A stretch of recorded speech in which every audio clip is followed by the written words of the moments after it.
Hello. Well, I even started early.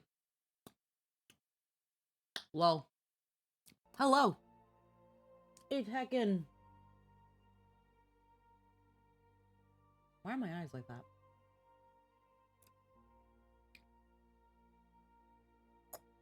Did that accidentally? There we go. Good mon run. I'm still trying to eat my breakfast. But we are here today. In some heckin' Final Fantasy XIV. It's time to get back into the swing of things. The Arcadion is here. It's been here. But it's time to jump back in. Get some stuff going. Finish my breakfast burrito. Mmm.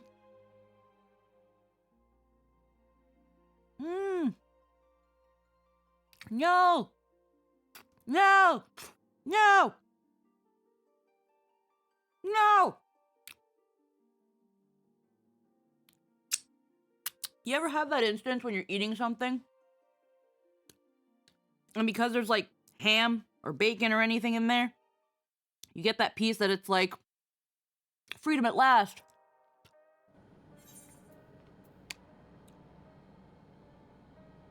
God damn it.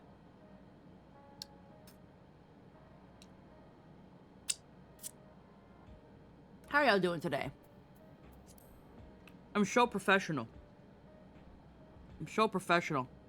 That was like half of my bacon that just decided to leave along with that bite.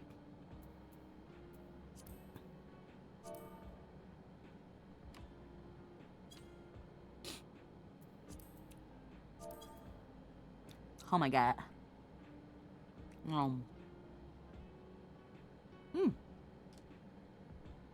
Come on, Ron Lynn. Mon Ron. Heckin'. Now I only have like one piece of bacon in my burrito.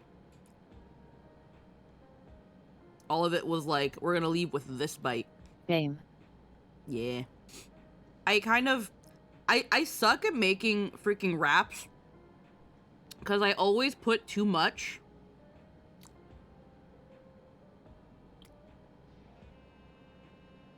Yep. And then like, it's so stuffed.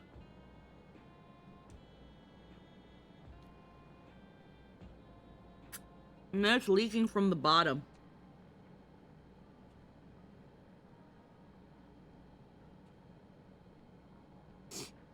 But then when you try to do it right, it's like, but that's not enough. Yeah, but then there's nothing in it when I'm able to do it right. Like, it could have had so much more. It could have gone further beyond. But now, so I don't win.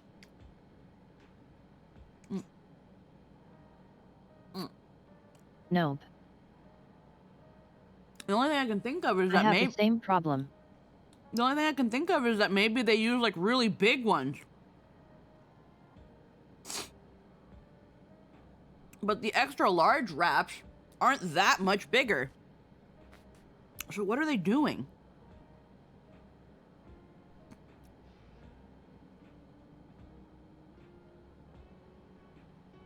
Like, and once they get to the bottom is just the remnants of the wrap that have fallen apart. Yeah, what them wraps do.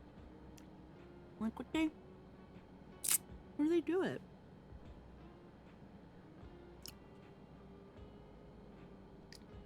Ow. Ow. Ow. Ow.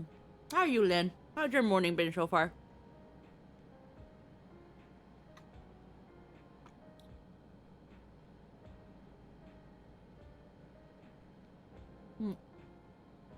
I just woke up and put myself here because I gotta be. Aw.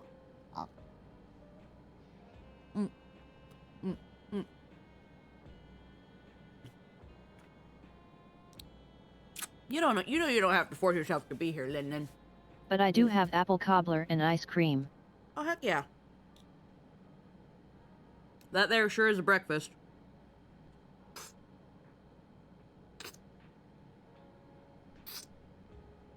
Getting that sugar to kick the brain on. Yeah, because you don't like... Well, I know you like tea, but I think you've said before you don't like coffee. Even though you like bitter.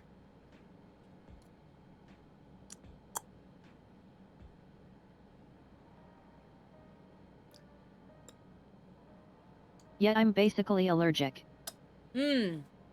Yeah. Okay.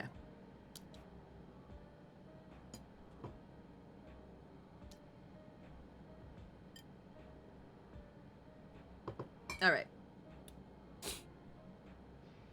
Yeah, I needed to finish those last couple bites, because if I just left those last couple bites there, they're never going to be eaten. Alrighty. Not literally, but I think the term is psychosomatic. Maybe? I don't know. I think my boss has a similar situation where he actually has an allergy to coffee. And he didn't notice till pretty late on. I once overdosed on caffeine and now my body rejects it in general. Oh. Wow. Hello, JT. Hello, Pungai. Hello, Mistborn. And hello, Eggy. How we doing today? Oh, yes, how's the doggo?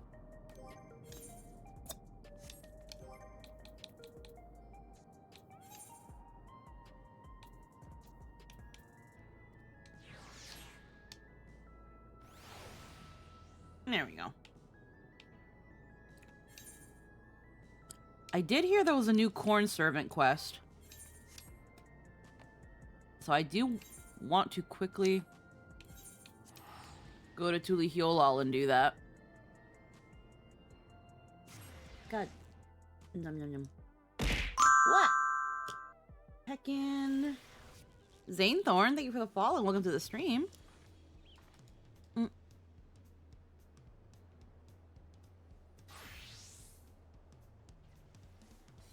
Alrighty. Oop.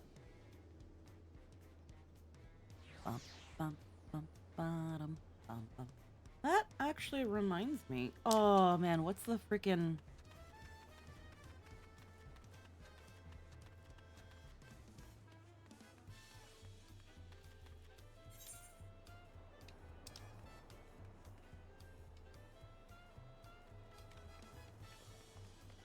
Prep a new enterprise. The Wandering Minstrel. Painter on the Hill. Tying Breed. For Whom the Drum Beats. How Far He'll Go. Gilding the Lily. The Many Multitudes of Mamulja. Once a Riddler, now a Ruler. Mulch Ado About Nothing. I'm low. You're doing we're doing Arcadion with Hiyori? You're very short. Yes. Yes, I am very short.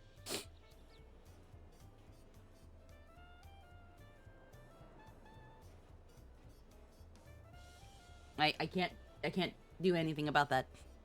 That is what I am. I am short.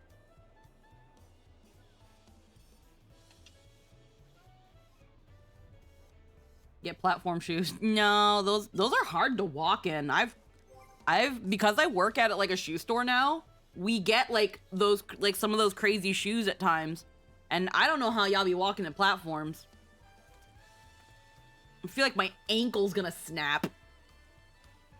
It just surprises me how big the difference is between Hiri and Polo. Oh yeah.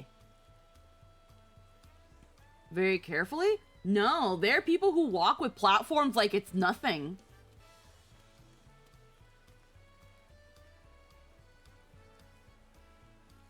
Oh yeah. I can't remember what the exact height is on Polo. She's actually exactly 100 and... She's exactly 5 feet in aura. So she's actually not min height.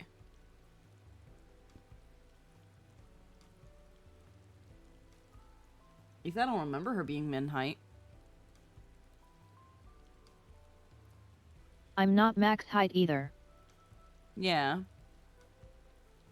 First time here, happy to be here? Hell yeah. Welcome, welcome.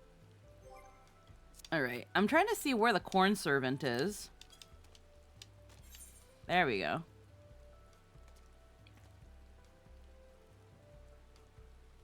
Oh, there we go. When death comes to dinner. That's probably it. I think Aura girls should be allowed to be as tall as male Auras. I know why they do it. I just think it is kind of silly.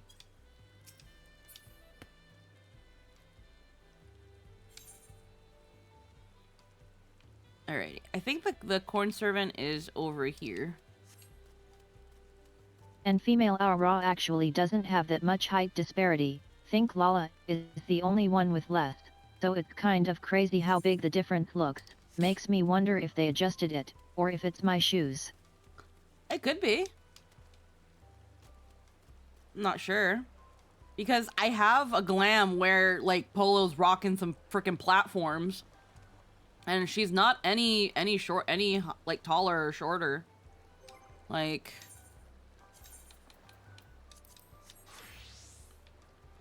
Like, she's wearing these freaking platforms. I don't think she's any taller or shorter. No.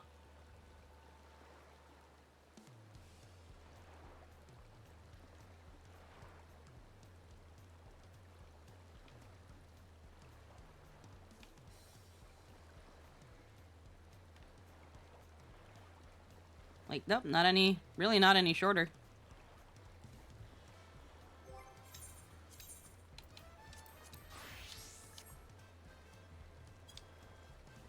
It's just for show. Yep, changed my shoes. Didn't change. Yeah, the shoes don't change the height.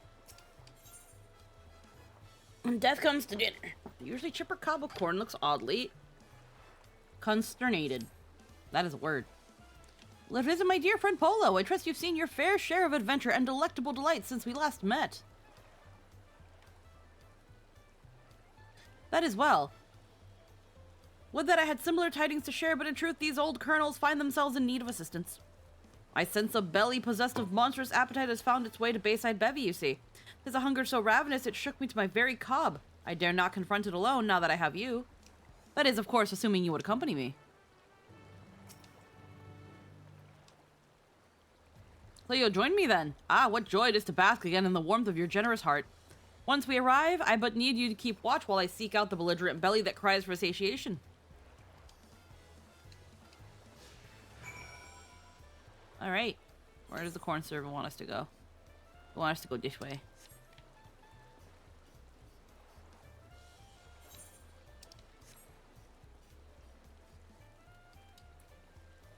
It's not the same when Anthony isn't reading for him. I know, but he's not here right now! I'm sorry, I'm not as good as Anthony!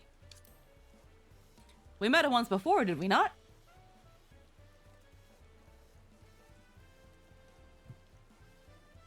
Say, don't I know you from somewhere? Yes, of course, you're the one who offered me that grilled corn. That was awfully nice of you.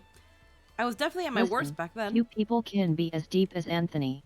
Very few.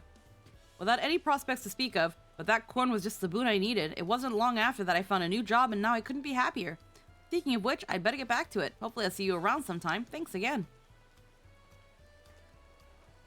His belly was full of food and his spirit with purpose. A most gladdening sight. However, he was not the one we seek. Let us look elsewhere.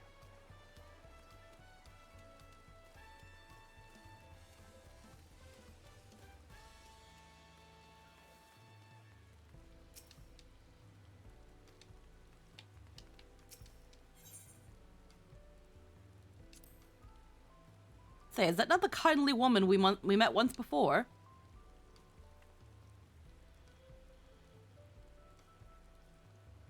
Oh, it's you! My, what a time for reunions this has been. My daughter's been missing for some time, you see, but I found her in Yasulani at long last. A most joyous yet shocking occasion, for now she's nearly as old as I am. Would that her father could see us, a pair of old maids. We're together now, though, and that's what's important. Oh, but listen to me prattling on. I'm sure you have better things to be doing. Take care, miss, and thank you again for your kindness. A heart and belly once pained, but now at peace. No doubt she and her daughter have enjoyed many a delicious corn-filled dish together.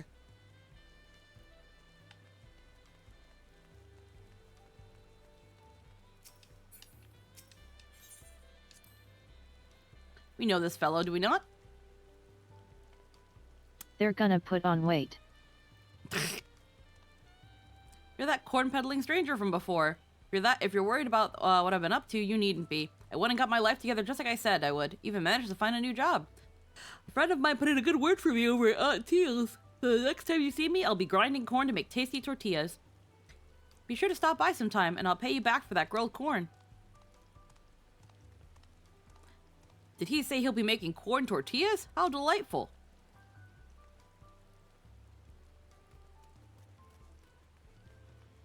There's a reason why corn feed is referred to as fattening agents on farms. Oh yeah. Like, I think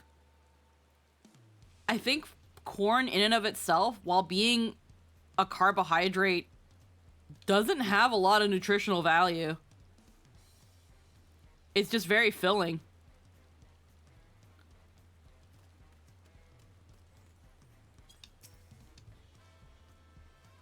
There it is. The malign rumblings of a hunger most foul. Pray wait here while I seek out the offended stomach.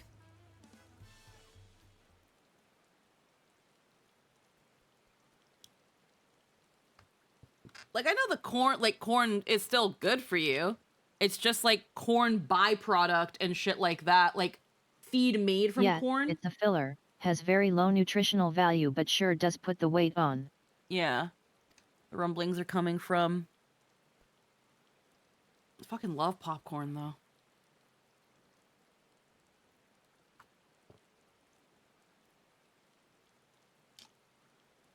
The Pellu fellow over there. Might you go over and ask if aught troubles his mind or stomach?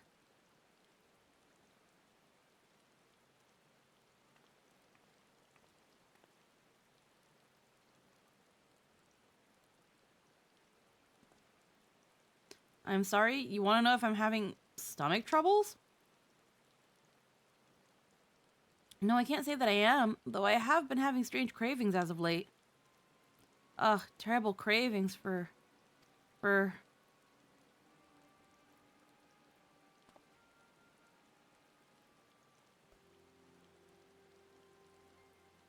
blood. I yearn for blood. Oh.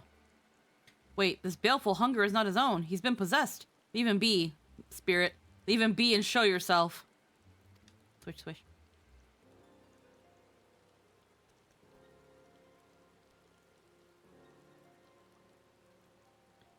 Well, what have we here? A blade made sentient by an Assyrian spirit, and a rather ancient one at that. It's a L'Oreal kid shampoo. Blood? Do you mean corn syrup? Long, long ago, when the lands were barren and the people desperate, they would offer up ritual sacrifices in hopes of a bountiful harvest. The rite requires the tithe of a beating heart, cut by stone blades that supped on life force and made nascent spirits like this one, like the one that sways before us. But once the people received my corny blessings, they no longer had need for such practices. The rites and rituals were buried along with their tools.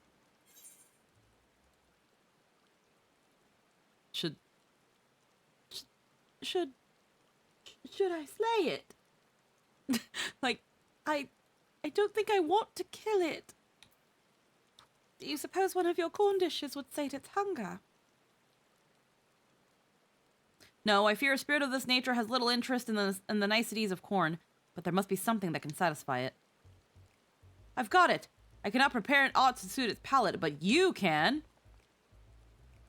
You slay all manner of beasts on your travel, do you not? Were you to take this dagger into your possession, it could feed on the light. It could then feast on the life force of your fallen foes, thereby sating its hunger. Assuming, of course, this gentleman would be willing to part with it.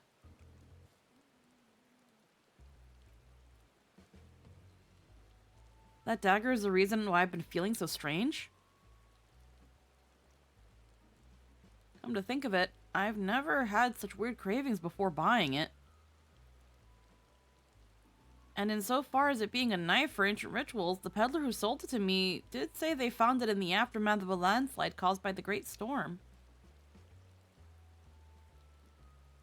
If you're willing to risk keeping that thing, far be it from me to stop you. I won't charge you either. Having a clear head will be payment enough. Good luck.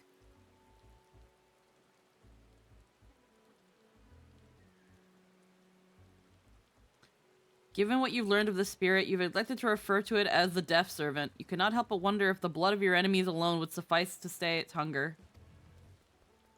Swish, swish. With that settled, perhaps the two of you should take a moment to get acquainted.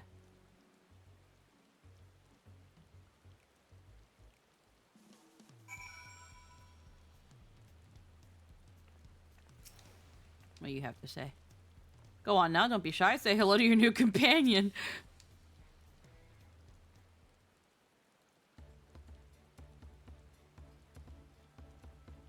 So it's supposed to be a knife.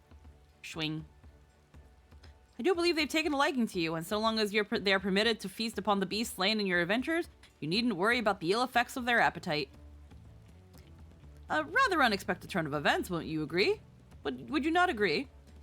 Would that all appetites could be sated with corn, but alas, hunger is a fickle friend, not so easily overcome.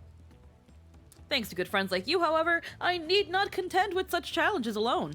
Indeed, I have been blessed by the fertile soils of trust and acceptance to cultivate such a beautiful friendship. I have little more than my cob to offer, but I should help with this, wow, I can't read! I'm an actor! But I should hope this will suffice as fitting payment. A decadent dish made with the finest corn.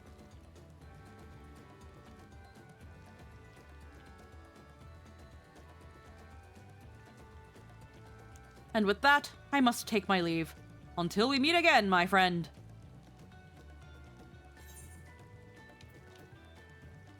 Literally has a taste for life. Aww. Tacos de carne asada. Bitch, these are flour tortillas!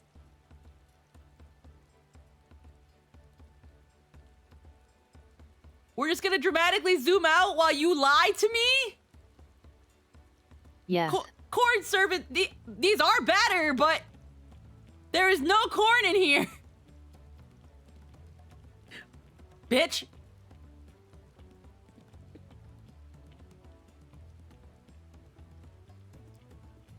This bitch gave me something with no corn in it. Corn servant, you were based all along? You were based? I'm not gonna lie though, no, flour tortillas are marginally so much better than corn.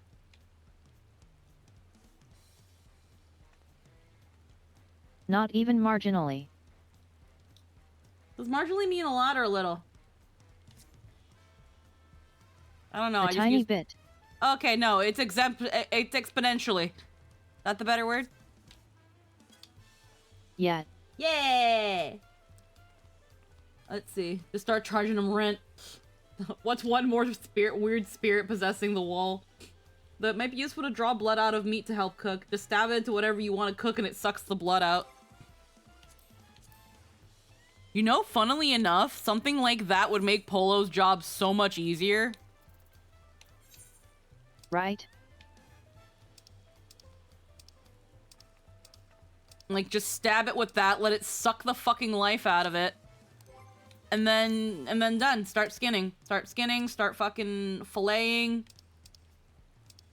Where is that little bugger? There he is. Honestly, that's something to keep in mind for fantasy cooking equipment, an exsanguinator. Yep.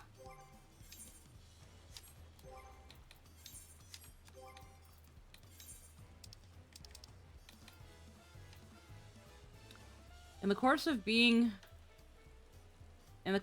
used in ritual sacrifices to ward off famine, this ancient stone dagger awakened as a malevolent spirit driven by an insatiable hunger for life force. By joining with you and absorbing the essence of felled friends, it is hoped that it will be able to suppress its murderous urges. Just can't leave it for too long and you'll get a giant chunk of jerky. I mean, but maybe that's what we want. I love how it has its own little heart.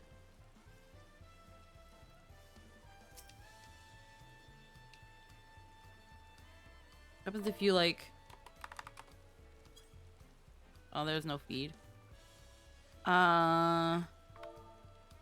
Would that it were that easy, but just draining the blood is far from enough to jerk something. Yeah.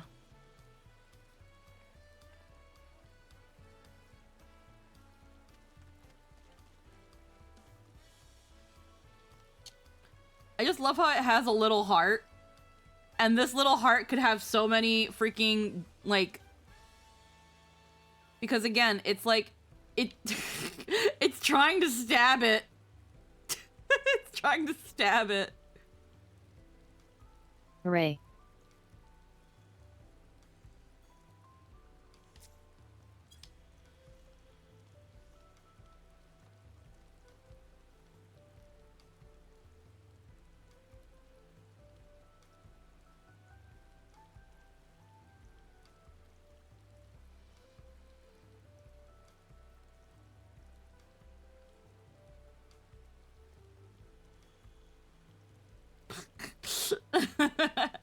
You can use it to... Also, I switched characters. Rin hasn't done raids this week, so hey. Okay. Yeah, no worries. Alright, let me get my booby back. Also, Hello. Steve. Hello. We just finished the Corn Servant quest. I saw. Can't stick around for Arcadion. I have a previous engagement, but good luck. You're gonna need it. It's real fun. Oh, hell yeah. The first Arcadion fight is my favorite. Ooh. Period. Hell I think yeah. out of all the Arcadion fights, fucking fight 1 of tier 2 is so far my favorite thing ever. I love him so much. It's so good. Anyway. Oh, you also get a special item from that boss wears at the final tier fight. Okay. It drops. It's a pair of glasses. Okie dokie. Yeah, that's the only way they drop, and it makes me angry. Because I want them really bad. Anyway, I gotta go. Good luck. Bye. Yeah, bye. Actually, that just Hey. reminds me. I can...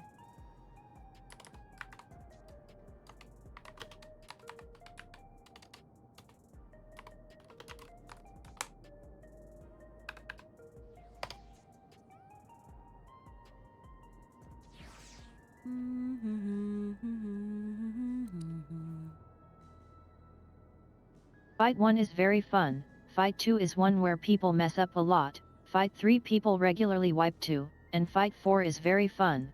Yeah. There we go. Pigment. A level 100. Yeah, okay.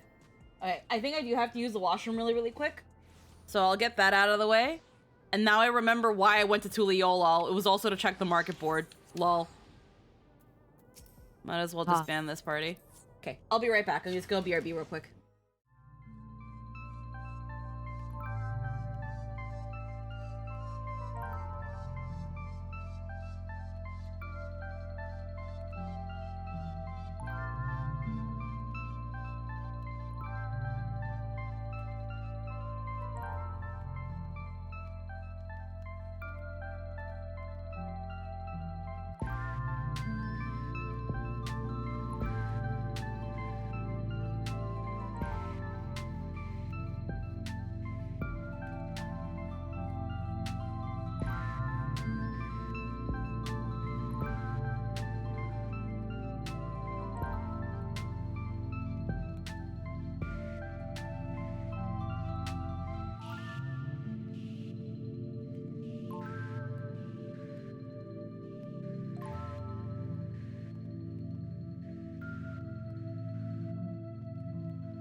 Alrighty, that took me a bit. I'm sorry. Bagoed.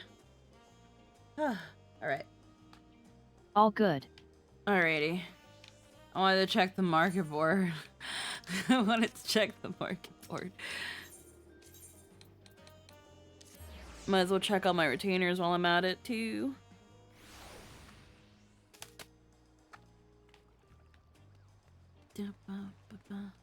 Wrong way.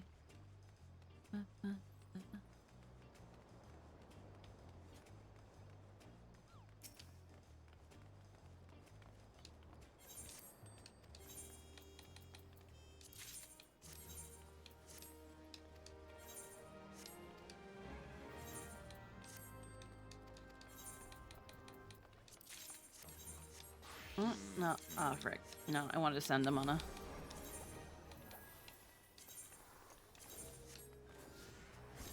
Well, I can send you on a quick one, because I'll be here for a bit.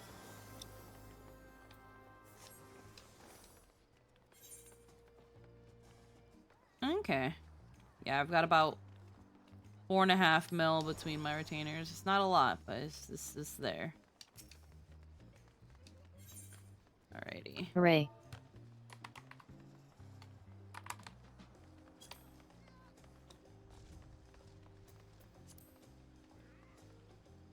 Okay. The Figmental weapon coffer's gone down quite a bit.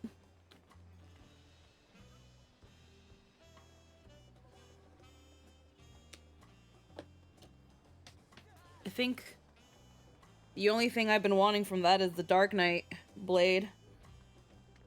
But I'm not in any rush for that. I think it's also because, like, now with the new update, its item level is down.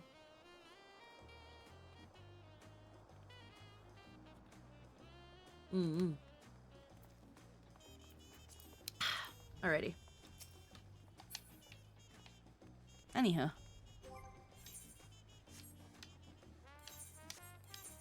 Alright, now we can go to solution 9. Wall goes to an exorcist. The exorcist can't find the specific spirit you want to get rid of. It's just like, which one again? Uh-huh. Can't find them. It's too many. Oh, yeah.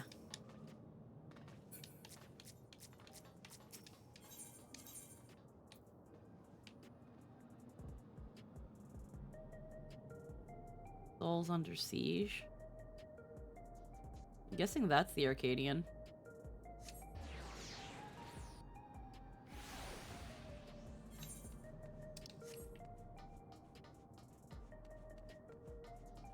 I feel like I'm gonna be below item level. And if that's the case, then it's just gonna be a reason to do dailies. Yeah, here they are. Yana. Souls under siege. Yana's face lights up the sight of you. Hey, you're just the person I wanted to see. Cruiserweight matches have yet to begin, but Nayuni and I have made some breakthroughs in our research about psychoncrosis. Come inside, we'll tell you what we've learned. What the fuck? My brain immediately shut down to that word. I'm like, what does that say? Alrighty.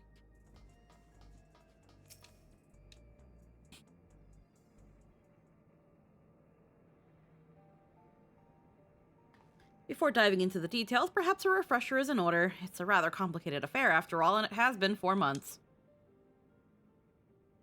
You had barely been crowned champion of the lightweight division before our sister, Eutrope, challenged you. She was intent on claiming your soul as a means to cure psychoncrosis. The illness appears to affect those who use feral souls to an excessive degree, such as Arcadion fighters. We learned from Eutrope that the immortalized, who we thought lived in luxury in the upper levels, are actually dead, taken by the disease. Since that revelation, we've looked for alternate ways to cure psychoncrosis, and we finally have some news to share. Oh wait, that's the little one. All thanks to Nayuni. Like Eutrope, she has a sense for electrope technology. She's learned to do all sorts of things from tinkering on her own. Oh, Yana, don't give her the wrong idea. It's the people of Oblivion that we have to thank for our discoveries. I had attempted to access Everkeep's core systems for information on souls, you see.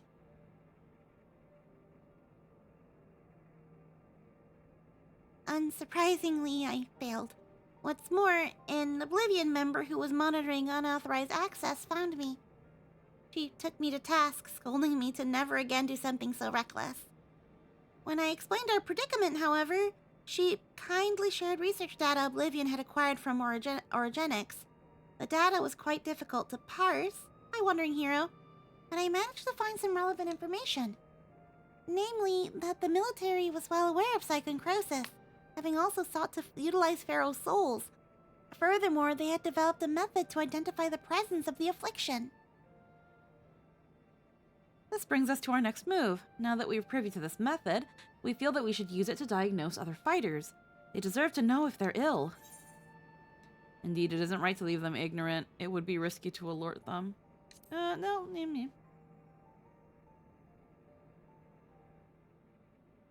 I'm glad you agree. I can't sit idly by knowing that they might die. As Madame warned us, the President doesn't take kindly to those who get in his way. He'd be extremely unimpressed if we reveal the secret to those you've yet to fight and cause their withdrawal. Of course, you're still liable to incur the President's ire by becoming Grand Champion and releasing all the souls in the repository, but we should avoid getting in his crosshairs for as long as we can. That's why I propose we approach only those fighters you've already bested, as they've barred as they're barred from fighting for a time. It wouldn't have an immediate impact on the championship. There are still risks, however. Every time our fellow fighters use a Pharaoh soul, they bring themselves closer to psychoncrosis, including in a match against you.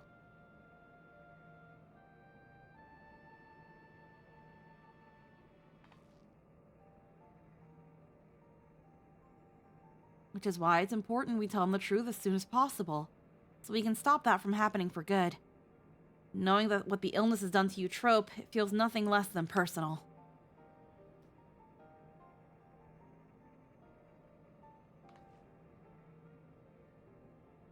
To begin with, let's reveal the truth to Honey. Despite being rivals, we're actually quite close. Just a moment while I call her.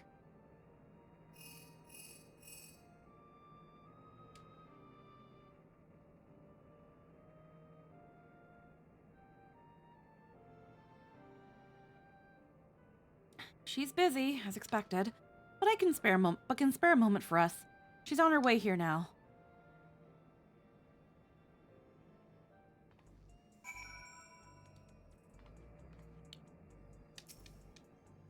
Let's see. Honey manages to balance two careers at once. I can't help but admire her. Oop. I was frightened at first when Oblivion found me, but when I actually met its members, they all turned out to be quite nice. You could have asked.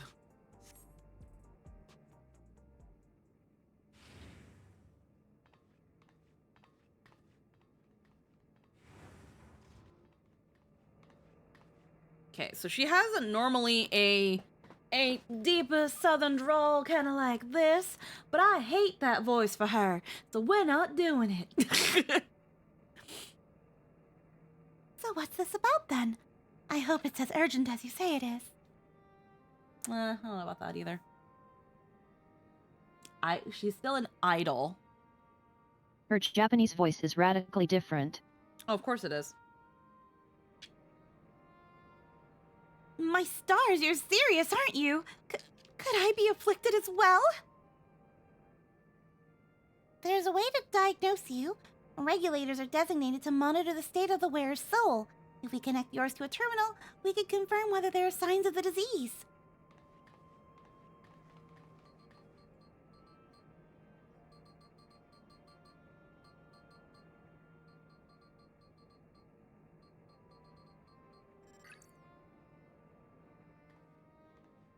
You would assume she had a Hosakan accent, as that's usually what gets localized to Southern, but nope. Probably ends her sentences in Desua or some shit. Be at ease, miss. Please be at ease, Miss Honey. Your soul shows signs of wow, I can't read. Your soul shows no signs of degradation. Truly, what a relief. I shudder to imagine how I might be affected by such a dreadful disease. You're fine too, I suppose?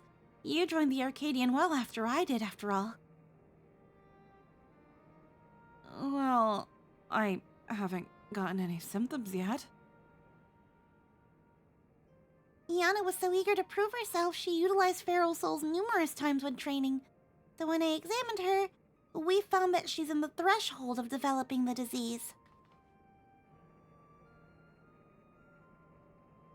For mercy's sake, Yana! We're forbidden from training with feral souls. And knowing what I know now, I'd say it's because the president doesn't want us to die too early. It'd be bad for entertainment. At any rate, neither of us should use feral souls again, which means we can't fight in the Arcadion anymore. All right then, I'll retire.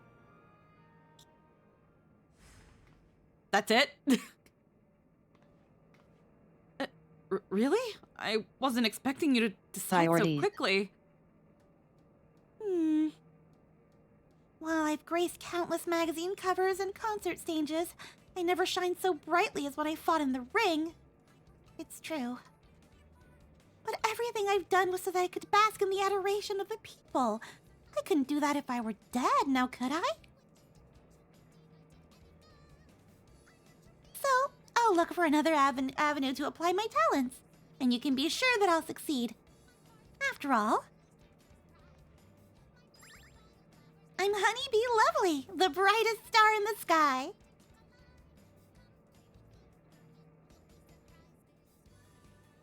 Now then, I'm scheduled to appear on a broadcast, so I must be on my way.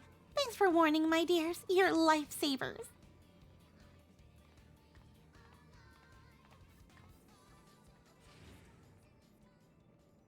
It really is something else, honey.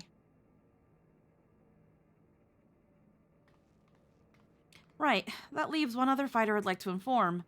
The Brute Bomber, who you defeated to become light heavyweight champion. We're not exactly friends, but I won't abandon him either. He's not likely to answer when called, though. But we'll need to visit him at his home, in Residential Radius 911.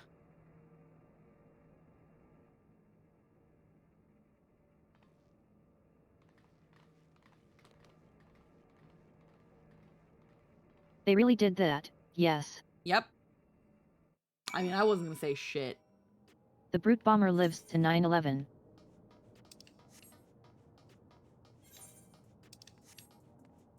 Wow.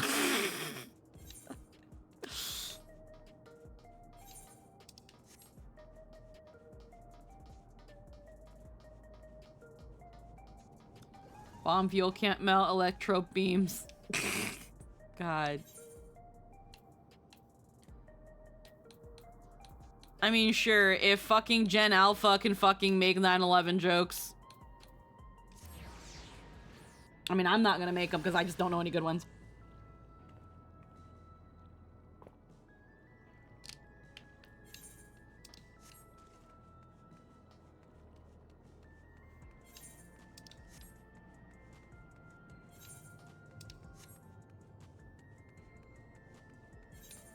I think, like, literally the only 9/11 joke I know off the top of my head was like, and this is why we don't pretend that airplanes in the night sky are shooting stars.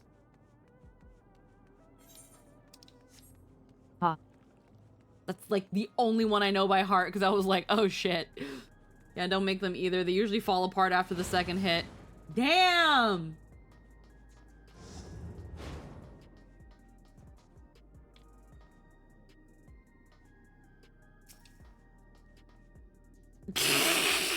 Damn!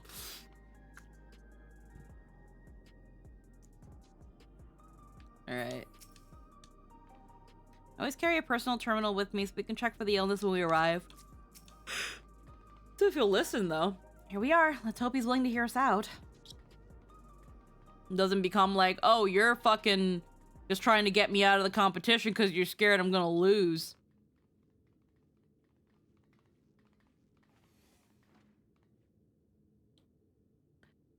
You're all so cute I could eat you up.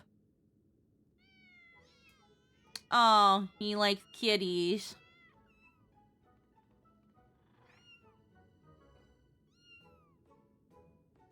He likes kibbies.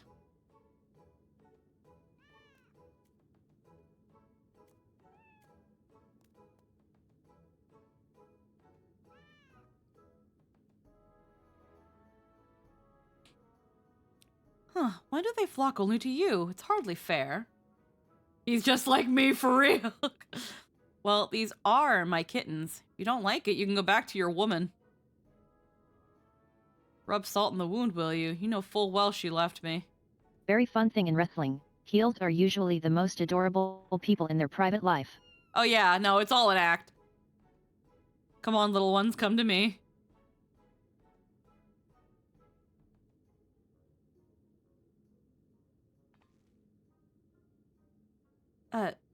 That man there is Eutrope's... I mean, that's the champion of the cruiserweight division. This poses a problem.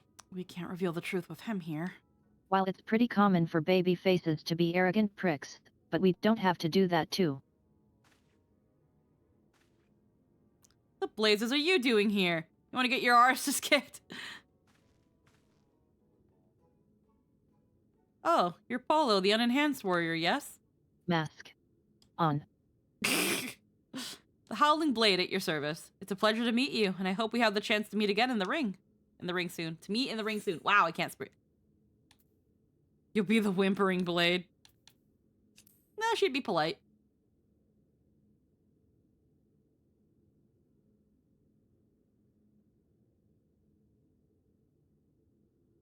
That's lest you wonder, I do not make a habit of wearing a regulator. My parents don't believe in using them. Ah. Yana and her sisters were raised with similar values, as I recall, before adapting to Eutrope's insistence. However, I still use a regulator in battle, like every fighter, except you. He just doesn't believe in wearing one outside. I, didn't know the two of you were friends. Surprised that a reviled heel like him... Surprised that a reviled heel like him and a beloved face like me get along?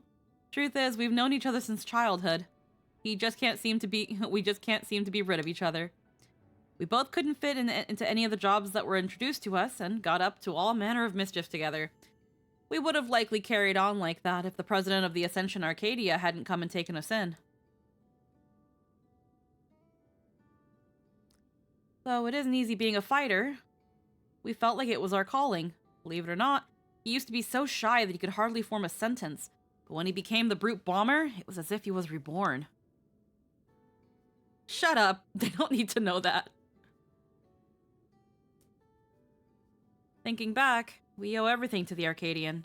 To the president.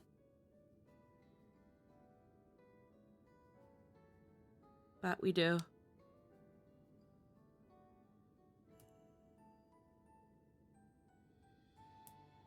Well, I've seen the kittens as I had intended, so I'll take my leave now. Till next time, Polo.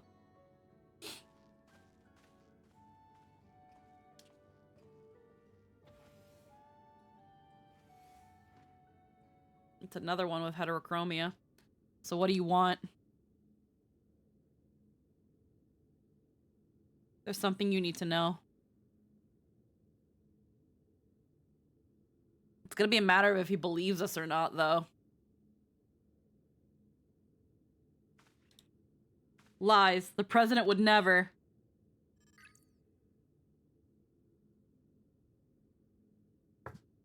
I have the results of the examination. I'm afraid his soul already shows signs of psychroncrosis. What? That's nonsense. Ugh.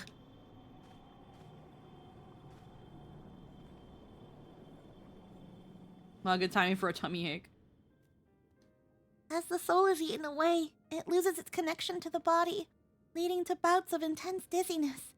The early symptoms of the disease, if left unchecked, the body will continue to weaken until... The Arcadian means a lot to you, I know. It means a lot to me, too. But you need to retire. You're already ill. Until we can find a cure, the only way to prevent your condition from worsening is to stop fighting. Enough, I won't listen to any more of your nonsense. Get out of my sight.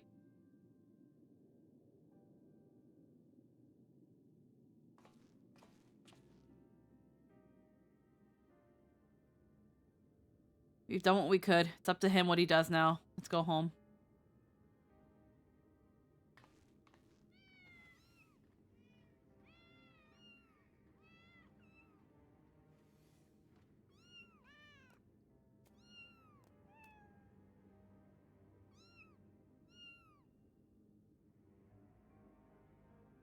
But the kibbies, if you die, the kibbies. Square grape looking ass cat. Squape looking ass.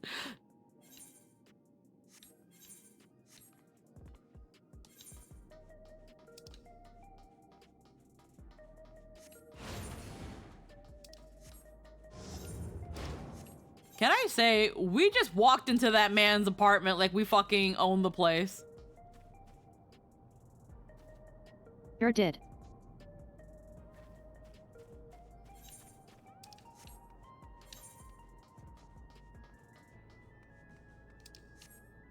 Residential radius. I mean, yeah, they're pretty big buildings.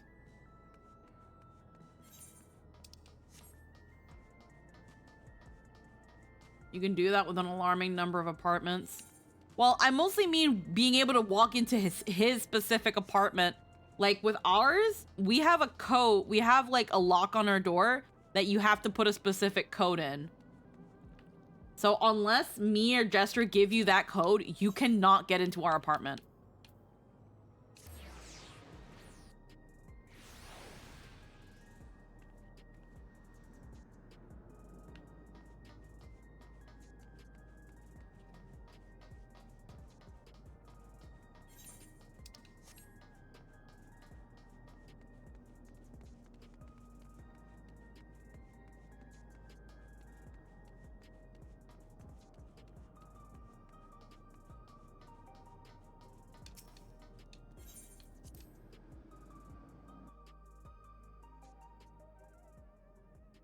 So Yana is within the thresholds that she might develop it if she uses Feral Souls still.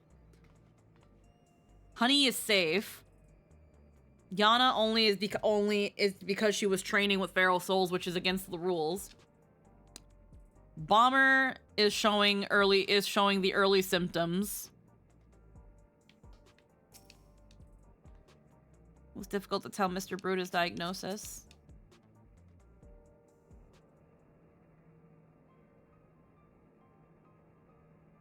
Not only Eutrope, but the Brute Bomber too. We need to find a cure as soon as we can. According to Eutrope, the remedy is an infusion of an extremely dense soul. That's why she targeted you. The data from Eugenics seems to support this, but it was only a hypothesis.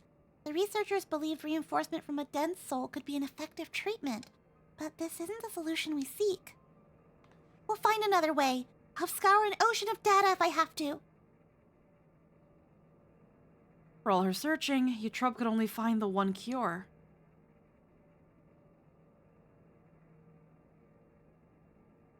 Still, something about her actions doesn't sit right with me. The Eutrope I know wouldn't think to save herself at the cost of someone else's life. I can't help but feel like she's still hiding something.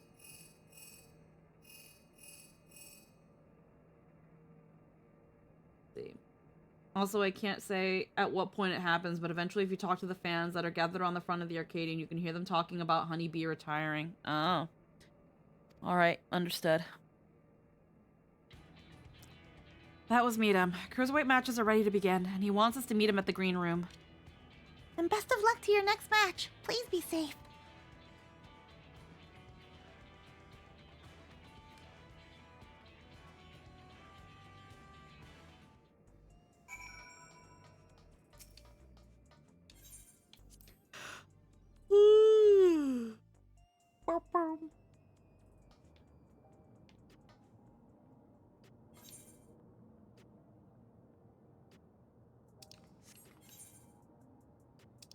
Yeah, I'm assuming if you go to where... in front of the Arcadion, you'll see people probably.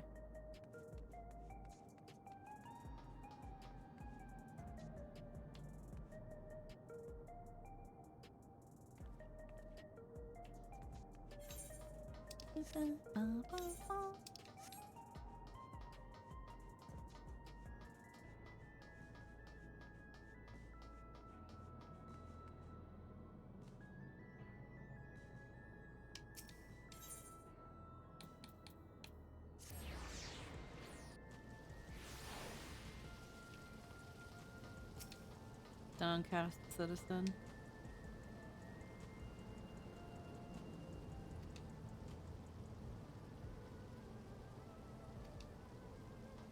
Neo-regulator.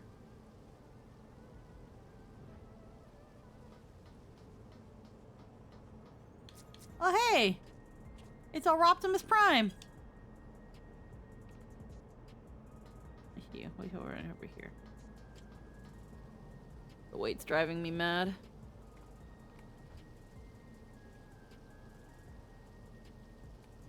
Oh. Intense, disgruntled, adoring. What if I ain't the new blood? Now's my chance to claim vengeance for the brute bomber. Hey Jess, he's been too lax ever since his crowning. As far as I'm concerned, you perfectly put him in his place.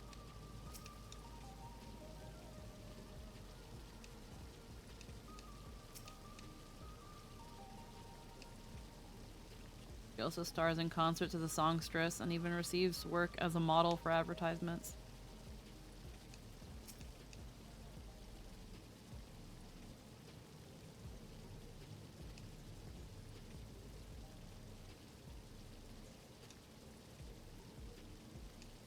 Heh, that's funny. Like, there's one fan of yours. Pretty Everyone. sure Optimus Prime is in the chat. Oh, is that what it is? Oh.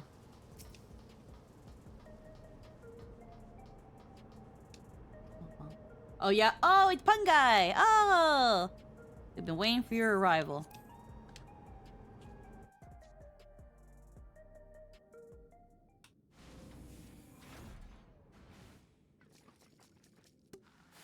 After the quest of the sensitive fans. Here she is at last. Now the party can begin.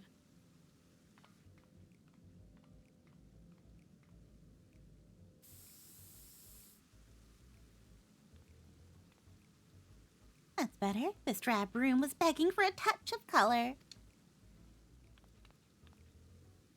Oh, wait, so Lala has to be deep. Love your work, by the way. A match with you is sure to be a font of inspiration. Ha ha ha. We're gonna get down, you and I. Oh, yes, we are. Huh? Do the Hermes voice for him, probably. No, yeah, I can try. I love it, darling! As you've surmised, they are your rivals in the Cruiserweight division. There we go. And I understand you're already acquainted with the champion. Given the situation in the realm, you may have doubts about... Wait, hold on. You're a cowboy. You may have doubts about fighting for entertainment, but it's now most of all that the citizens are in need of a diversion to help them forget their cares. I'm counting on you to captivate the audience once more with rousing combat and make the very walls of the air... I know he has a British accent, but I don't care. Okay. Lala Cowboy, so probably the Marlboro Man.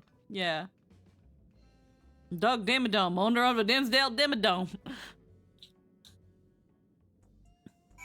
Hehehe.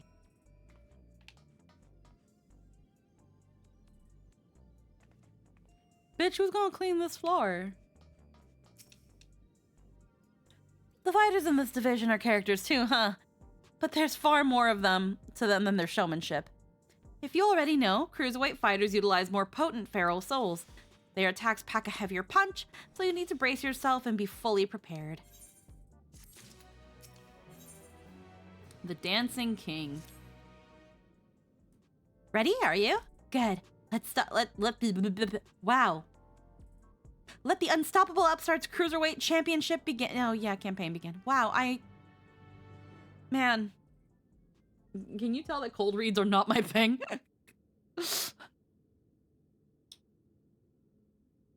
Right, let's take a look at your first opponent.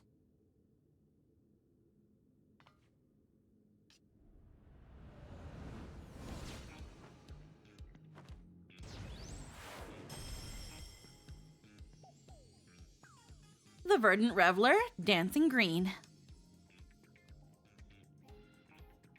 I'm sure that's exactly what that says in that text. He's a shameless playboy who loves partying the night away in pubs and clubs. Even his Arcadian bouts he treats as parties where he's the center of attention. Using the soul of a terrible toad, he gains heightened physical prowess and seamlessly incorporates dance moves into combat. Victory will come down to how well you ride the rhythm. Your best bet might be to treat the fight as a party as well. Let yourself go with the flow. You just might be surprised by what follows. Now then, go and show that party animal he's got moves of your own. You've got moves of your own. But wow, line. Now then, go and show that party animal you've got moves of your own and seize your first victory in the Cruiserweight division. Arcadion Arcadian, owner of the Ascension Arcadian? That's right, Arcadion Arcadian, owner of the Ascension Arcadian.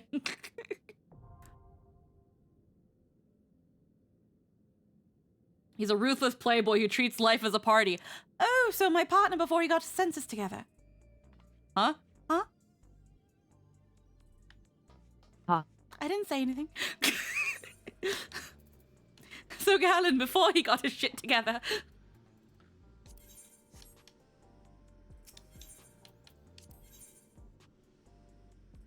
Okay, I can do this one. Sweet. Wow, there we go. I'm like, damn, where is anything?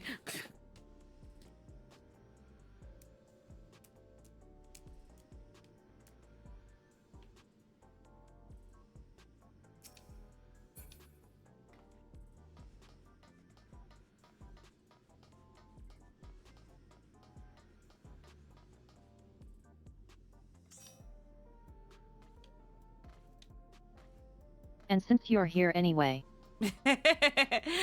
Yeah.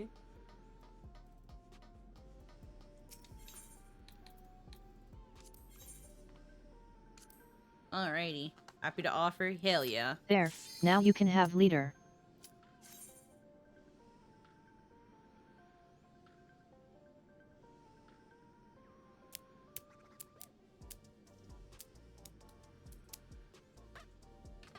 Probably after the quest with the sensitive fans dialogue changes. Oh, okay.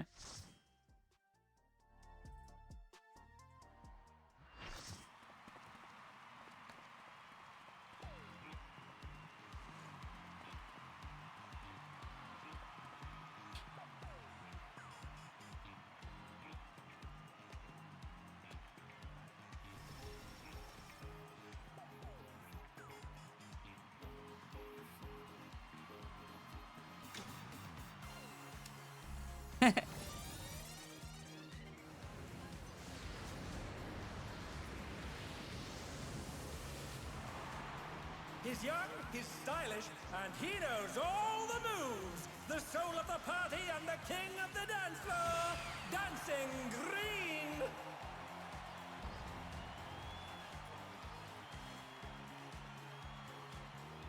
Party animal. Fucking Michael Jackson ass. Are you ready to get down? Okay, that's a nice voice for him. The Upstarts Cruiserweight campaign begins. Do the hustle. Oh my god, is all his shit's gonna be fucking dance moves? I love the freaking disco songs. I'm ready. I'm ready to look for all the references. Keep up with the rhythm. To Snap Twist.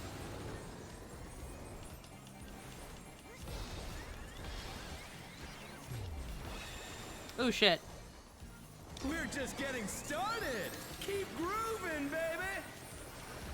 Or Snap Twist. Dancing Green is pulling out all the stops with each step. Deep cut.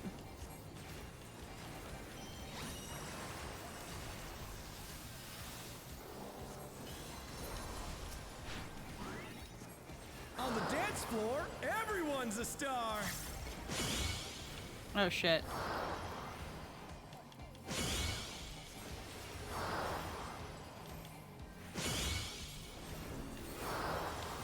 Oh shit.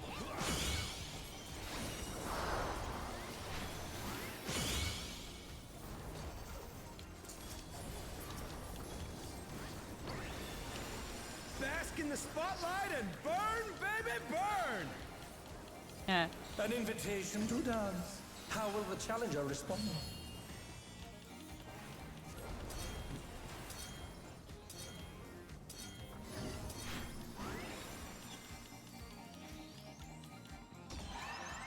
Heh.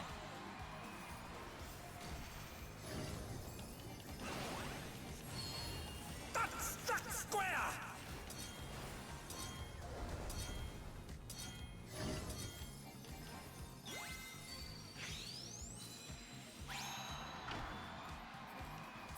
I love that.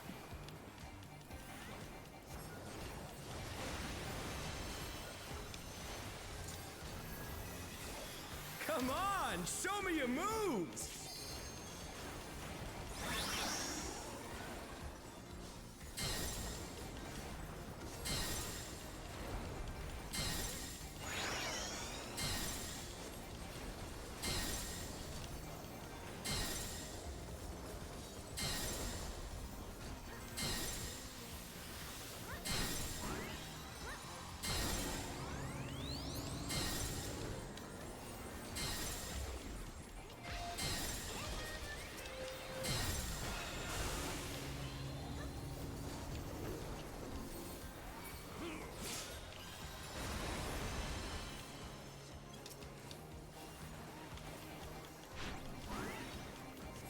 You're up, dancers!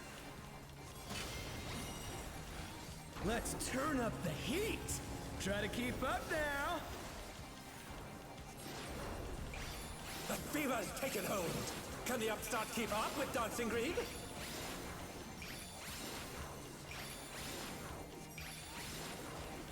Why a toad? It's like there's no tomorrow!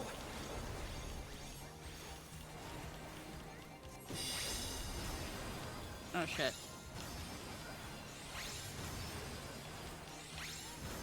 Damn it. Okay. Oh, the direction they're facing. I see. Let's finish with style!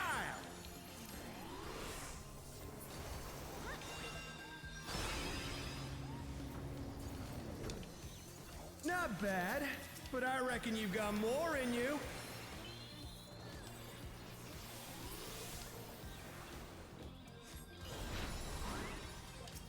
Back to it, dancers!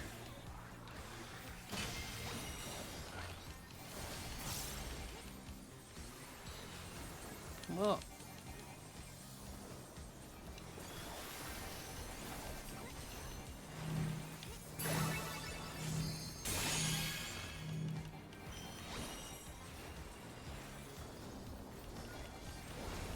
Show us some electrifying moves!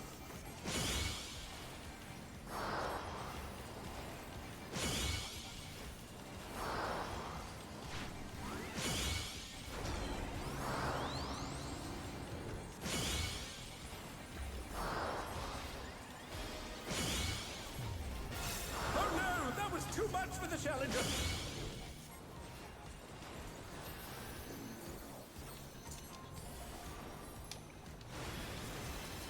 Oh my god. Well then.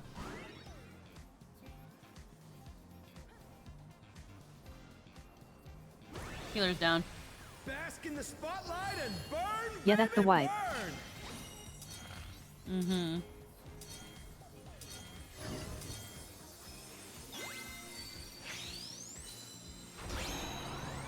I want that dance emote. I love that.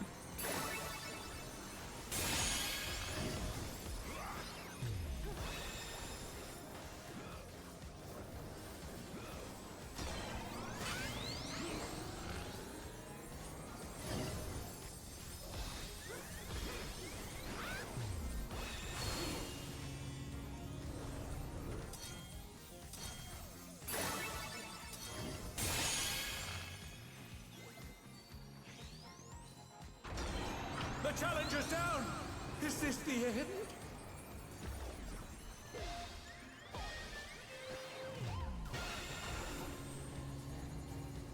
Almost every attack is a reference. Yeah.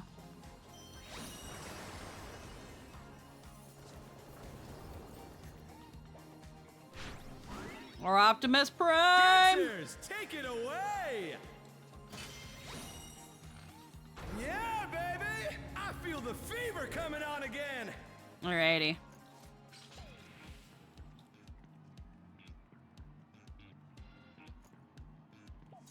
Are you ready to get down? The Upstart's Cruiserweight campaign begins! Okay.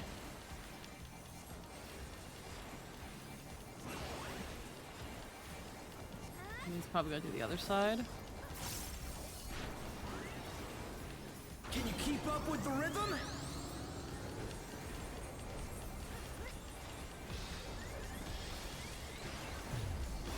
Ah, fuck. We're just getting started!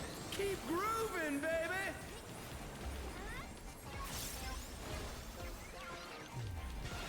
Okay, he does 2 steps and then the opposite.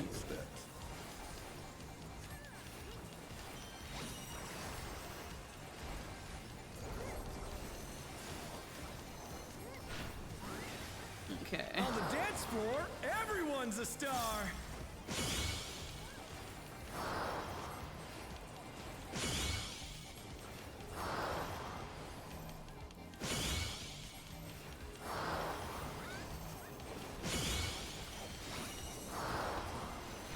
Oh no, that was too much for the challenger!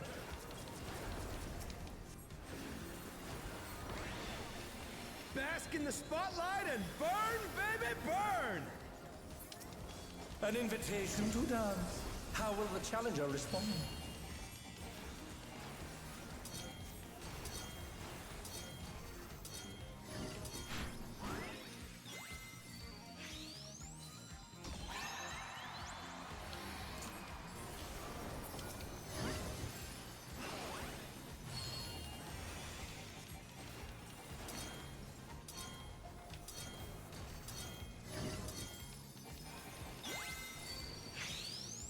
I love how one of our teammates is a rogue.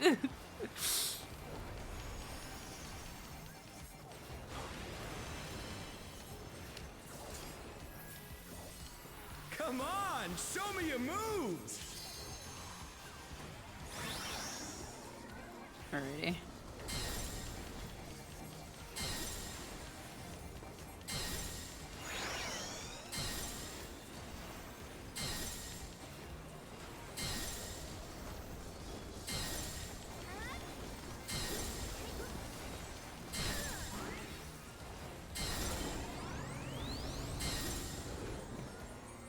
Alrighty. 1, 2. Wow. Amazing! They clearly anticipated that attack.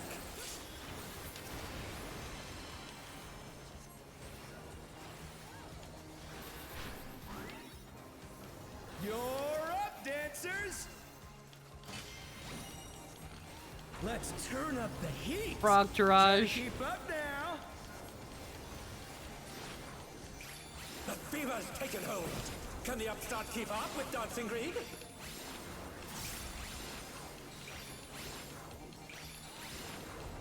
He has some Common Rider vibes with the scarf and the glasses. Dance Yeah. like there's no tomorrow! Alrighty. So he's going this way, that way.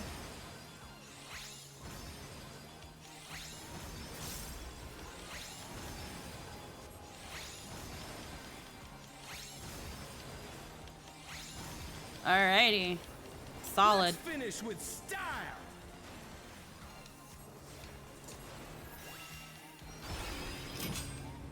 Perfect groove. You're burning up the dance floor, baby!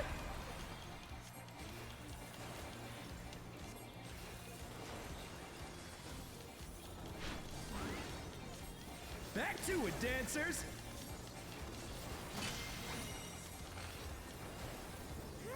Okay, this one I'm a little bit.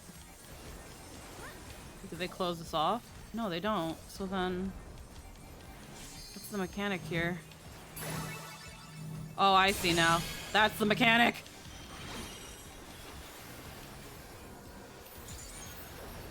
Show us some electrifying moves!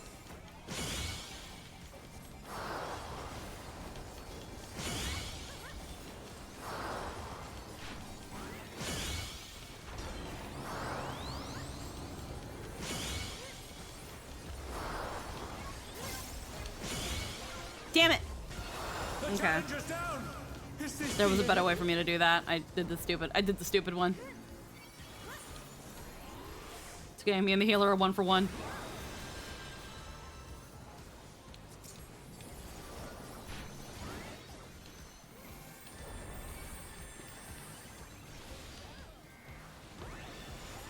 Bask in the spotlight and burn, baby, burn!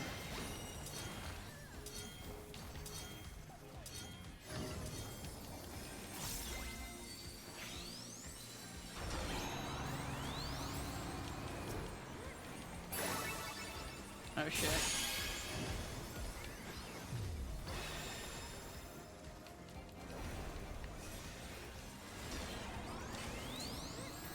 Alright, this way.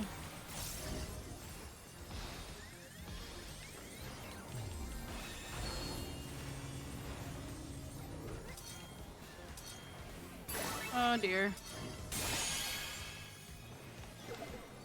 Ah! Fuck. Okay.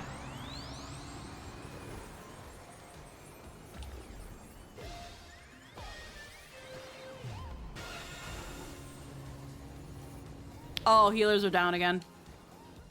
Both healers are down. Fuck.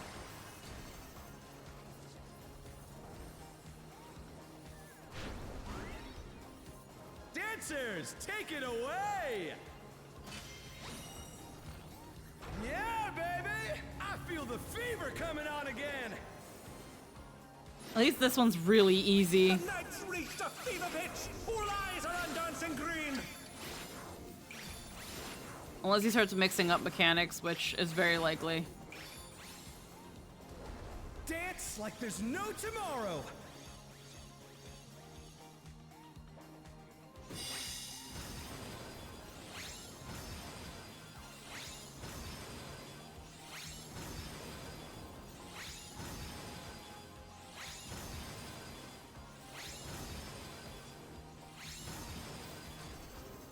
Let's finish with style!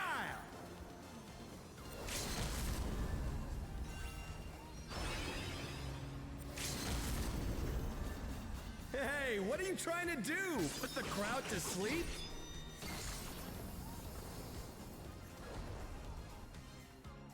Come on, show me your moves!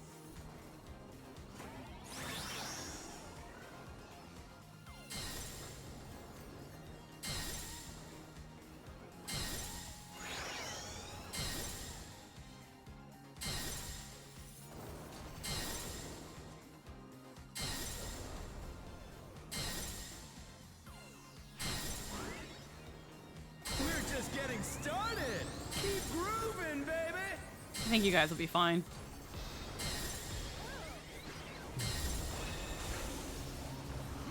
Ha! Effortlessly dodged.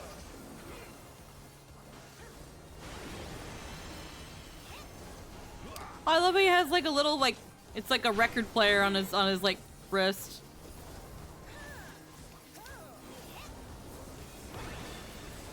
Bask in the spotlight and burn, baby, burn!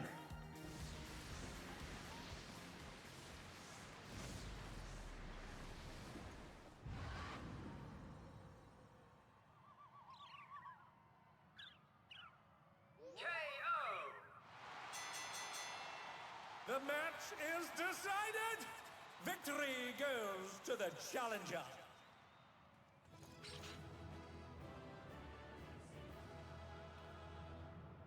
Fun fact, I'm not 100% sure, but I think his rigging is partially based on Crystal Tower's Almon. It's very possible. He has the same auto attack and It's all spellcast. over. It's very possible. Until next time. Alrighty. me give my player comm. What do I wanna... let me try to go for this. Or not. Usually want to get the things that... No. Headpiece? Maybe headpiece? Wow, okay. Pants? I might be able to get pants. Pass on that.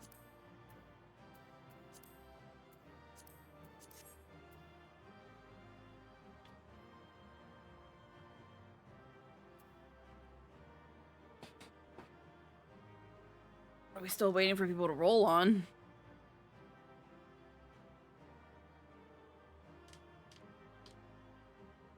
A singular pant.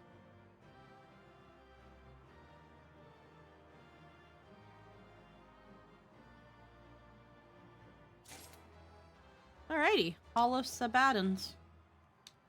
Alright, we're gonna try to build pants.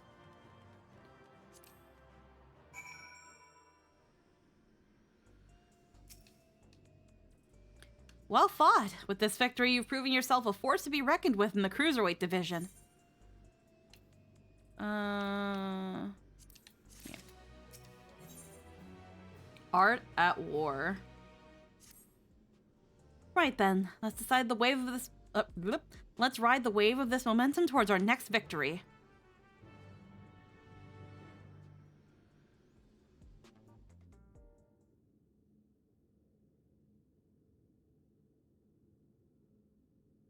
And here is your next opponent.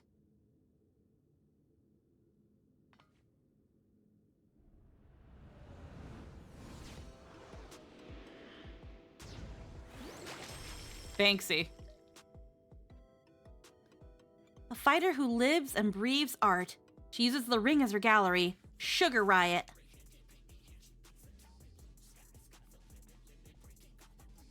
Let's see. A curious question. If you were an Arcadian fighter, what kind of pharaoh soul would you use? Well, Polo, it goes without saying. It's a sheep. Polo, without question, a sheep. I'm not sure myself, honestly. It has to be some sort of monster. And it's usually something that's... It can be something really simple or something really complicated. Horned lizard, I'm shooting blood out of would my... obviously be a firebird. Yeah, oh yeah, Trin would obviously be any sort of firebird. With me, honestly, I kind of like the idea of a Nixie. Me in particular.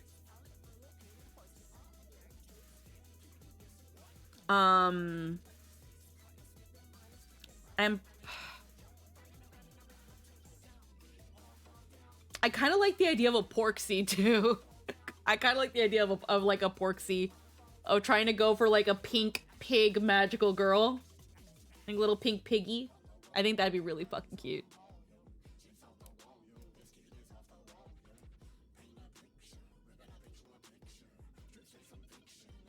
I like the song. For my wool, you'd use a lion, other wool, butterfly, or moth. Ooh. Before coming to the Arcadian, she was a graffiti artist, you see. Most of the graffiti you see in Solution 9 was either by her or by those imitating her style. By injecting herself with the soul of a deadly pudding, she's able to concoct special paint that can cause actual change to reality, even the ring itself. To her, fighting is a medium for her art, a means of expressing herself. Her imagination is boundless, and you have to take care not to be overwhelmed, staying calm no matter what she throws at you. If you can manage that, you'll surely overcome Sugar Riot, and continue on your way to the top of the Cruiserweight division.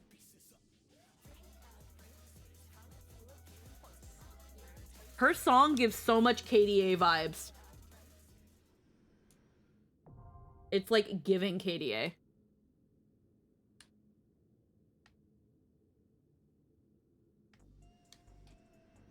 Alrighty.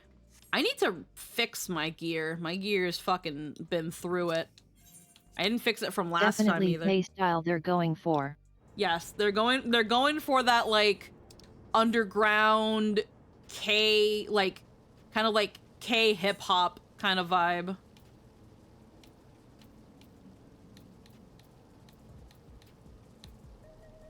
Nexus. Ba, ba, ba, ba, ba, ba. Let me check on Gallon really quick.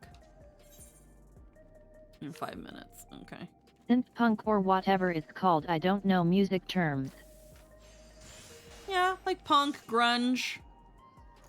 I have to mute stream on the third fight because that fight's music is my kind of shit. No worries.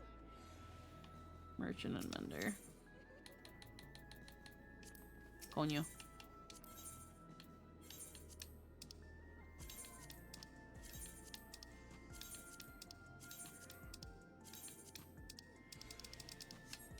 There we go.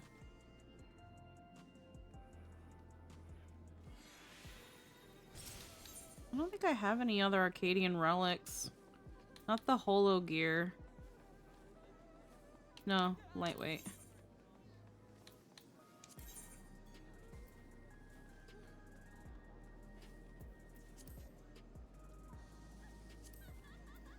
Yeah, I already have all of these. I never got the gloves. I did get the coat. But I ended up not using it because what I ended up having... Actually, no, I still have it. Never mind. Lol. Never got the hat. Never got the hat of healing. But now I have this one, so it doesn't matter. I'll at some point have to start getting this stuff so that when I eventually for my retainers and also for my other classes too, cough cough. Okay. Where's my item level at? 722. I should be able to do the next one. Yeah. Let me just double check and make sure I've got everything going. Yeah, we're good. Oh yeah, I have to glam my fucking staff. Glam. Clado, Arcadia, Marvelous. We're using Bunny's Crescent. Manderville Cane. Yeah, it's kind of griefing in a sense, but if you just need to get your item level up, the fastest way is through accessories. Yeah. Yeah, I like the Manderville replica. I'm gonna glam it into that. I actually really like the first phase of the Manderville of the Manderville cane. I kind of don't like what it becomes. Don't care too much for it, at least. Like, you had this really nice, like, kind of, like, winged angel-y moment, and then it went for whatever the fuck it went for afterwards. Where is it? Lol. What's the replica?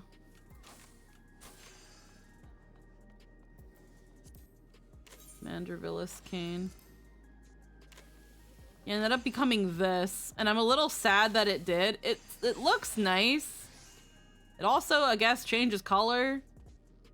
I'm just kind of like, I don't see how one eventually became this. It very well fits into Solution 9, but I hate that because why did you choose the vibe for me?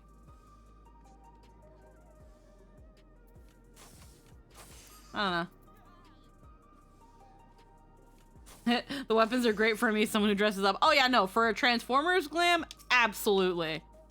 I'm just a little sad because it's not the vibe I go for. It has a radical shift in aesthetic from medieval gothic to neon tech wear. Yeah, and I don't know why it did that. But at least I will, at least I can discount that caveat because they let you have the previous forms as glams. So like, I'll live.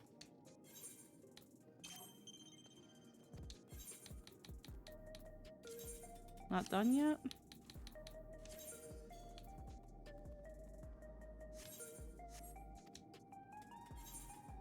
complete in 1 minute.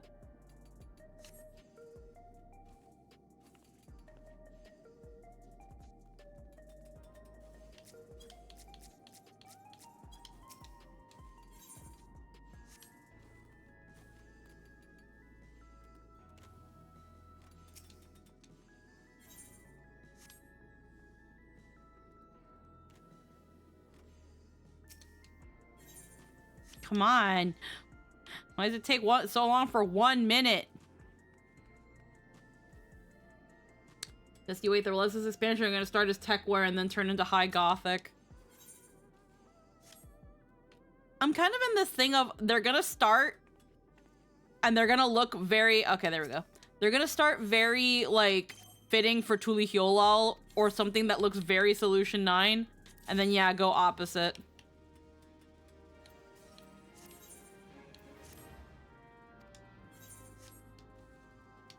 Probably also after doing these Arcadian quests, look into my island. Okie dokie. Things repaired.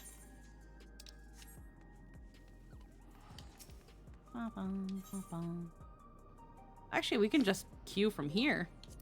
Though I am stupid. I'm stupid.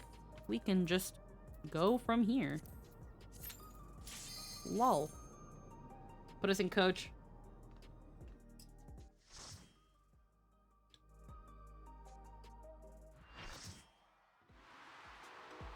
Gotta love those healer and tank queue times.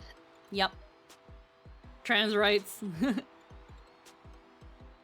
This place looks like a Splatoon arena. Absolutely.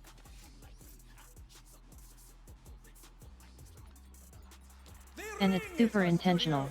Yeah. She's a rebel with a cause who captivates all with her illusions. Sugar Riot!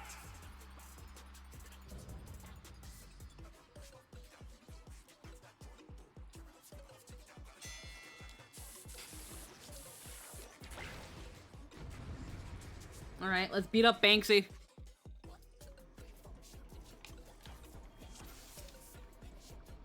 I can't wait to her not have the voice I gave her.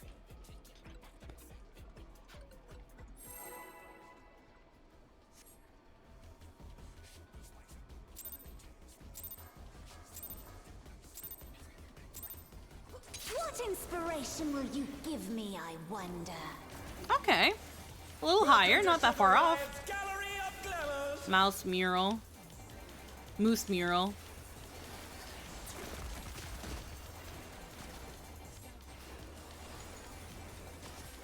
Perhaps I'll draw this.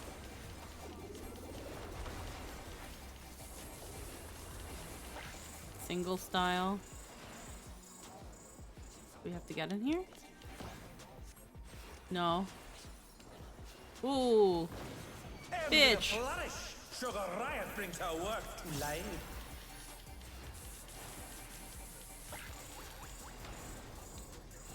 She's a modern day Picto. Oh, bitch, what?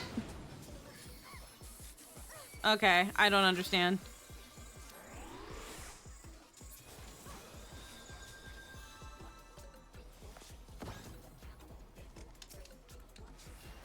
Oh, lol.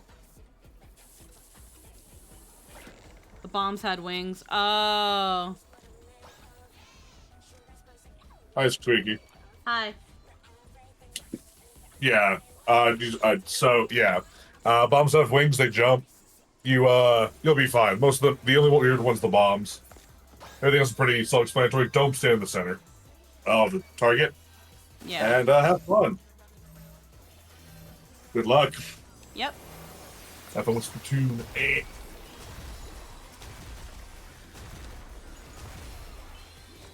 What's your favorite color?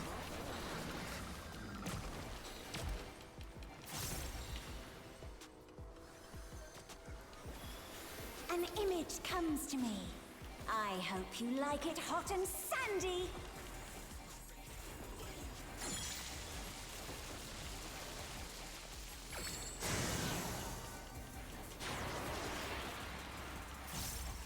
goodness! The ring has become a desert. How about a little more sunshine?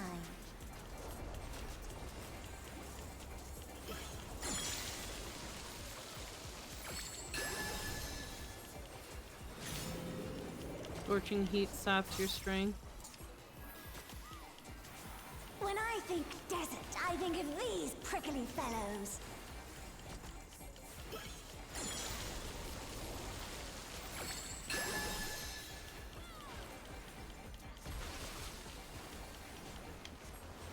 Oh. Oh. Watch out! It's a veritable storm of needles.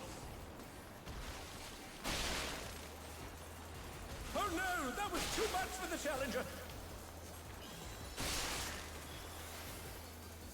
There's something missing. Oh, I know.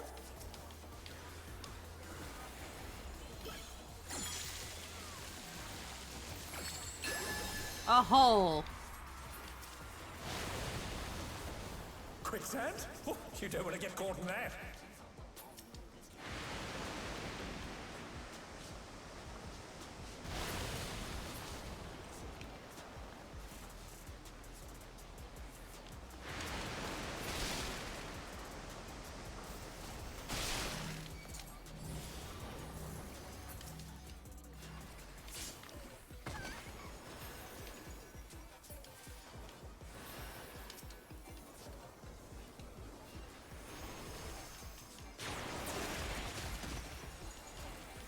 What's your favorite color?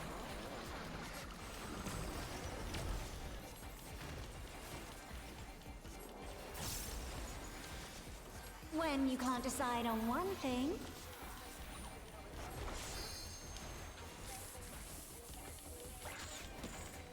Okay, target and arrows.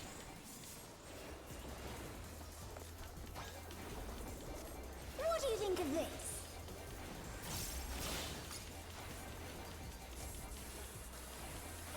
Bomb and arrow.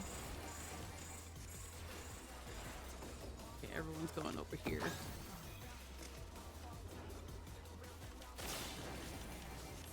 That's stuck square!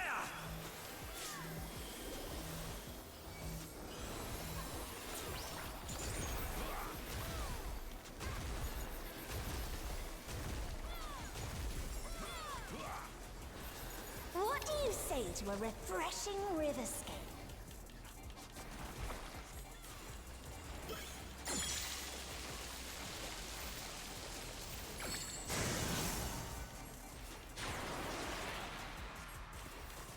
A crystal clear river! How charming!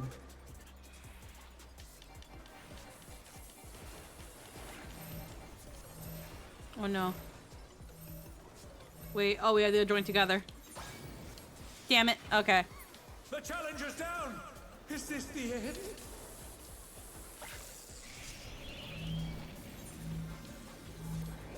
I see now.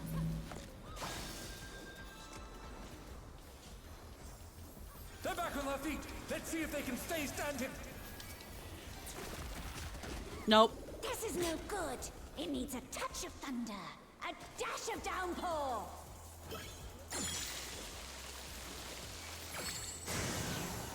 Okay, don't be in the river.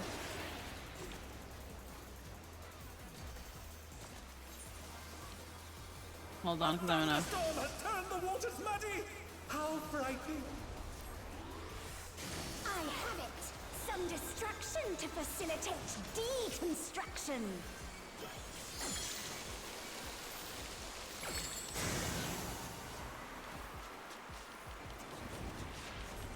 A massive raging storm! I hope you brought your parasols.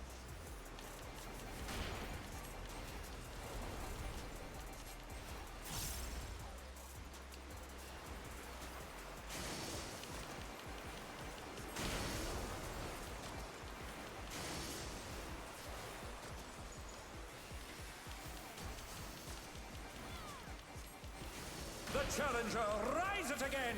Can they turn this around?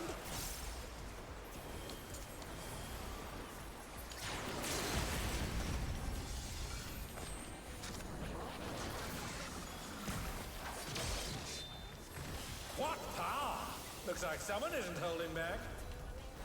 When you can't decide on one thing,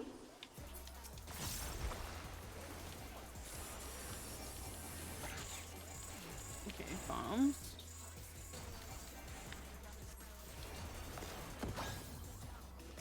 what do you think of this? Oh, will the challenger be all right? Okay, these are gonna jump.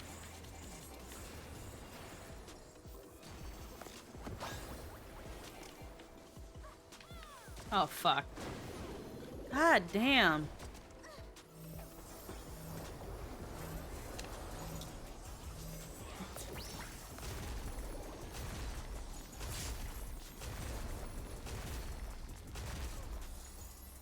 Wow.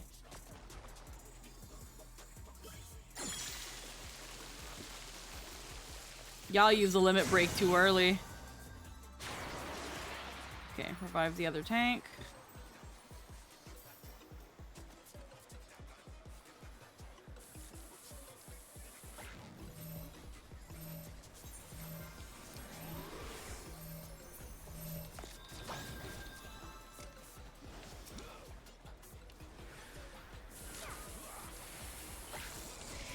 Oh my god, the other fucking healer died. When did that happen?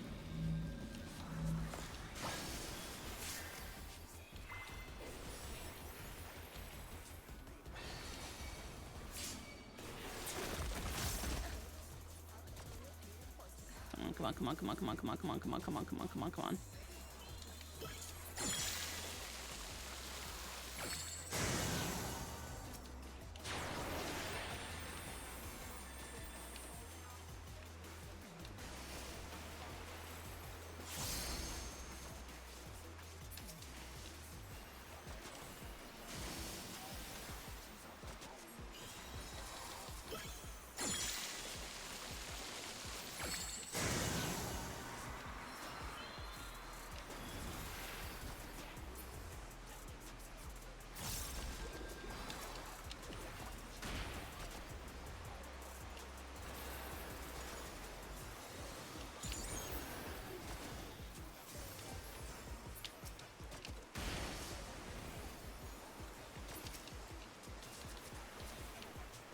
Ooh.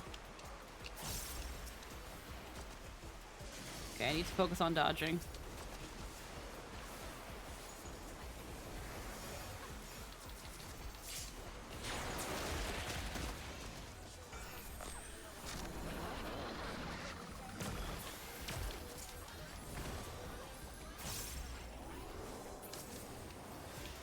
When you can't decide on one thing,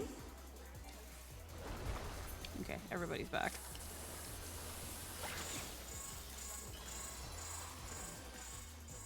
Okay, where's everybody going? Where's everybody going? Where's everybody going? What do you Everybody's think of going over this? here.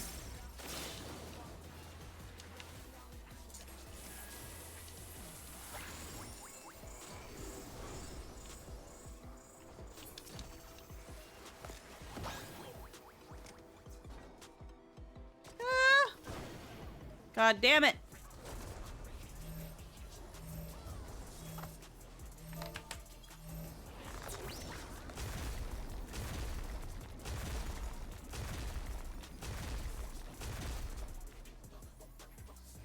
what do you say to a refreshing riverscape?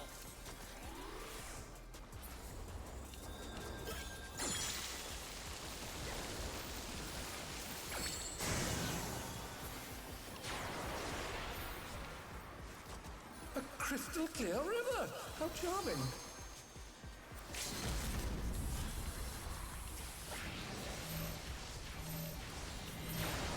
There we go.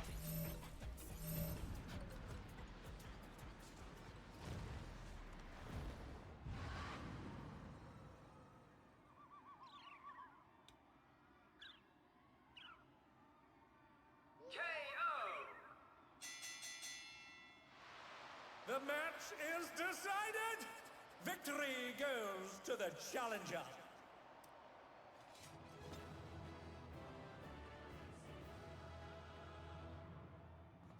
Thank God she never sends us back to the desert. I can't stand those cacti. Those cacti, they're not that hard to dodge, but they are annoying. It's all over. Until next time.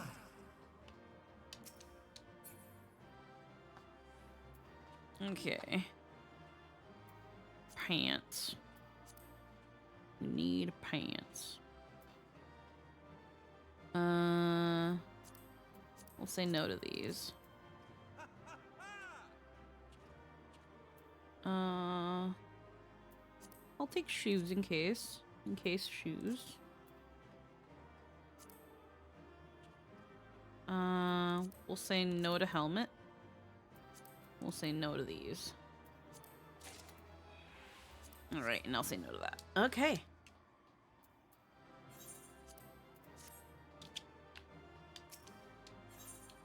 Alrighty.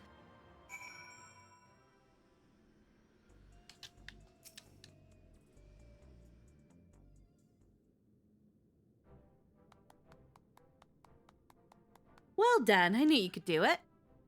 Your next match will be against the cruiserweight champion himself. But seeing as we have a bit of time, there's something I'd like to tend to first. I want to tell Dancing Green and Sugar Ride about Cyclone Crosis and see if they've developed any symptoms. We have to save them too if we can.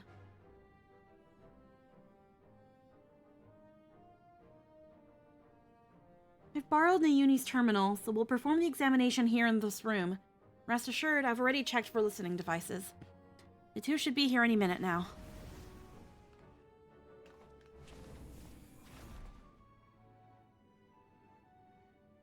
So what's this about, darling? Are we having a party here? If that's the case, I'll excuse myself. I'm rather keen to give form to the inspiration you've given me. No.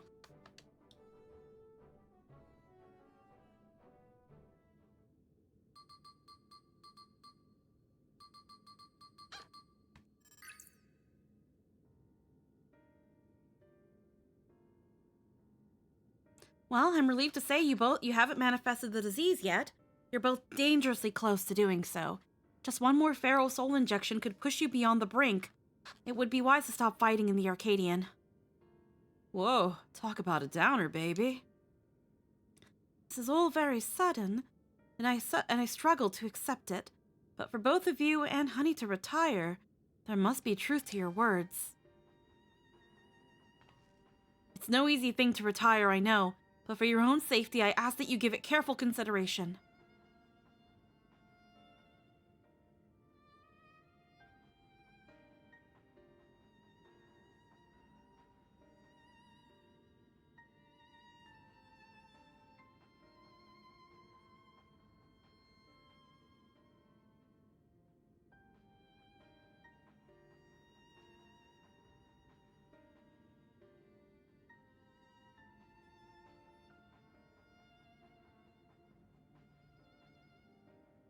I've made up my mind. I'll retire.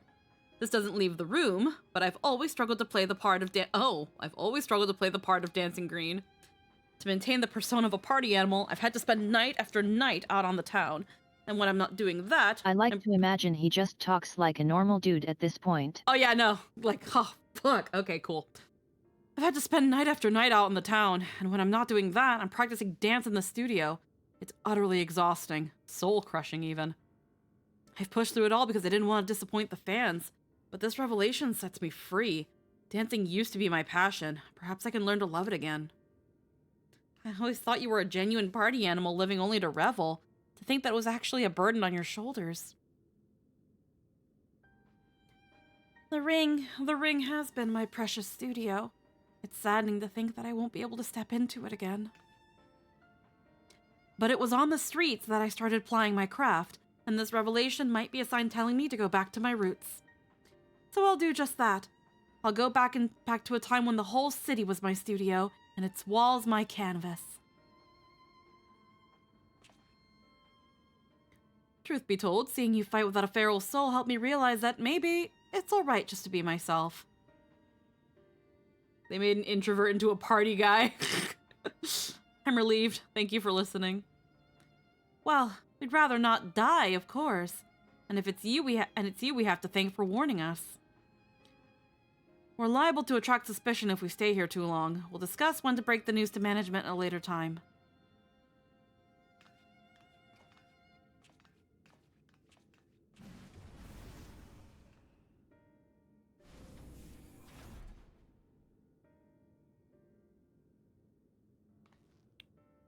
Thankfully, those two have other places to employ their talents, like honey.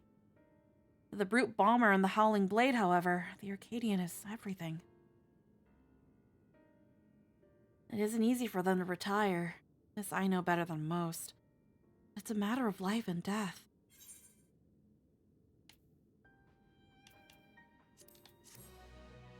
I'm wondering if Eutrope is gonna appear for the fourth one again. Because it's been like 3 matches. The first one was 3 matches and then Eutrope. And then this one, it's like, I wouldn't be surprised if she comes back and she's like, hi, I'm even stronger and more powerfuler than last time. Fight me again. Twisted Vengeance.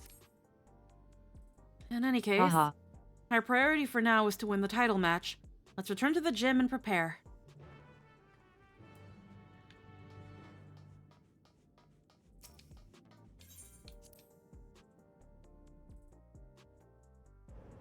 I do like how, like, inside the Arcadian, it's just a calmer version of Eutrope's theme.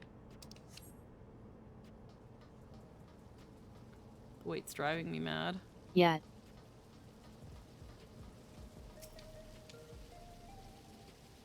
Talented fighter, wicked thunder, yeah. Just you, okay. Nope, she's still talking about Honeybee as if she's a part of it.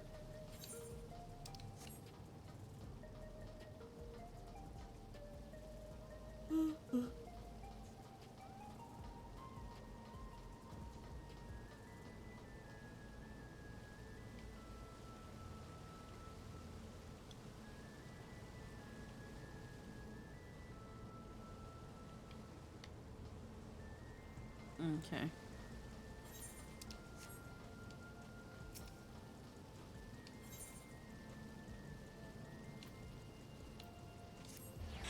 Excuse me.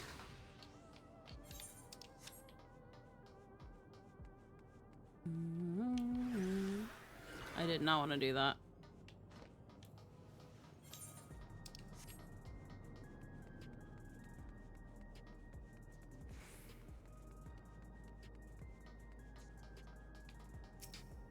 I wonder who's the minion this time around. I want to think it'll be the bunny. But it could also be... I can also see it being Sugar Riot. The Uni will be relieved to hear that both Dancing Green and Sugar Riot plan to retire. Come on, let's share the good news.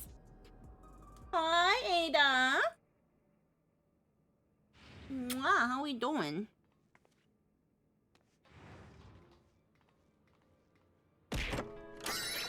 The bread is here!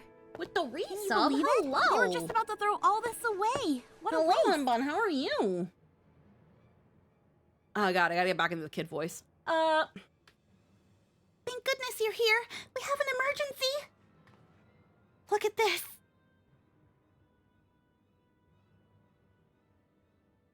Okay. He's beating people up. Drawing as usual? Hell yeah. Hand over all the feral souls you got. This is unbelievable, folks. Just when we thought the brute bomber couldn't sink any lower, it seems he now intends to use unregulated feral souls, and several of them at once besides. The madman's going to turn himself into an abomination. This is a violation of the rules. He'll be banned for this. Shut your bloody trap and get out of my way. Are we fighting this fucker again instead? Oh, shit. Punt the potato. Hey, unstoppable upstart. If you're watching this, come and find me at the demolition site on the 8th level. We're going to fight again, and this time, I'm going to destroy me. You hear me? Wow, I can't. Cold reads are my specialty. I'm going to destroy you. Ha ha ha. Silly creature, girly pop, brute bomber.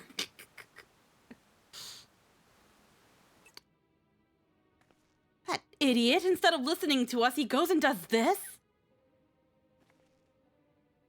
The general public is unaware, but the doping tonic the brute bomber imbues during his matches is actually a harmless prop he uses as part of his ring persona. It's just a caffeine-free Red Bull! That's why his matches continue even when he's disqualified. Using multiple feral souls at once, however, is expressly forbidden due to the extreme danger it poses. Doing so warps the flesh irreversibly, turns you into an abomination. As Mr. Medem said, in the worst case, it will kill you. This is likely because it greatly line. This is likely because it greatly accelerates the soul's degradation, leading to cyclone Precious. crosis. Yo, you lived? You went and told him about the disease, didn't you? Despite my warnings, you went and told him. I'm sorry, but we couldn't simply leave him to his fate. Well, he ended up taking the matter to the president, who naturally denied the existence of the disease. And naturally, the brute bomber chose to believe him.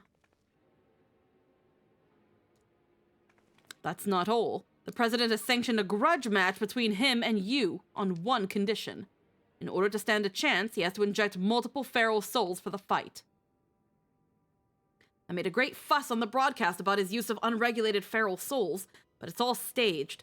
Everything is according to the president's script. He wants to get rid of you, and he's using the brute bomber to do so. What? But the brute bomber's already exhibiting symptoms of cyclone crosis. This will kill him. You think the president gives a fuck? I know. I tried to talk to him out of it as well, but he refused to listen. For him, the president's orders are absolute. Make no mistake, this match will go ahead. Even should you ignore his challenge, the brute bomber will inject himself with his assembled feral souls and come for you. Besides, if you still intend to become Grand Champion and release all the souls in the Arcadian's repository, I fear there's no way except through this fight. So prepare as best you can, then meet me at the Arcadion. I will have a chauffeur take us to the venue. But you will walk. Oh. I'm coming too. I'm the one who caused all this by revealing the disease to the brute bomber. Least I can do is be there.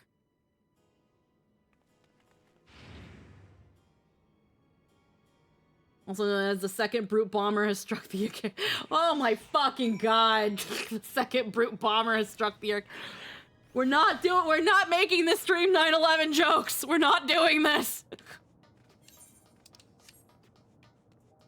We're not doing this.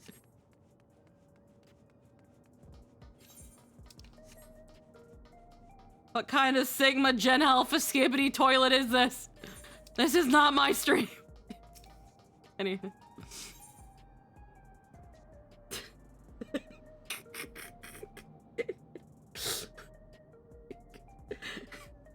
You want to finish that sentence, pun guy? Okay.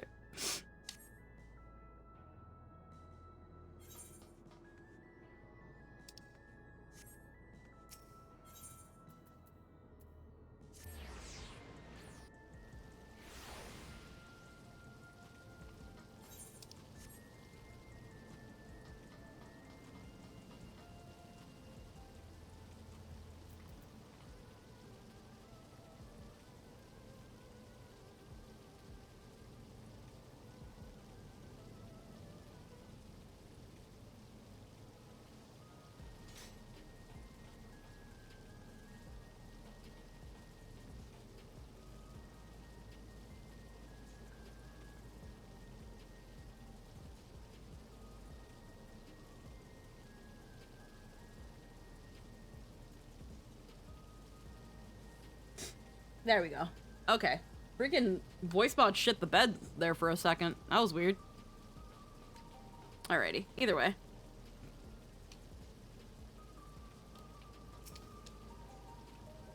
You're ready to depart? Then pray let the chauffeur know as much. Let's waste no time. The broadcast may be staged. But the brute bomber's desire for revenge is most definitely real. There's no telling what foolishness he might commit. Mr. Polo, awaiting your arrival, will be my pleasure to escort you via air wheeler. Blah, blah, blah. Alrighty. To the 8th level demolition site. Get in the Cybertruck.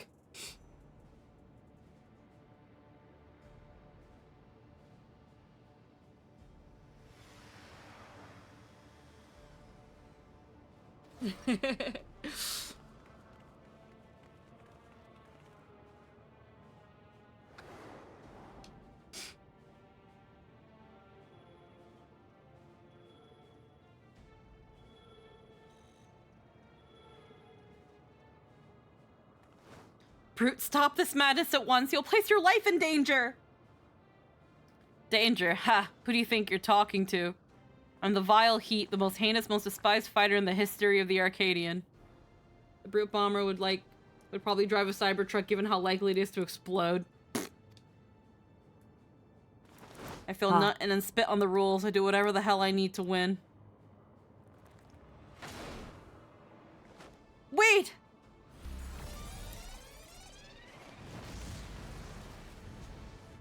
This fucker's gonna keel over.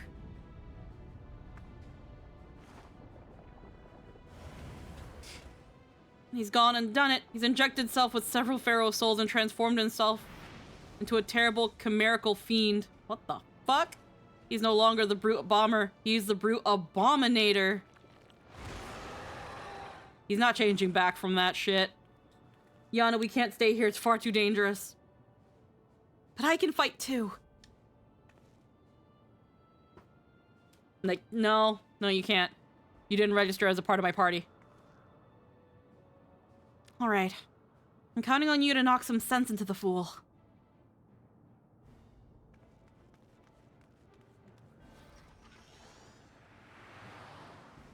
Alrighty.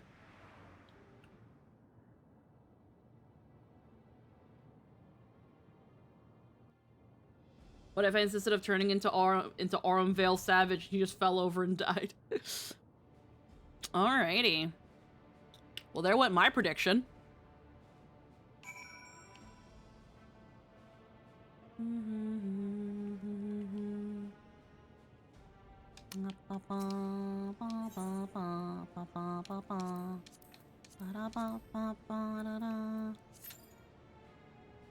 All right.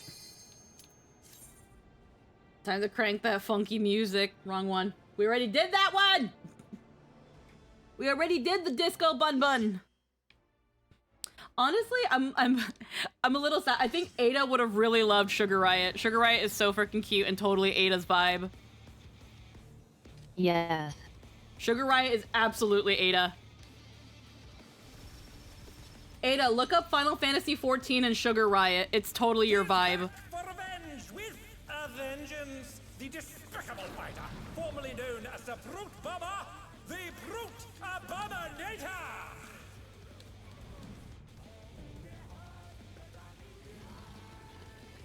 Ooh.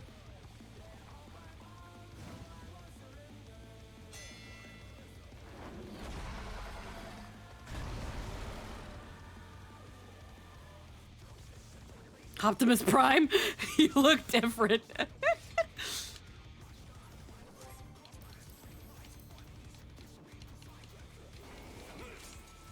To take it outside, the Brute Abominator means Riot. business. R-I-O-T. Sugar Riot. Will the unenhanced warrior be able to contend with this chimerical foe? Her field is all pastel paints. And, like, she normally wears a lot of purple and, like, cyberpunk kind of looking. She's really He's cute. used his fetal powers to manifest a weapon. Oh, shit. Oh, a brutal blow! But the contender is standing firm. Oh, wait, it is kind of me. She's really cute. She gives Ada vibes. Ooh.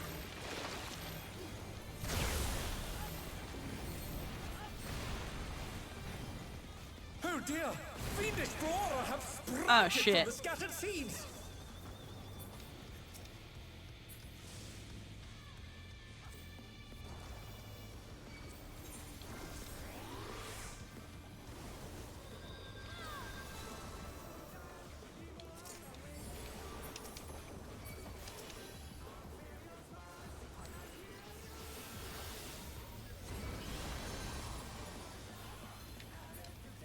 Oh my! Even the cameras have been petrified, and now they're crashing down all around. Oh, shit. Everyone's going here, so I'm just gonna assume here. Damn it.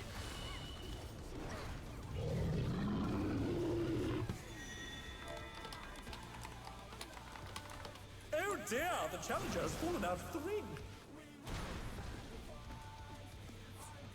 Yeah, that's usually where groups wipe. Thank you for being my background noise because I forgot I have a script due Tuesday morning. There you go. You're welcome. Hooray.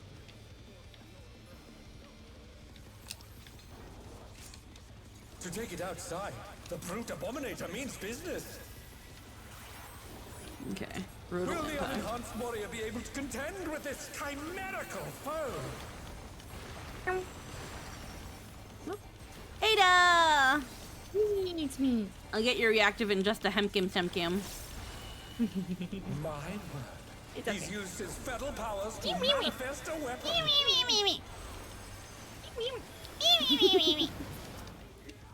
Guess who's been on TikTok too long? Brutal blow, but the contender is standing firm.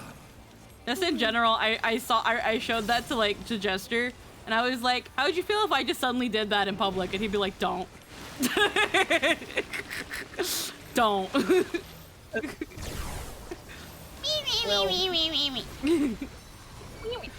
Fiendish flora have sprouted from the scattered In my seeds. head like for several hours, like. Oh my god, what is this? Oh my god.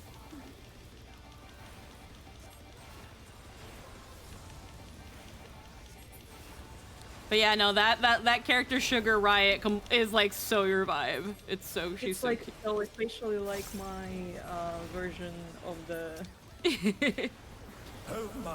Even the the cameras Honkai have when been I do petrified. like the sketch Another of my crashing character. down all the around. Honkai design. Yeah. Yeah. Colors exactly the same. Eyes, vibes, Fuck! but small. But small.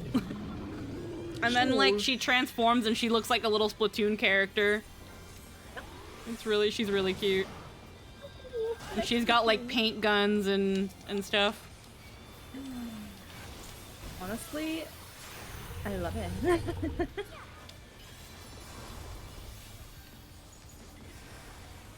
Oh my god, who is the ugly boy? Oh! Boys are just rival flying. Oh, whoa! You just fly away. Yup. Oh, sorry, I was Couldn't this be watching the the brute abominator is hanging stream on the building. version, not the. Not your Discord version of the stream now. Yeah. Okay, what's going on here? He's got a club. He's got a club! Oh no! He's gonna smack you. There's no way I watch Epic as much as fucking Din, but I can always find a way to reference it. Okay, this person's going here. I'm gonna believe them. I still Okay. can't, like, He's listen bounding all from the wall songs to wall. of Epic. Like, Stop! Get off me! oh no! No, no, no, no, no, no. No, it's my spot, and they were all up in my spout. Oh no. How dare. How dare you? Alright, I'm gonna have to hope that I don't get hit while I try to revive this person. I will open my pistachios and Pistachios. and cookies. Yes, I love pistachios. It's my favorite nut.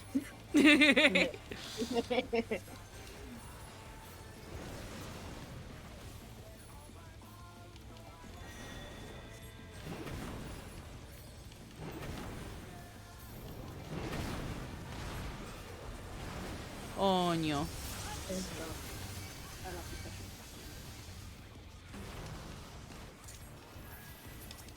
They're so expensive. I don't get it. Pistachios? Oh, nuts in general are always on the pricier side, except for peanuts. Peanuts are definitely the cheapest nut. I love cashews. And cashews are always pricey. Ooh. For some reason here, they're like cheaper than. We'll send cameras in there at once. The destruction Gonna hop off for appears to work? have Yeah, started. you have a good one, Wandering Hero. Thanks for popping in. Like some bags. Nice to hear you. Yeah, nice to hear you too.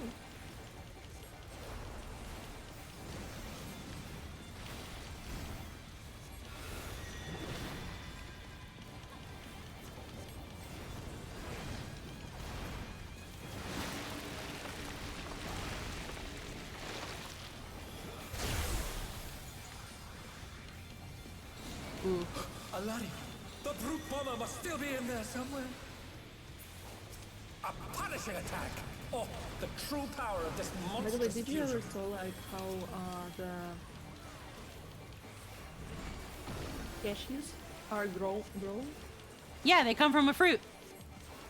Yeah, I Did you didn't know that that. cashews come from a fruit?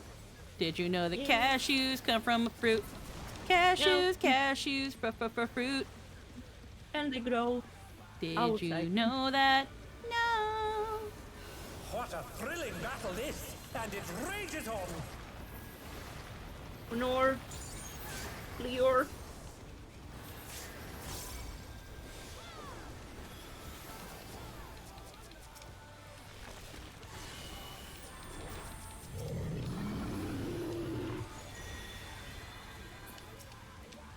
I'm doing my best Always to just. demoralizing when you do a mechanic right and die because no one else did. To be fair, I have no idea what's going on. My brain is not. Let's see if they can My stay brain is standing. so overwhelmed right now. You're just pressing all. I'm just pressing buttons and making sure that other bars aren't down. At this point, I'm just trying to be a healer. I'm making sure my dot is up, and if no one's dead, I'm glaring. I don't know what the fuck I'm doing. It's okay, healers a redundant role now in this game. Yeah. Get away from me! And you should. Like. Slay. Slay. What are we doing? Everyone's going over here. Alright, I think I understand that one. I think I understand. Everyone's going over here. Not today, Satan. Take that, depression. Alright. Alright, we're...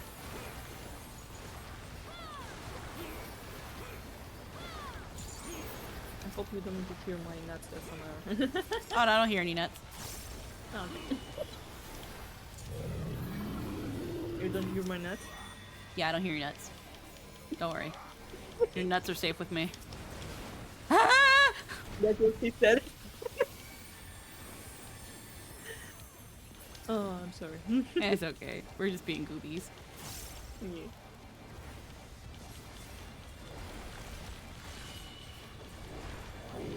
Alrighty. What's going on here? Spore My sack. strawberry graham cookies. Oop. And my giant Okay. tea. He's gonna go over there. Boop. Okay.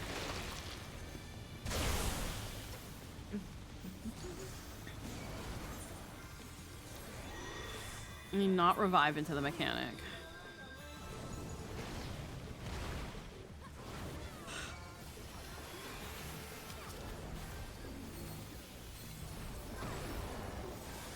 Oh, okay. Now I'm drawing Anthony's character for. Oh, hell yeah. Yeah.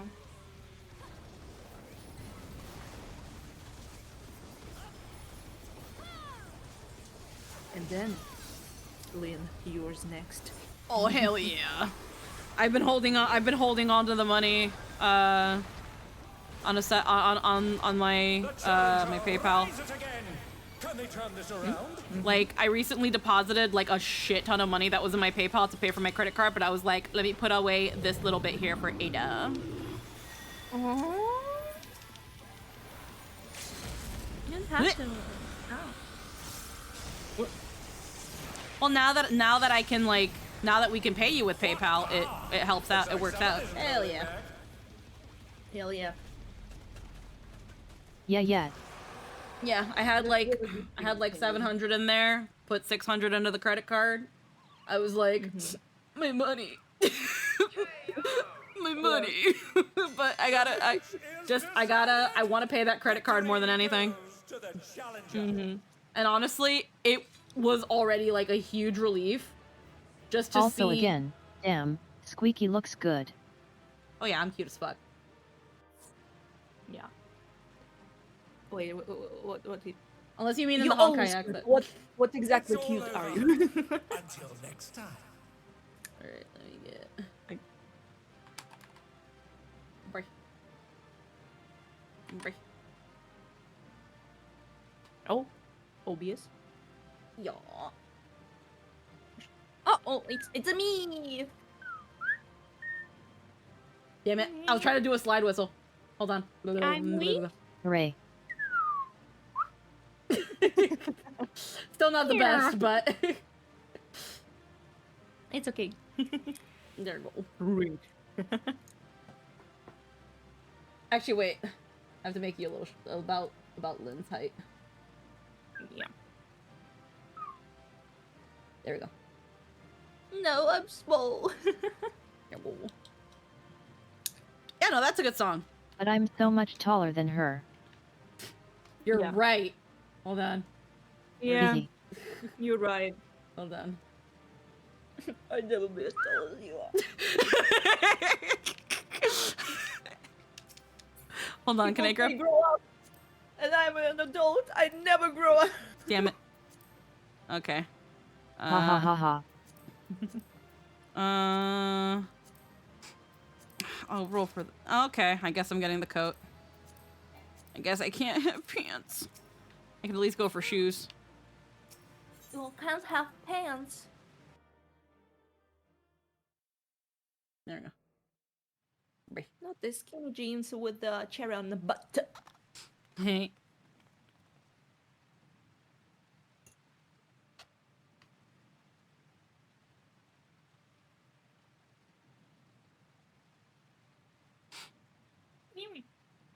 It's no good.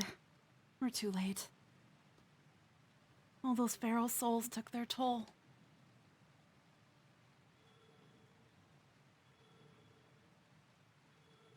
Ha, get dead. The president had the broadcast cut the instant the match ended, so as to not reveal the terrible side of his entertainment. He remains furious that you divulged information on Cycloncrosis. I will do my best to appease him, but I fear little will come of my efforts.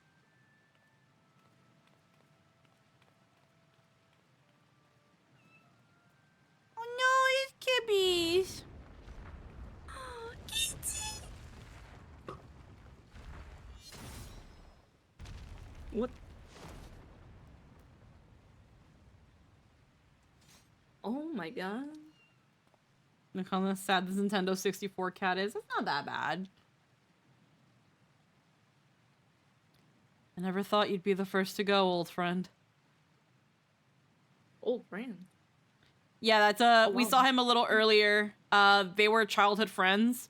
They kind of never really fit into what was going on, and then they were taken in by the Arcadion, which, for all intents and purposes, is like the WWE. In this part of 14.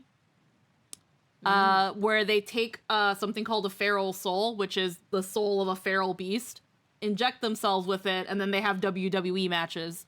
But we've discovered that because what the general public knows is that the WWE wrestlers, after a while, they retire and they live in the lap of luxury, and they're immortalized as living legends for the rest of their time, but no one ever sees them again, which is weird. Then we learn through getting ourselves involved that they actually don't live in the lap of luxury. They die. Because injecting themselves with these souls degrades their souls, and then they die. Our previous opponents, one of our previous opponents, which is the one cat girl, she was the first one we fought, and we were working with her little sister, because their older sister was like the big champion, and we learned that she's discovered this disease and is trying to stop it, which their older sister wants to kill us because apparently a really dense soul is the cure. But then she fucked off after we kicked her ass. These two, again, they were taken in, and while we're telling all our previous opponents, hey, stop fighting in the WWE, you're going to die if you keep injecting these souls, most of them have been like, yeah, sure, I don't want to die. One of them was an idol. She was like, if I die, I can't sing and be on stage and be around and be adored by my fans. So yeah, I'll quit. The other two, one of them who's like a big Didn't dancer. even think about it. Yeah. Just yet, okay, I retire. Yep. The other two, was a party animal play bunny boy, and we tell him, and he's like, you know what? I was kind of done with this persona. I fucking hated it. It made me hate dancing. So maybe this will be a good chance to chill the fuck out now, be me again, and maybe find my love of dancing. So yeah, fuck yeah, I'll retire. And then the other one, Sugar Riot, she was like, you know, I started as a graffiti artist out in the streets. You know, being in the WWE meant that I could just express myself and put my art everywhere and be seen, which was awesome. But I don't want to die. I don't want to die. So maybe I'll just go back to my roots and go back to being underground and, you know, find new inspiration elsewhere. But these two, we didn't tell this blonde guy because we haven't fought him yet. And we don't want to raise suspicion by telling all our future opponents, hey, you're going to die if you keep doing this thing. But the other guy, we fought him in the first tier. And he was playing the role of this, like, the evil WWE guy that's an asshole and cheats and gets away with it and all that shit. But we actually turned out that we actually learned he's a big softie. He has a bunch of cats. He loves them. He's really gentle, very shy, very reserved. But he's very, very defensive of the president of the WWE because he took them in. So when we tell him about what's going on, he doesn't believe us. He goes to the president. The president's like, no, that's not going on. Wow, they're such a liar. You should beat them up. And also take all of these fucking souls and beat them up. The problem was that he was already showing signs of this disease, the early offsets, to which we're telling him, please don't fight in these again. You're going to get worse. And because he injected himself with so many souls at once, he turned into this monster. And now he's dead. So the little cat that we saw was one of his many cats. Oh, no. Unfortunately, the breed of cat he owns is Death Flag, which was a bad omen. Breed of the little coral cat? Because it was, if you're referencing the Alexander raids, pun guy, that was a black one. He had 3 cats. He had like a little tabby, he had this one that came up, and then like a little Siamese cat. But worry not, I will join you soon. Oh my god. And then it's very likely that this guy, at least it's implied that this guy used to date the cat girl's older sister who wants to kill us because our soul is apparently the cure. You don't mean. Oh.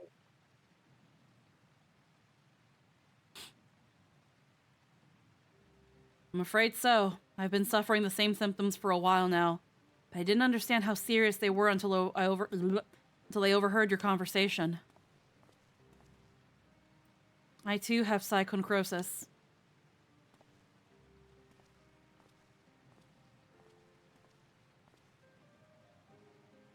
Your sister and I began experiencing bouts of dizziness at the same time. Not long before she disappeared without a word. I realize now that she must have been searching for a way to fight her fate. But I chose to accept mine. Yo, is this low-key a Cloud reference with the geostigma? Oh. You've come from beyond the barrier, Polo. No doubt you find it Sigma? unsettling that we use souls to cheat death. Having been raised without regulators, I felt much the same.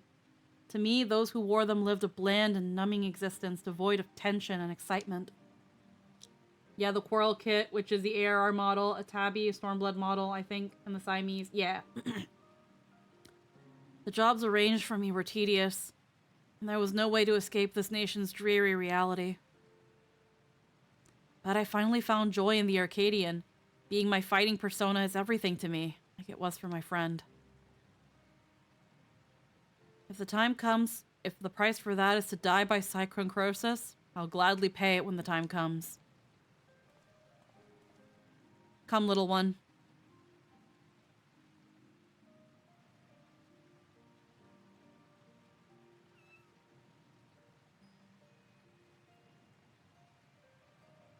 Oh.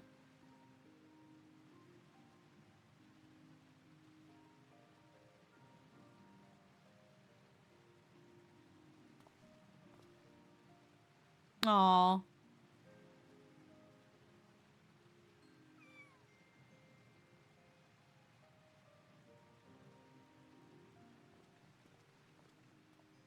Yeah, when we see the cats, they're both like playing with them, and he's like, "Why do your cats never come to me? They never want to come to me when I call them."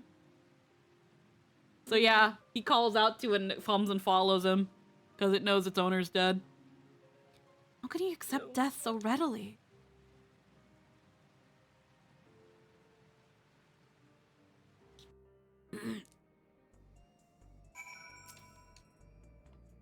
Damn it all, it doesn't have to be this way. I'm sorry. It's just all so frustrating. You did what you could, and I'm truly grateful. The president has wasted no time covering things up. After retrieving the brute bomber's body, the company announced that he's chosen to retire with this defeat. And so matches at the Arcadion will continue, but after a delay. It'll be a while before your cruiserweight title fight. Say, I wonder where Nayuni's gone. He wasn't here when I returned. Alright, well, where's your little sister? Family matters. Oh, Listen, okay. these people intentionally used my best friend's loyalty to drive him to suicide to try and cover their own asses, and I'm going to redouble my own loyalty to them while blaming you for it. This is a rational and intelligent response to the facts at hand. It's very stupid. It's that thing of, unfortunately, he's using the logic of, we have nothing else. No one else will accept us. And it's like, Yeah. Again, for some people, and we saw a little bit of this during the MSQ with that one person, in 7.0. For some people, the Arcadian is all they have. They are either outcasts of society, or they have no other talents than fighting, and this gives them a chance to make a living out of it. The problem is that in doing so, you're shortening your life and you're going to die. I'm looking at this picture and I'm like, Nayuni's probably in trouble. She's probably been kidnapped. They're gonna probably use her against us, and this is gonna make Yana possibly make a dumb decision, one, to save her sister and to help us. We already know that she is at the threshold. If she is to use a feral soul, she will get psychonecrosis. After what's happened, I can't help but feel worried. I'll see if I can locate Nayuni via her terminal. He wants to commit death by warrior of light, go out in a blaze of glory.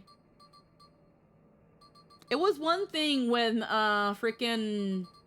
I don't want to say spoilers. It was one thing when it happened in Stormblood. Though at the same time, it's an excuse people tell themselves, given the skills of the Arcadium are highly transferable to other professions. Yeah. Mostly the fear of change and anxiety of if you'd be able to adapt. Yeah. What? She's outside Everkeep.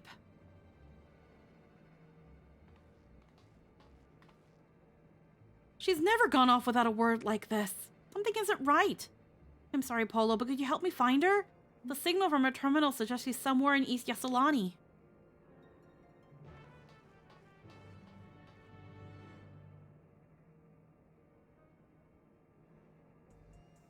In fact, in story, we saw a guy who used to be the Arcadian being a physical therapist. Yeah, no, there are still things they can do after this. It's just, again, like Lynn said, it's the fear of change. Having your life just change in a moment because of having one moment change the trajectory of your life is terrifying. Like, there's someone in this trash can. This bed is so comfy. Bruh. Bruh. Rawr. Bro, like, this dude's in garbage. Bro, are you okay? Bro's fucking smashed. Bros See, smashed. he's good. Okay, he's in. Actually, yeah, no, we can.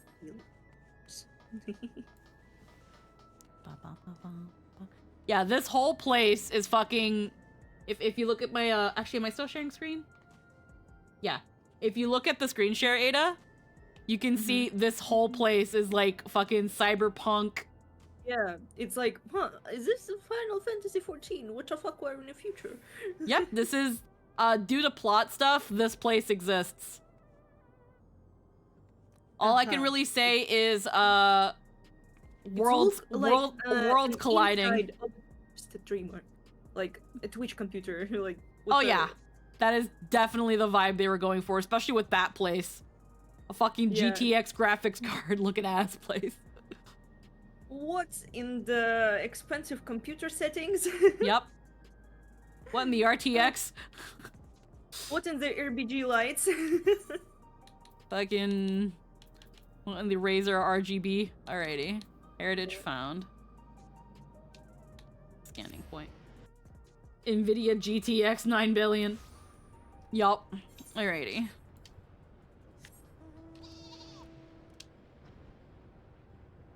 Alright, we gotta find our heckin' Babu. She's all the way over there.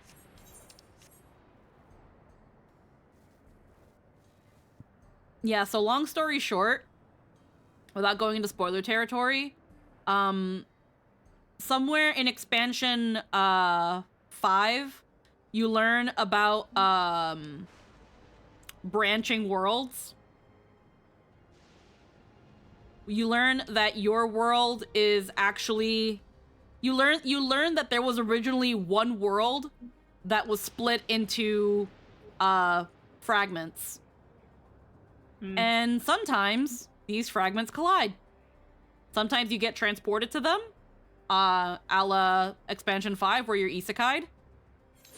And sometimes, you know, again, sometimes people develop wormhole technology and are able to link worlds together. And that's what happened here. So if I'm to go to my world map really quick. They went straight. Whoa. So this is the map of the world. This 13 top of them, not including the source. So Final Fantasy 14 has, drum roll please, 14 realities. Yep.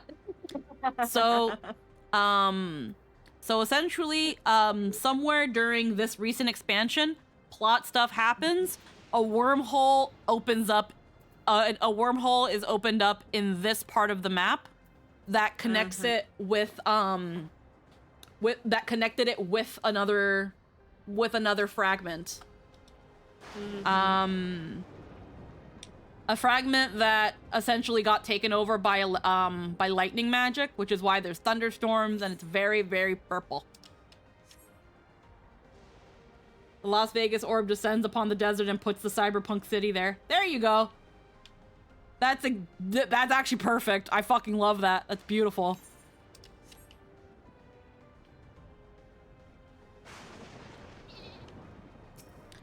And because that other world that the Las Vegas orb brought down was super technologically advanced because they learned how to harness all of that, they've got things like regulators and cyberpunk outfits and cyber trucks and shit like that. They were able to get super technologically advanced. The thing is, though, their systems came with weird shit like, hey, we have these funny things on our heads, and when we die, no, we don't. Because, you see, we've taken the soul, we've separated the memories and put that on iCloud, and the souls we use to revive each other when we die. And depending on how much you involve yourself in society, how much of a my brains. And if we do die for real teeth, no we don't. You can't prove it. Yep. Yeah. If you're a very good contributing member of society, you essentially get a bunch of get out of death free cards. But if you do actually die for realsies because you used up all your get out of jail free cards, everyone forgets who you are. Your memories get shipped to the everyone's memories of you get stored into the cloud, where a recreation of you is in the community Minecraft server. It's in Minecraft. And your soul is then put into the soul bank so that other people can then eventually get out of jail free cards. This like a plot of Minecraft movie with Jack Black. That's like the first thing I think of. It's like your memories are transported to the community Minecraft server where you can fuck around in there. It's not you though. It's just a you created by people's memories of you. Damn. They get pretty existentialist somewhere in there, because it's like what creates a person, their soul, who they actually are, or people's memories of them.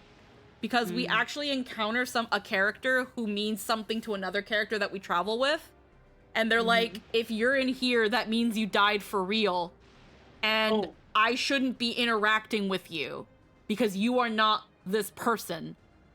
But God, you act just like them. You speak just like them. It's like you're here. It's kind of sad. Oh, it's so sad. I'm actually getting a little, like, wibbly. Because it's like, you hear about this character from the one that's, like, this character that you meet in the Minecraft server, you hear about them from the person you're traveling with. And you learn that he's going to go see them. And when it's time for you to head out to go see them, the Las Vegas orb incident happens, and it's like, oh no, that was at your home. That the Las Vegas orb landed in your city. And he's like, oh shit. But we can't go there because plot stuff happens. And by the time we do go there, anyone who was living there is now 30 years older. My only real complaint with that setup is that we don't get to meet them ourselves until after they're already gone, and that gut punch could have been so much more powerful if we got to meet and interact with them before the orbning. They stick you in the infinite theme park, yeah. So like, we hear about them the whole time, and again, we only hear about them, and then we finally meet them. And again, they're just like her, but the person who was with us that was trying to go see her the whole time puts a wall because he's like, I can't interact with you. Because at the same time, the reason now you're visiting the community Minecraft server is because your job is to turn it off. And if you turn it off,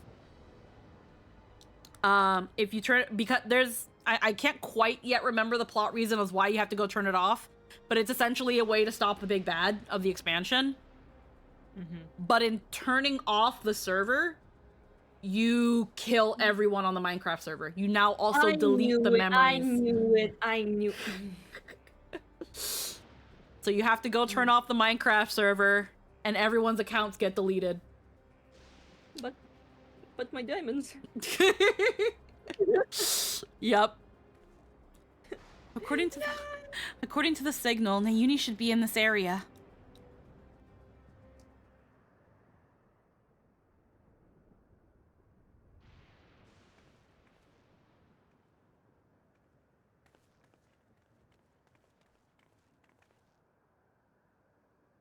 Nayuni, you had me so worried. What are you doing here?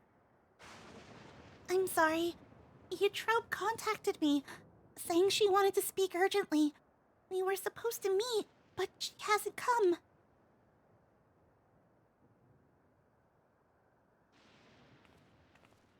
There she is. Okay, God.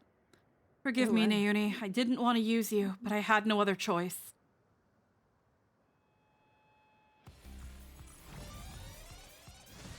There's the eldest sister. Now she's evil. Oh my god, Slay. Yeah, no, Slay. Oh my god, OC unicorn cat. Eutrope, please don't do this. It's too late. There's no going back.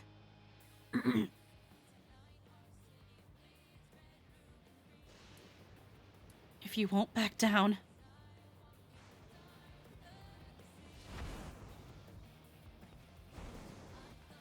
And neither will I. Oh, whoa, whoa. Oh my god. Yeah, no, slay. Oh my god. I can see. Cat squared. Oh god. Yep.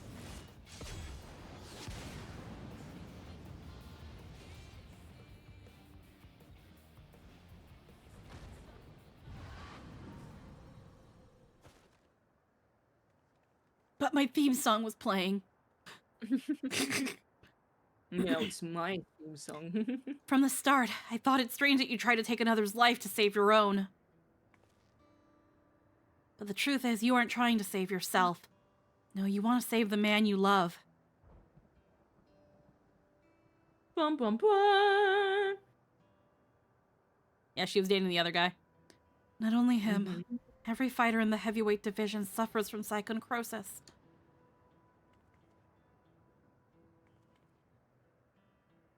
Even so, they continue to trust the president.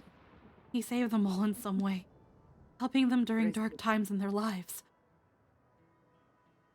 The Howling Blade, Red Sara, is no different. This You is choo- real dialogue, and how real people speak. Shut. I didn't write the script, I just say it. I'm just cold reading. He'd choose to remain at the Arcadion rather than be with me. That's why I decided to act alone. If my friends were determined to fight until they died, then I'd find a cure no matter the cost. Oh, there it is. Oh no.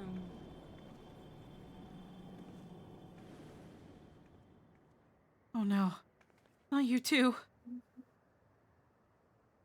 Naomi warned me that this might happen, but I had to stop you.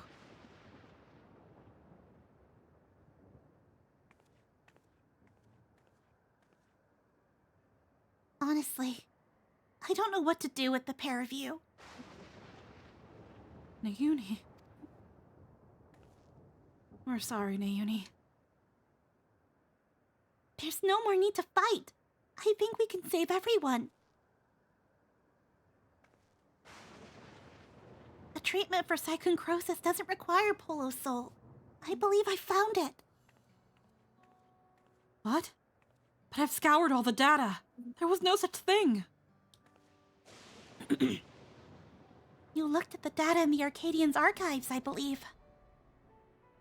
But thanks to the people of Oblivion, I was able to gain access to the military's research logs. And there I came across something called the regeneration factor. Generation factor? What is it? When one is ill or injured, the body naturally attempts to repair itself, yes? The regeneration factor is a source stimulating that recovery as part of life's design. Apparently, Lindblom scientists have discovered... Line! Apparently, Lindblom scientists have developed a stimulant to enhance their soldiers' regeneration factor. This is what we need. But that was centuries ago. Does the stimulant even still exist? As a matter of fact, it was clearly indicated in a report that its formula has been determined.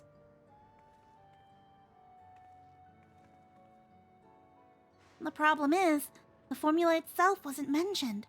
We'll need to investigate further. And for this, we'll need your help, Eutrope.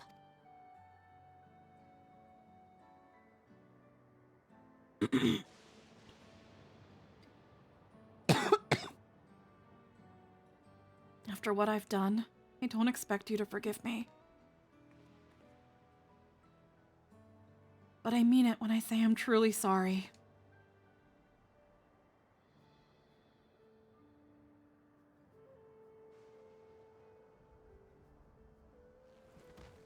Bleh. She's only fainted. Thank goodness. We'd best take her home so she can rest.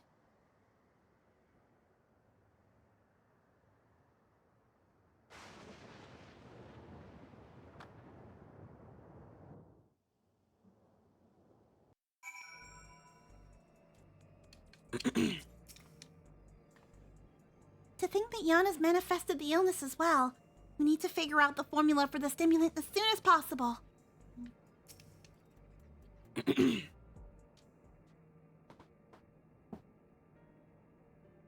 Eutrope's resting upstairs. Her second crosis is quite severe, so she needs to stay until we can treat her. You should worry about yourself too, Yana. You've manifested the illness now. I am sorry, Nayuni, but I couldn't just stand there and let Eutrope harm us. Promise me you won't use a feral soul again. I could have stopped her myself, you know. No, I could have handled that. Yeah.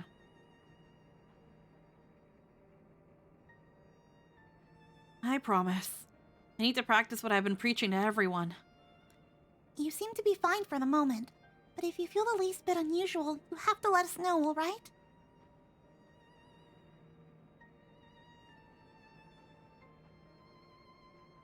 Even as we work on the cure, matches at the Arcadion will continue. That being the case, we should also continue trying to convince fighters to retire. The first being the Howling Blade, your next opponent. We have to save him, for Eutrope's sake, not least of all.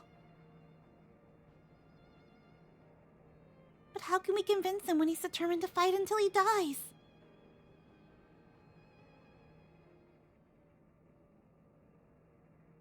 It so happens that I have a plan. We'll confront him on a broadcast and challenge him to a wager. Whoever loses the title match will be forced to retire from competition. Ah, so we put on a public show to generate excitement, just like they do at the Arcadion. Exactly. With the people's eyes on him, the Cruiserweight Champion would be hard-pressed to refuse.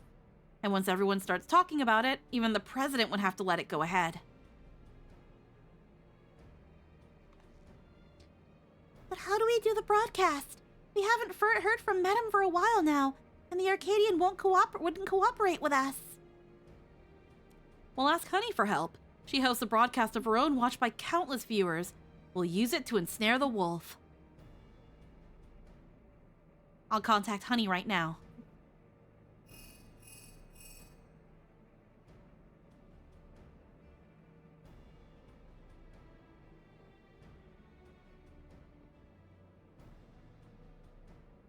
And she's on board. We're going to lie in wait at Mosaic. That's where the Howling Blade is known to unwind before his matches. When he appears, issue your challenge and do whatever it takes to get him to accept it.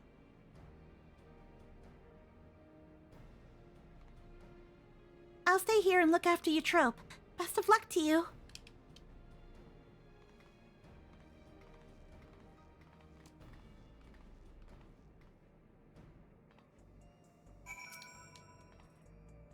Alrighty.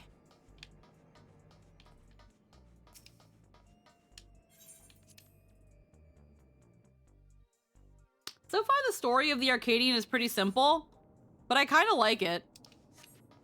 Mm-hmm. I feel like because it's just fucking what the fuck happened here? Hello?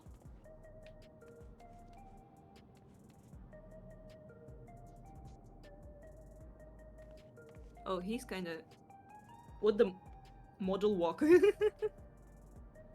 Well, Well, that's this was weird. not here before. Oh no, not the cyber Teslas. Gabbro. Hoping you'd stop by. Alright, you're not helping. Legit, this was not here earlier. Or am I going nuts and it was?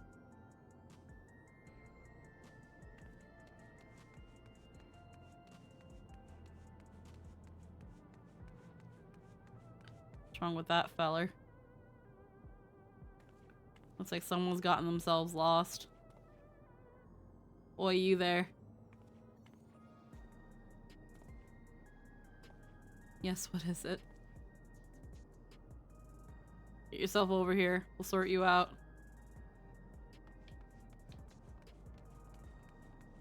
No, thank you.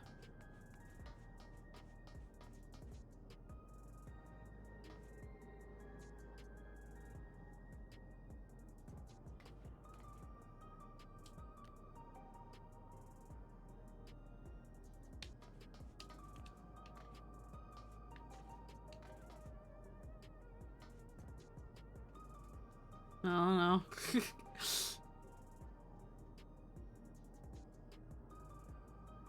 Careworn cleaner.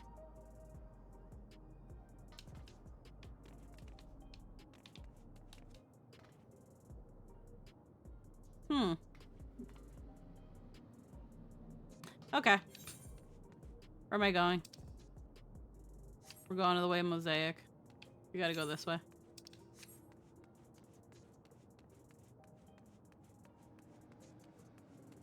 I'm guessing the stroll about cars are supposed to just because of like what's happening in the MSQ, which maybe I just never noticed it.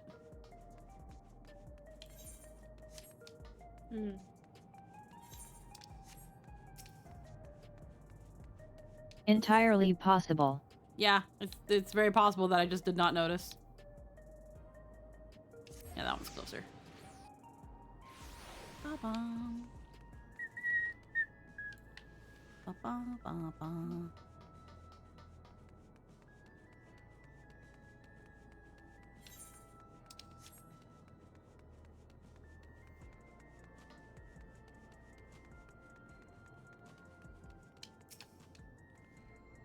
Honey's ready to go. Just give her the word and we'll let set our scheme in motion. Ah, there you are. Now that all the performers are in place, it's time to steal the audience's... begin our broadcast.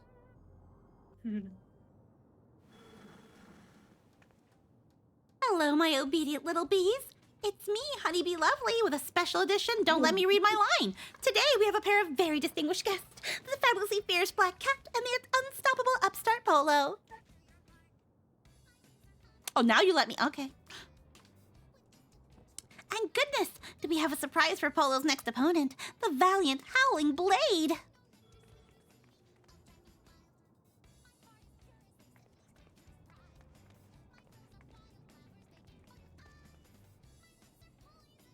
Huh? What's this about now? Why are you wearing that stupid hat? Polo wants to say something to you. Damn. You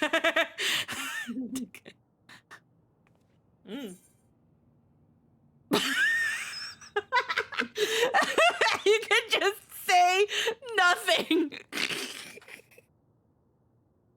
Say it.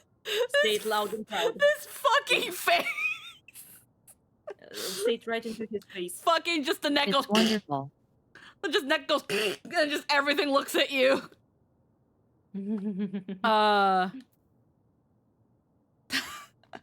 Say it.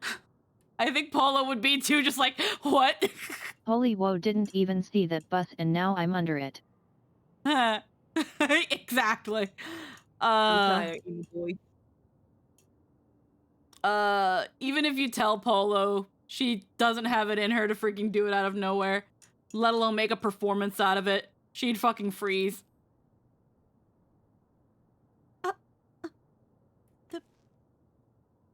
Hey, Howling Blade, if Polo beats you in the upcoming match, you have to retire.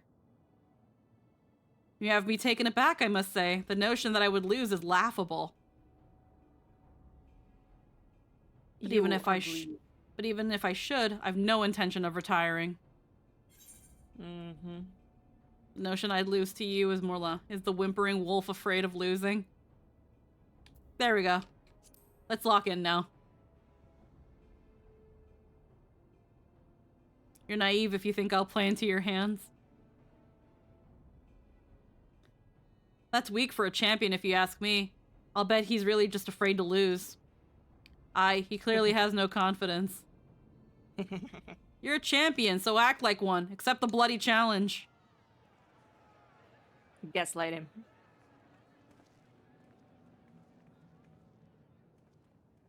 So this was their plan. At any rate, my reputation will be in tatters. Fighting is everything to me. If you're demanding that I wager my purpose in life, it's only fair that you do the same. So tell me, what gives your life meaning? Earning coin. Make no... You can't make money anymore. Your mother. Say it. I'd say, yeah. Helping those in need. You're a kind-hearted soul, but you can't help everyone. And sometimes people The don't... actual answer would have been food. Food. Food. Yes, food. You're a kind-hearted soul, but you can't help everyone, and sometimes people don't want help, even when you offer it to them. In any case, if that's what gives your life meaning, then that is what you must give up should you lose. If you agree, then we have a wager. Did you hear that, dear viewers? For their hotly anticipated clash, the two rivals are waging. Oh, God. Okay, well, Yeah. turn off OBS. We're turning off OBS. The two rivals are wagering their very purpose in life. This is not a match you can afford to miss.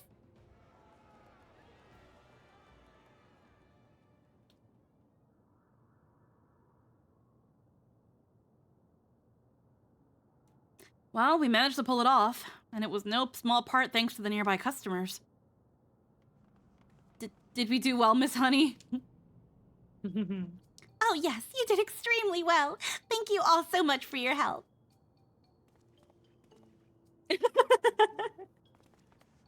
The fanboys. Yup. She's an idol. So that's how it is. You really are something else. Well, the rest is up to you. For everyone's sake and Brute's memory, see to it you send the Howling Blade into retirement. Right. All that's left is to win. Come, let's head to the green room.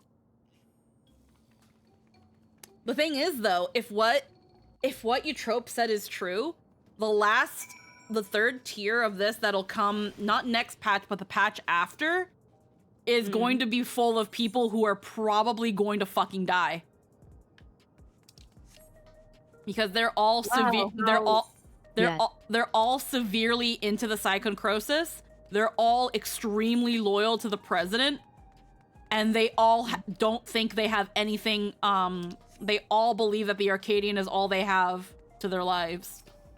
Don't get attached. They're probably all gonna fucking morph into like horrific monsters, and they're all gonna die. Definitely. That seems to be where it's leading to. I'll never play into your hands. Immediately plays into your hands. Pretty much. Alrighty. Yeah. This is it. The Cruiserweight title match. Let's seize victory and continue on our mission. Yeah, they also have the most powerful beast souls, so they're at higher risk by default. Yep. The lone wolf.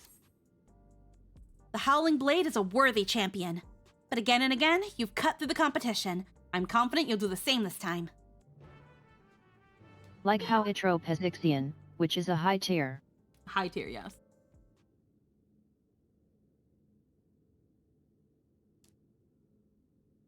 Right, let's take a closer look at your opponent.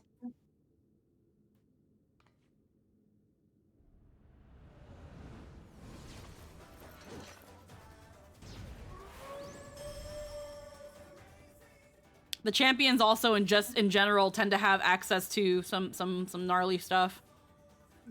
A lone wolf of the Arcadion, the Howling Blade.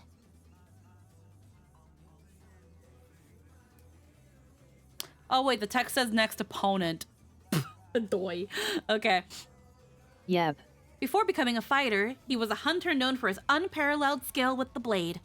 Word ultimately reached the president, who recruited him to Ascension Arcadia. Owning to his good, clean looks, he was immediately embraced as a babyface fighter, and he dazzles the crowds with his fantastical ring and blade of pulsating light.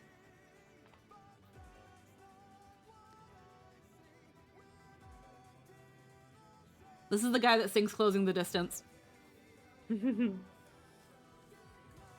Yup. With the soul of Fenrir, a legendary wolf, he's able to unleash slashes that are as devastating as they are fast. You'll need to stay on your toes at all times. Now march into the wolf's den, Polo, and show him that you're no mere prey.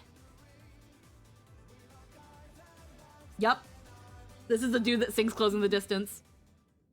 I guarantee you will not expect what this guy's voice sounds like.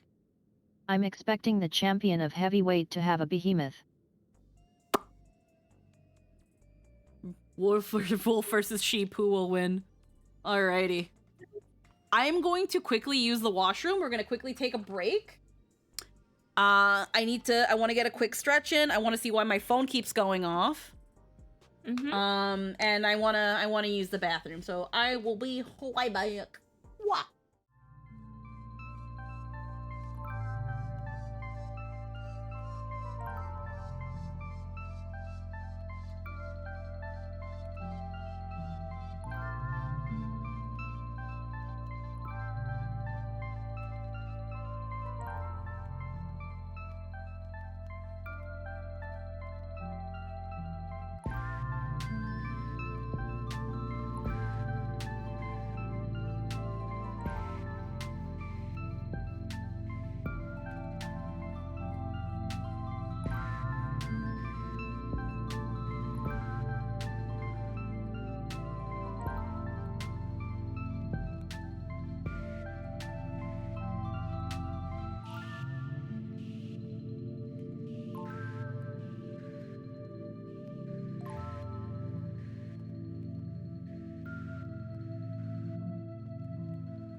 them defined cheekbones. Hell yeah. They're hot. Hi. Alrighty. DMs will be like, I needed this, and it's just traumatizing their friends for 4 hours on a Tuesday night while the friends make wee jokes about everything. God damn it, yeah, that's D&D. Alright, Yeah. we are back. It is Yes, time to please. do the last chapter of this tier. Oh my god. The Wolf on Wall Street. Oh wow, long queue. Mm-hmm. Took like 4 seconds. I know, right? Wow.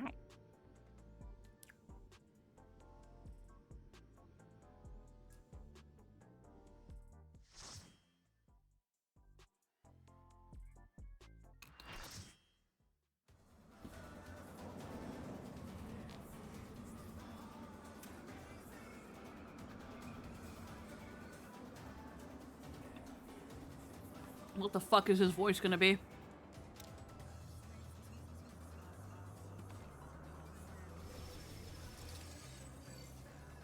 Oh my.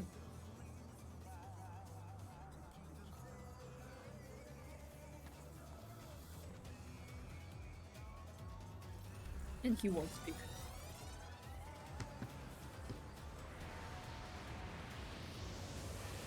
With his peerless blade work and preternatural agility, he's the apex predator of the cruiserweight division. The Damn. Howling Blade. Hello, Mateus.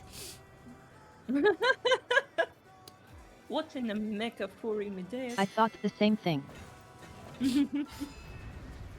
Okay. PSO2 looking, star looking ass. What in the Digimon? Let's begin, shall we?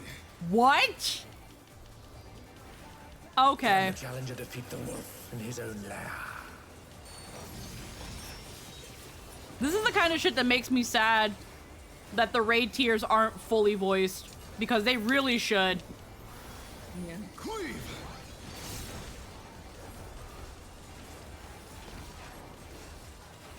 The fucking twink with a Wonder if you twunk. can keep up. The twink with a twunk voice. I don't know if this voice fits. Such speed, it's as if there's a pack of him. It fits his, like, his fighter form, but not... Ah, shit. Fuck. Oh no! They couldn't avoid that one.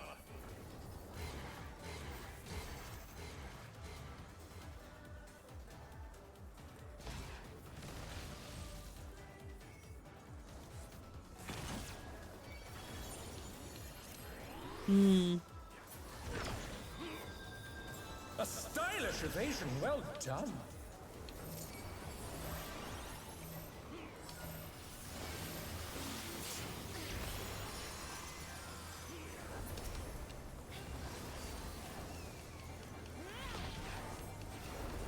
I do like toying with my prey. It's a good voice, but I just don't know if it's for his normal form. I think What is- in his normal form he just talk a little bit more like higher. Okay. Yeah, like Let's follow the crowd. Still, the voice is hot. Can't you fend off a pack of wolves?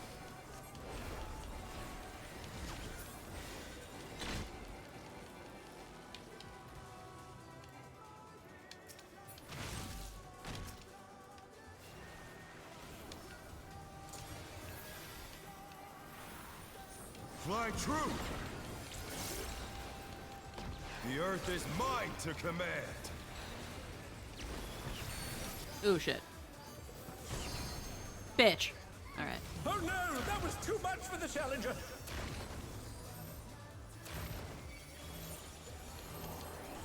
He looks really cool. I keep thinking it's Liam O'Brien. No, it's not The Liam. challenger's down! This is not This is Liam. the end? Liam has a very distinct voice.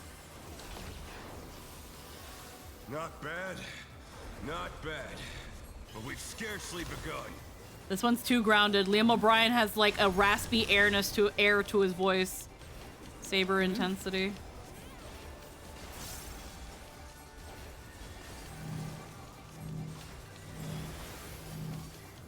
Did you watch the Snow White movie?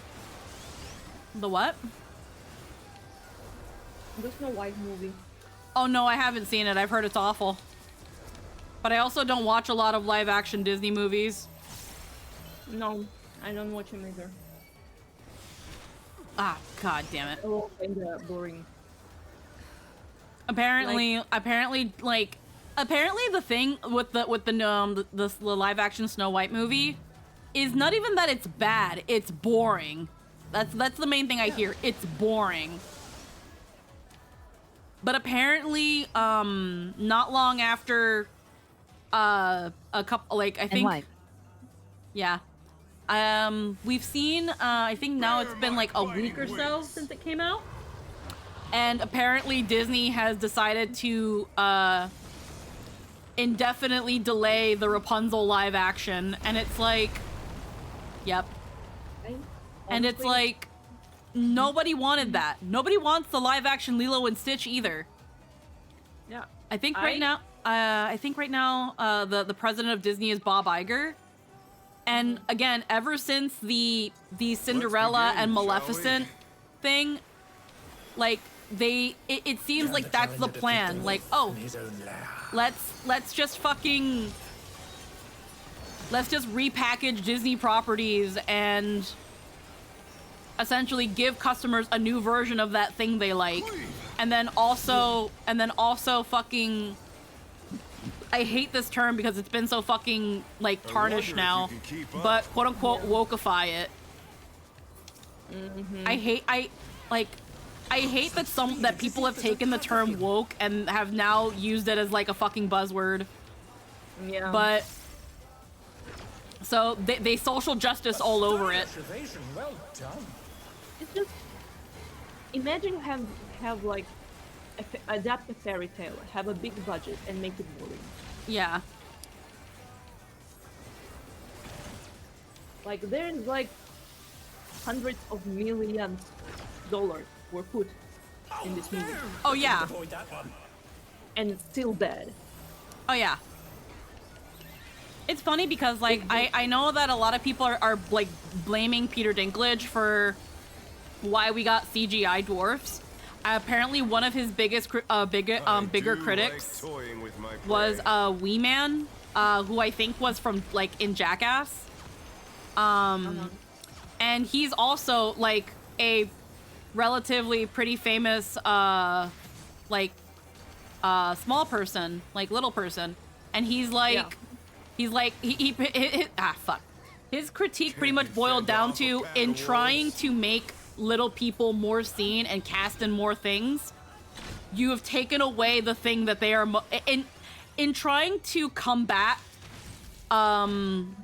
little people being typecast. Now they just don't get roles. Fly true.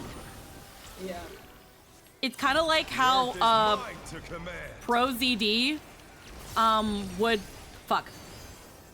It's kind of like how ProZD kept trying to talk about, like, how, you know, we should get representation and, role accuracy, and I agree with that.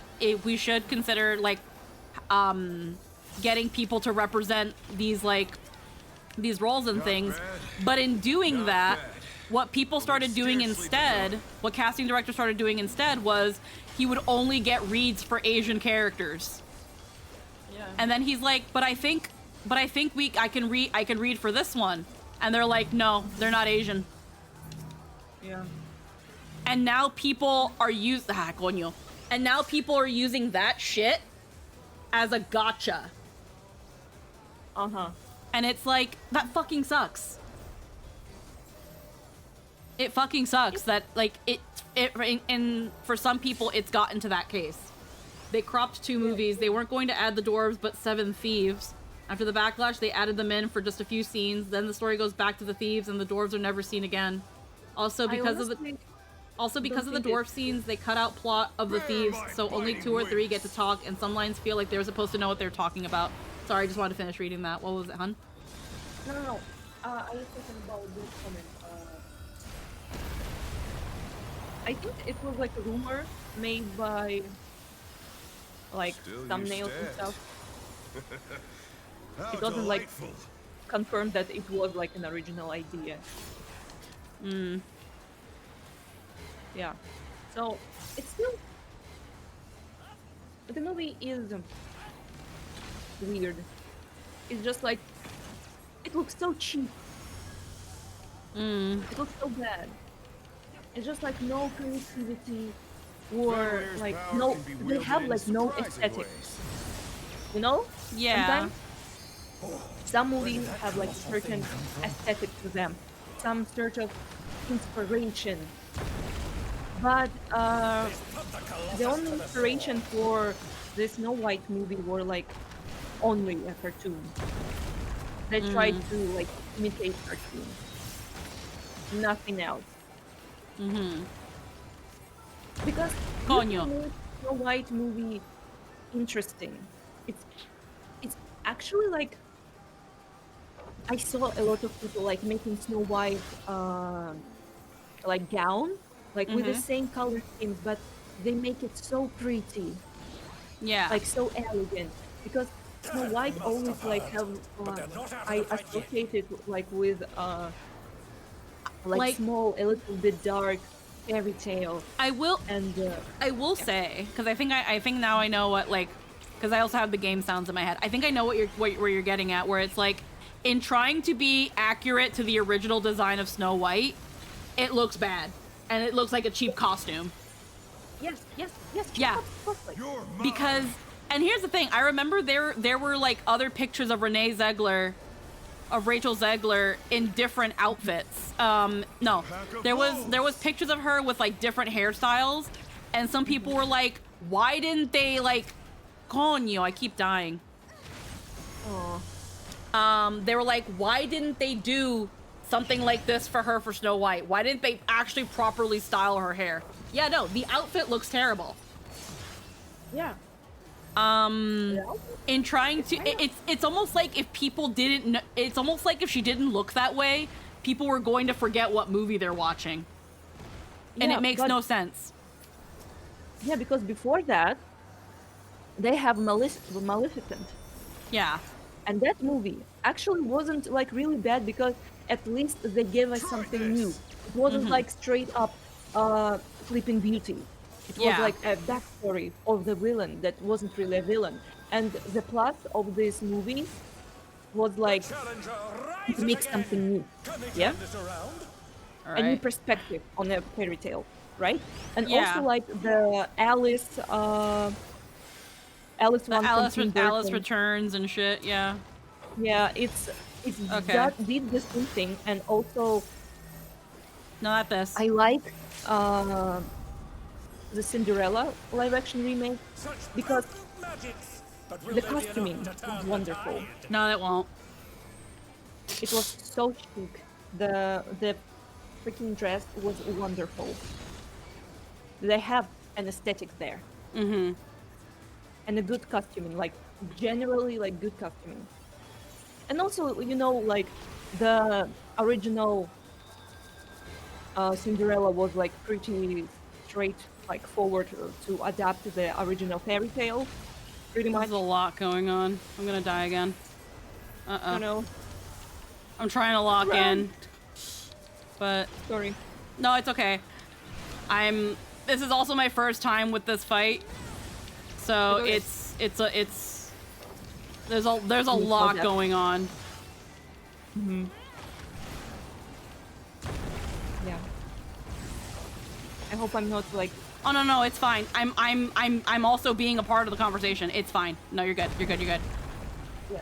It's just because I keep dying like one bit after another because I don't know what's going on. There's so many flashing lights.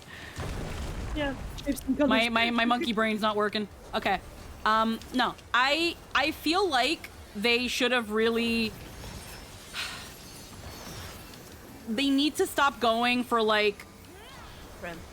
Yeah, like it's okay if they don't look the same or whatever. Like, again, when it came to like Snow White's design and stuff for this movie, Rachel Zegler was done dirty. She looked Yes. horrible. Yeah, she's a really beautiful She's woman. very, very pretty. Yeah. On And top also, of... it's a real crime they didn't give her a red lipstick because she looks wonderful in red lipstick. oh yeah, no. Again, they didn't play on... Coño, coño, coño. Bye. They need to make new shit and not rely... Yes, Stella, absolutely.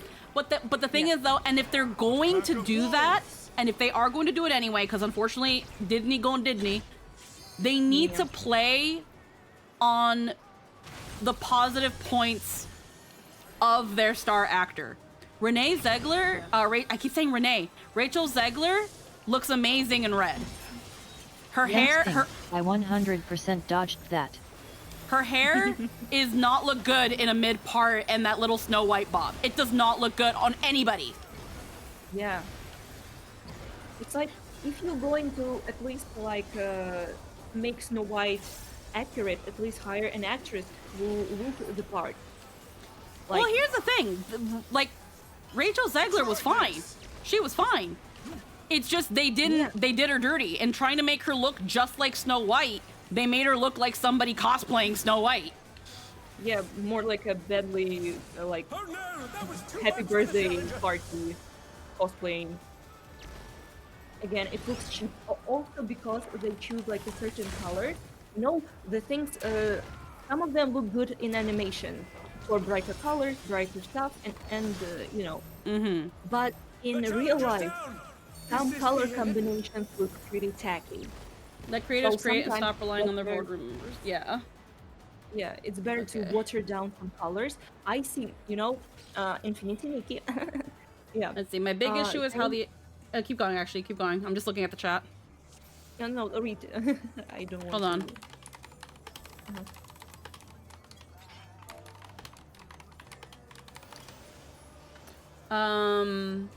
Let's see. They said big issue is how the actress for Snow White basically disrespected the original Disney film, which is bad considering Snow White was Disney's first ever animated film.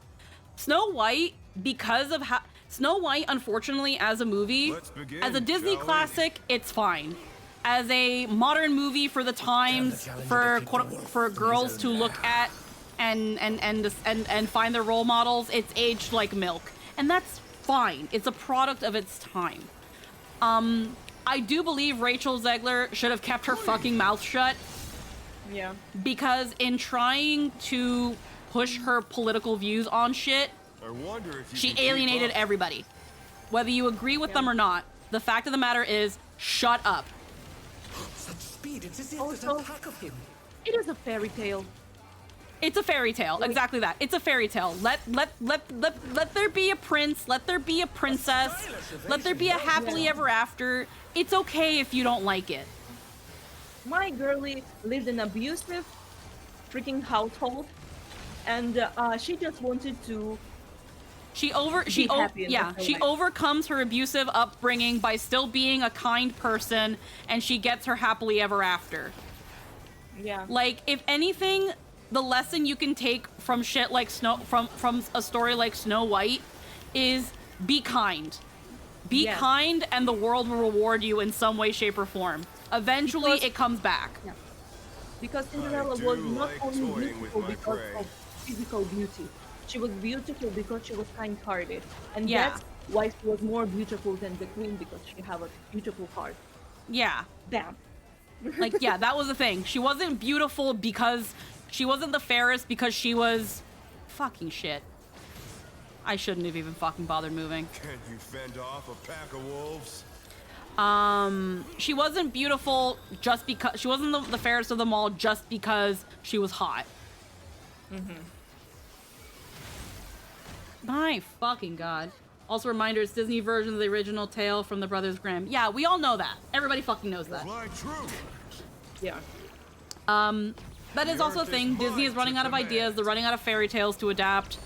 That is under their umbrella.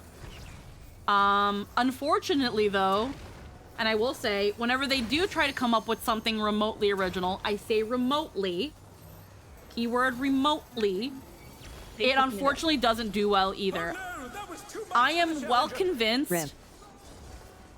I am well convinced that the movie Mufasa would have done better if it was not live action. Quote unquote live action. Because now live action, quote unquote, doesn't mean actually live action. It means CG that looks realistic.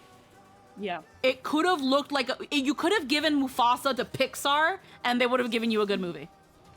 Yeah. It's just like they Let's begin, are shall we? too afraid to make some creative decisions, Can the but challenger also defeat they the wolf with really his own afraid hammer? of not to like have a perfect moral. And, It's- and in terms of that, they fucking up everything else in the story. Yeah. It's funny because originally Bob Iger, before he took over, he believed that the direct-to-Disney sequels that Disney kept pumping out at the time were bringing down the brand and cheapening the brand. Such speed, it's as if there's a pack of him. And it's showing. Well, yeah, but that was what he initially believed. So then, when things like Maleficent and Alice Returns and all that shit started doing well, it was like, we found it. Instead of cheap add-on, quote-unquote cheap add-ons in the form of these direct-to-video sequels, let's instead retell the story in a somewhat more mature way, in a different via a different medium, and just ship it. The problem is again, you're just repackaging what you did before, and it doesn't mean that that doesn't work. We've seen reboots and retellings do wonderfully. I do like toying with The my problem prey. is that Disney has this mentality of, we're Disney, you're gonna buy it anyway, you're gonna watch it anyway. And it's not like they're not wrong. That's the thing, they're not wrong. It's like with the Pokemon games, you're gonna buy it anyway. Coño. Can you fend off a pack of wolves? But that becomes the thing. We're Disney. You're gonna buy it anyway. At this point, Disney isn't unfortunately, and this is also where Disney's fucking up. They're not catering to kids anymore. They're catering to Disney adults Fly true. because And they're even if they're they the do- ones that consume the The earth media. is They're the mine ones to that show it command. to their kids. They're the ones that will buy it.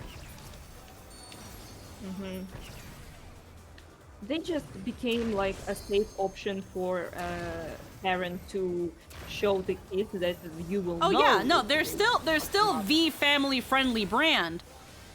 But nowadays, most consumers of Disney are adults. Yeah, Disney adult. Not bad. Not bad. Like But we've scarcely begun. I've seen the joke many times of like, why are there so many adults at Disney World? And it's like, bitch, because these fuckers are paying. These are the fuckers that pay for it. Yeah, they're the main. These are the consumers. ones that are making the money to go to Disney World. Or like Disneyland and shit. Like, I grew up with Disney, but at the same time, not really. Because I've never gone to Disney World. I don't have any, like, need in my heart to ever go to Disney or anything like that. I No, don't, same. I live in don't, Russia. I'm kind of just, you know, existing. But I but still that's would the go thing because too. it's We're big Disney. American. You're gonna buy it anyway. Yeah. Just it's kind of Where sad my because biting it wings? was kind of my dream to work there, but now I know like no, there are no creative freedom there. Like the dream will die. Still you stand. Oh yeah. How delightful. Alrighty. Disney World. Disney World. I heard we're getting a Coco 2, and now I'm worried they're gonna how they're gonna handle it, and that's a valid concern.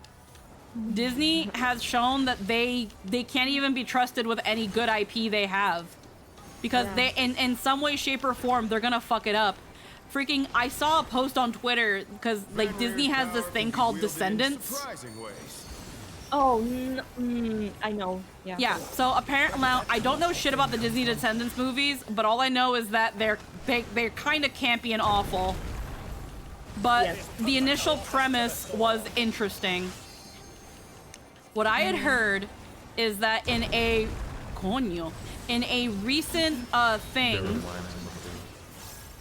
the next Descendants movie is going to have apparently the son of Luisa Madrigal from fucking Encanto.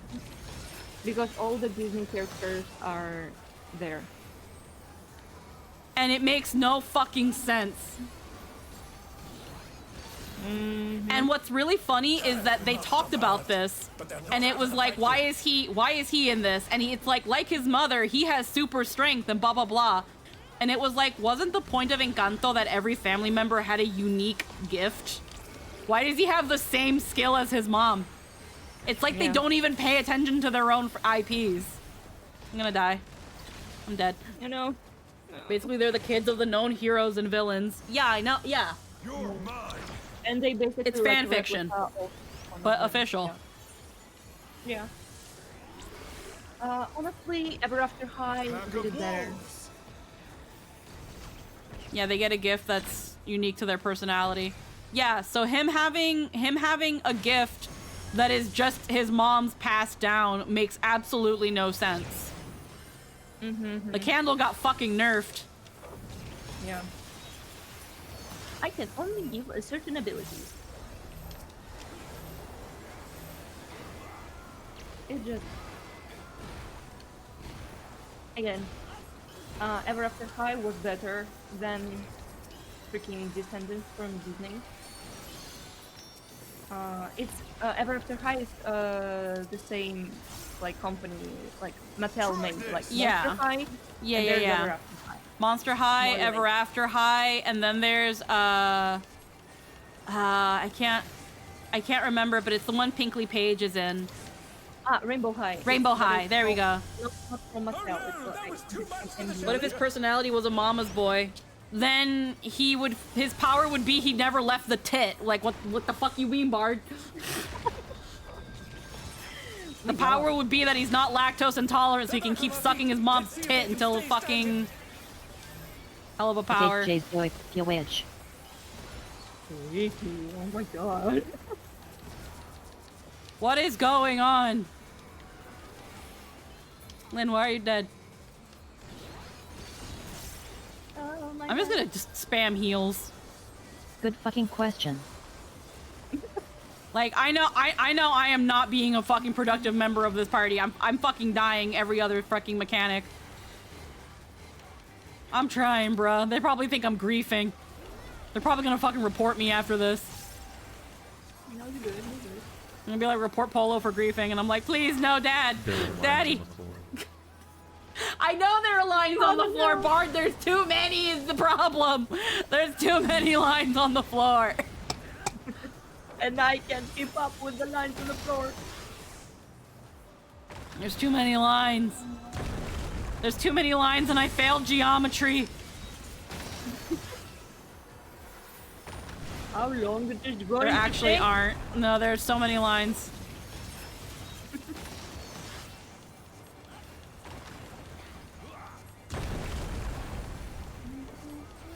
You sure they didn't give us Savage ahead of time? Oh, I'm the fighter. I'm No, the more competent healer.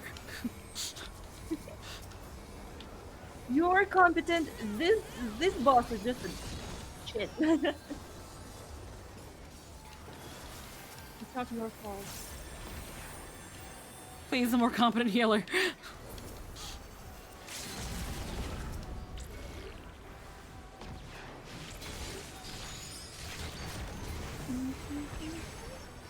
I got interrupted. I'm dead again. Oh wait, you got rest. Hell yeah. At what cost? My life. Don't worry. You're mine. I'm alive. Come on, guys. God fucking damn it. I'm alive. I'm dead. I'm life again. We I'm won. dead again. It's okay. Geometry was the one math subject I almost failed. Reached right into an AoE. I'm telling you, fucking lines and shapes. Lines and shapes are confusing, bruh. The fuck is a trapezoid? It's like a freakazoid. It's a muscle. But in a trap. It's a muscle. The match is decided. Victory goes to the challenger. I did not earn that. I did not earn that. I always thought geometry was easy and I normally suck at math. The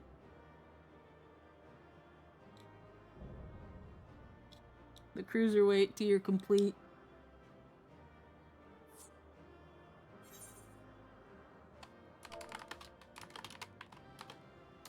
It's all over. Until next time. It's over, isn't it? Isn't it? Isn't it? Don't worry.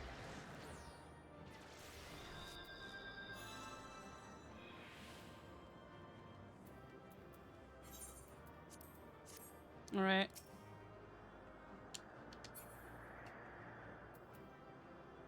Ruby glass. Oh, we don't even get a minion? A minion? We some fucking glasses? Okay. While I got them. While I got them. All right. Tonight, we're polo gonna trousers. steal the moon. I think I'm about to steal. All right. Pants. Pants. Everybody, someone like mentioned minions. I always like quote the Despicable Me. Of course I got the coat. Yelly. Well, I got the glasses, I fucking guess. Is it cool glasses? I don't know. We'll see. The faces we wear. Groovy glasses. An illustrated periodical of fashion focal. Used to unlock the groovy glasses.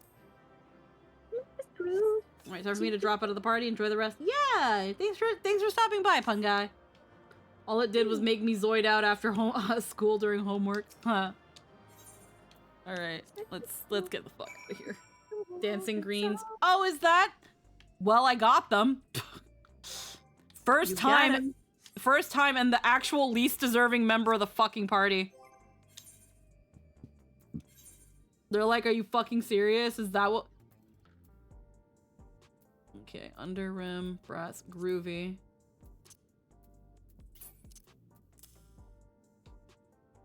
Yeah, mine. They're not bad glasses. It's just, why is it this that we get? Like, and not a minion. It's usually always a minion.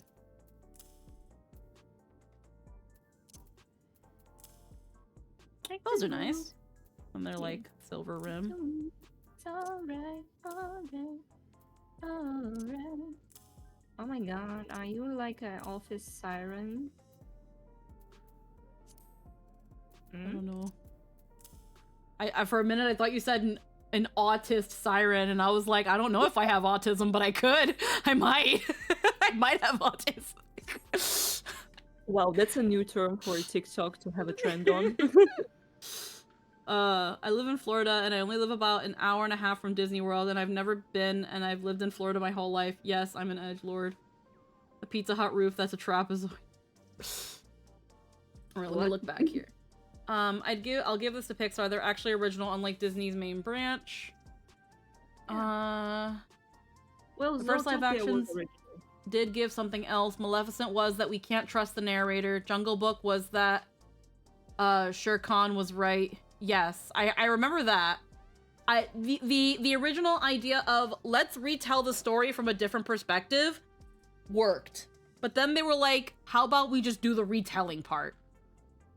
Yeah. Yeah, I never saw the Jungle Book thing, but I did hear that it was like, not only do we get a more grown-up, mature Mowgli, but yeah, they proves the Panther right. Soviet Union version was kind of more accurate to the book. Tiger. Yeah. The tiger? I thought it was I thought it was like a Black Panther. Okay. No, Like- it's Bagheera. Oh. Yeah. Okay. Shere Khan is the tiger. Okay. Also remembered. Yeah. Yeah. Okay. I've never seen the Jungle Book. I've heard they're gonna do Coco too. Yeah. That's kind of creepy. No offense if you're into Disney. What the fuck? Well, here's the thing. Disney adults and adults that like Disney, I don't think they're creepy. It's not that they're creepy because they like, because here's the thing. Again, Disney is family media. Doesn't mean just for kids. it's going to appeal more to a younger audience, but it's for everybody. Disney is for everybody. Just like Pokemon is for everybody. But because they appeal to everybody, people that have grown up with it, who have more memories attached with it, especially those old nostalgic memories, because we are beings that can have our nostalgia easily played and used against us. Yes. It's this, again, the same issue with Pokemon. New Pokemon game, we've already seen with the recent titles that while story and mechanic and game-wise, they're usually okay, technical side, they're ass. One, because of their development cycle is too small. Because the Pokemon Company is expected to release a new mainline game almost every year to every other year. Now, it seems like hopefully that's changing with how much blowback Scarlet and Violet got. But the point being, though, is that you're gonna buy it anyway. It's Pokemon. You're gonna buy it anyway. You're gonna engage with it anyway. The Pokemon Masters is a gacha. Is it a good one? I wouldn't know. But guess what? People play the fuck out of it anyway. That Pocket Pokemon, the TCG thing, freaking Jester plays that shit. He doesn't put money into it, but he plays it because it's Pokemon. You're gonna buy it anyway. Pokemon Sleep, you're gonna play it. You're gonna engage with it anyway. It's the same with Disney. Panther was the friend. Okay. Like, that's the thing. They know that. And so I'm not gonna look at someone that likes Disney in any sort of negative light because it's just a thing they like. They're not hurting anybody for liking it. Unfortunately now, Disney would rather just repackage, hey, it's that thing you like, but a little bit different, and now that's all they want to make. That we hear a lot about certain things that that seem interesting, that is within their current IPs, that they give up on. There was apparently going to be a Tiana, a Princess and the Frog Tiana show that they canceled. Ironically enough, on Black History Month. Racist. Well, here's the thing. Unfortunately, it's just for whatever reason, they thought it wasn't gonna work. The Rapunzel, I think, I'm not sure about the Rapunzel cartoon, but that one's gonna probably be on the chopping block as well at some point. But that's the thing. People really wanted that fucking Tiana series. But for one reason or another, Disney was like, it's probably not gonna work out. The Tangled show. Yeah, I heard really good things about the Tangled show. Yeah, and it's finished, and it's good. Yeah. Good. Like, but my main point being is that when it comes to Disney targeting a younger audience and soon-to-be adults, you don't really hear that much about it. We only hear about the new live action they're working on. Yeah. And also, they always, have a need to, again, to every year have a movie. Or it's movies. Yeah. Disney wants to be the movie of the year, Oscar bait, fucking shit. That's another thing too, where it comes when even though Disney always tends to grab best animated feature for most of the time because they've lost 3 years in a row now. They're so used to being on top that they think that everyone's gonna eat the shit that they serve. Based on just their name. But again, look at the fact that they have lost best animated feature 3 years in a row, and look at the fact that their recent movie, again, the Snow White one, flopped so hard in the fucking box office. And then look at China, that recently grossed 2.3 billion within their own market. Because that's another thing too. Disney is low-key also trying to appeal to China. Yes. They're trying to appeal to China. But China doesn't care about Disney anymore. They actually never really cared about Disney. No, they kind of never truly did. And the funny thing is, again, when they try to appeal to China, it still doesn't work because China hated the live action Mulan. The one that they decided to not make a musical because China also hated the original Mulan. Mm-hmm. Did you see what they did to the Star Wars poster when advertising to China? Yeah, they took out the black guy. Yeah, because guess China doesn't like black people. I don't know. It's weird. It's ingrained racism. It's racism. It is what it is. Like, it's It not is. to say that the entire people and population is racist. It's just there's that ingrained thing that it's more so colorism than racism. It's colorism. Which does come back to racism. Colorism is diet racism, but still racism. But it's more colorism than anything else. China and some other Asian societies just value paler white skin above darker skin. It's unfortunate, but that's more the reason than the other. Disney wants to control the entertainment industry point blank, and that's the thing too.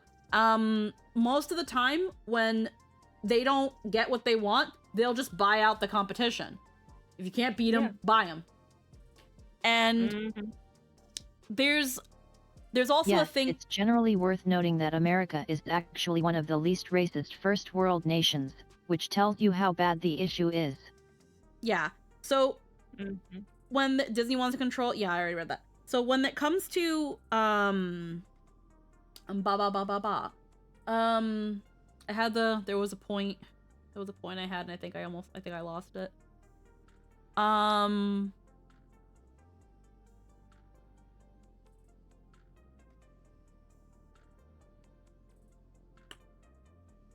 Yeah, it's gone.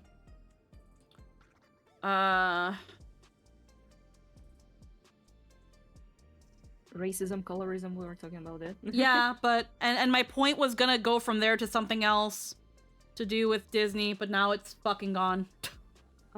They tried to appeal, failed horribly, and Chinese own OP got much more money than any. Oh, now I remember. So it kind of, so there's kind of that. They're trying to appeal to China because China is a huge fucking market. Again, as you can see that their own domestic box broke like 2.3 billion. I think it was called Daojia or something like that. I can't remember the name of the movie. The sequel was this, Yeah, it was the second one. Like, China don't care. Long story short, China doesn't care. They can support themselves fine. They are fine. Yeah. Which also can lead into other conversations that we're not going to go into. But that being said, Disney, and another good example of Disney's "you're gonna buy it anyway, you're gonna watch it anyway" thing is how their history. They have a history of trying to fuck over other shows, other movies in the box office. Mufasa came out on the same weekend as Sonic 3. And people liked Sonic 3 better. Oh yeah, people love Sonic 3 better, but unfortunately Mufasa still got a lot of money.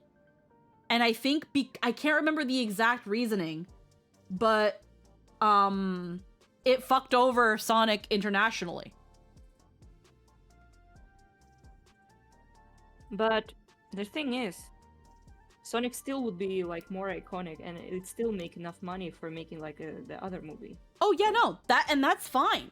Like, again, the Sonic 3 was not a flop by any means. It was a success, actually. It was a hugely successful movie, but Mufasa still fucked it over, and it fucked it over internationally. And by what market? The Chinese one. Internationally, Mufasa did amazing. Not just because of the Chinese market, but just in general, internationally. Disney is huge, and just like it's huge in the States, it's huge in other countries. Yeah, I know. Yeah. And again, Disney has an issue with this. Disney, again, has a history of trying to fuck over other productions.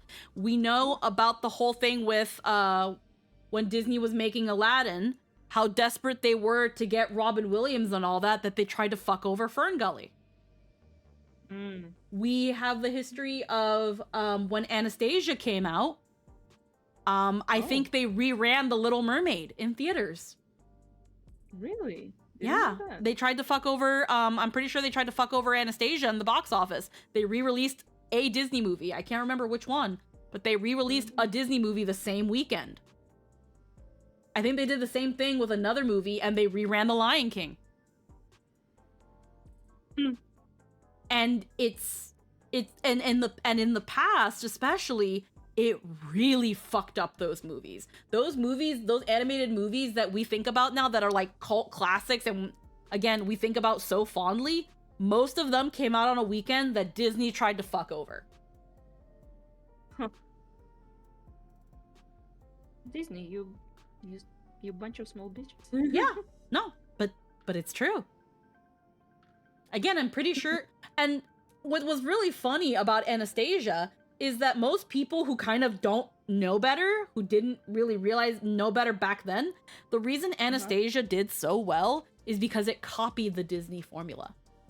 Don Bluth was a former animator for Disney, and he just took the Disney formula, put it to his own spin, and you've got people that when they think of Anastasia, they're like, what do you mean that's not a Disney movie?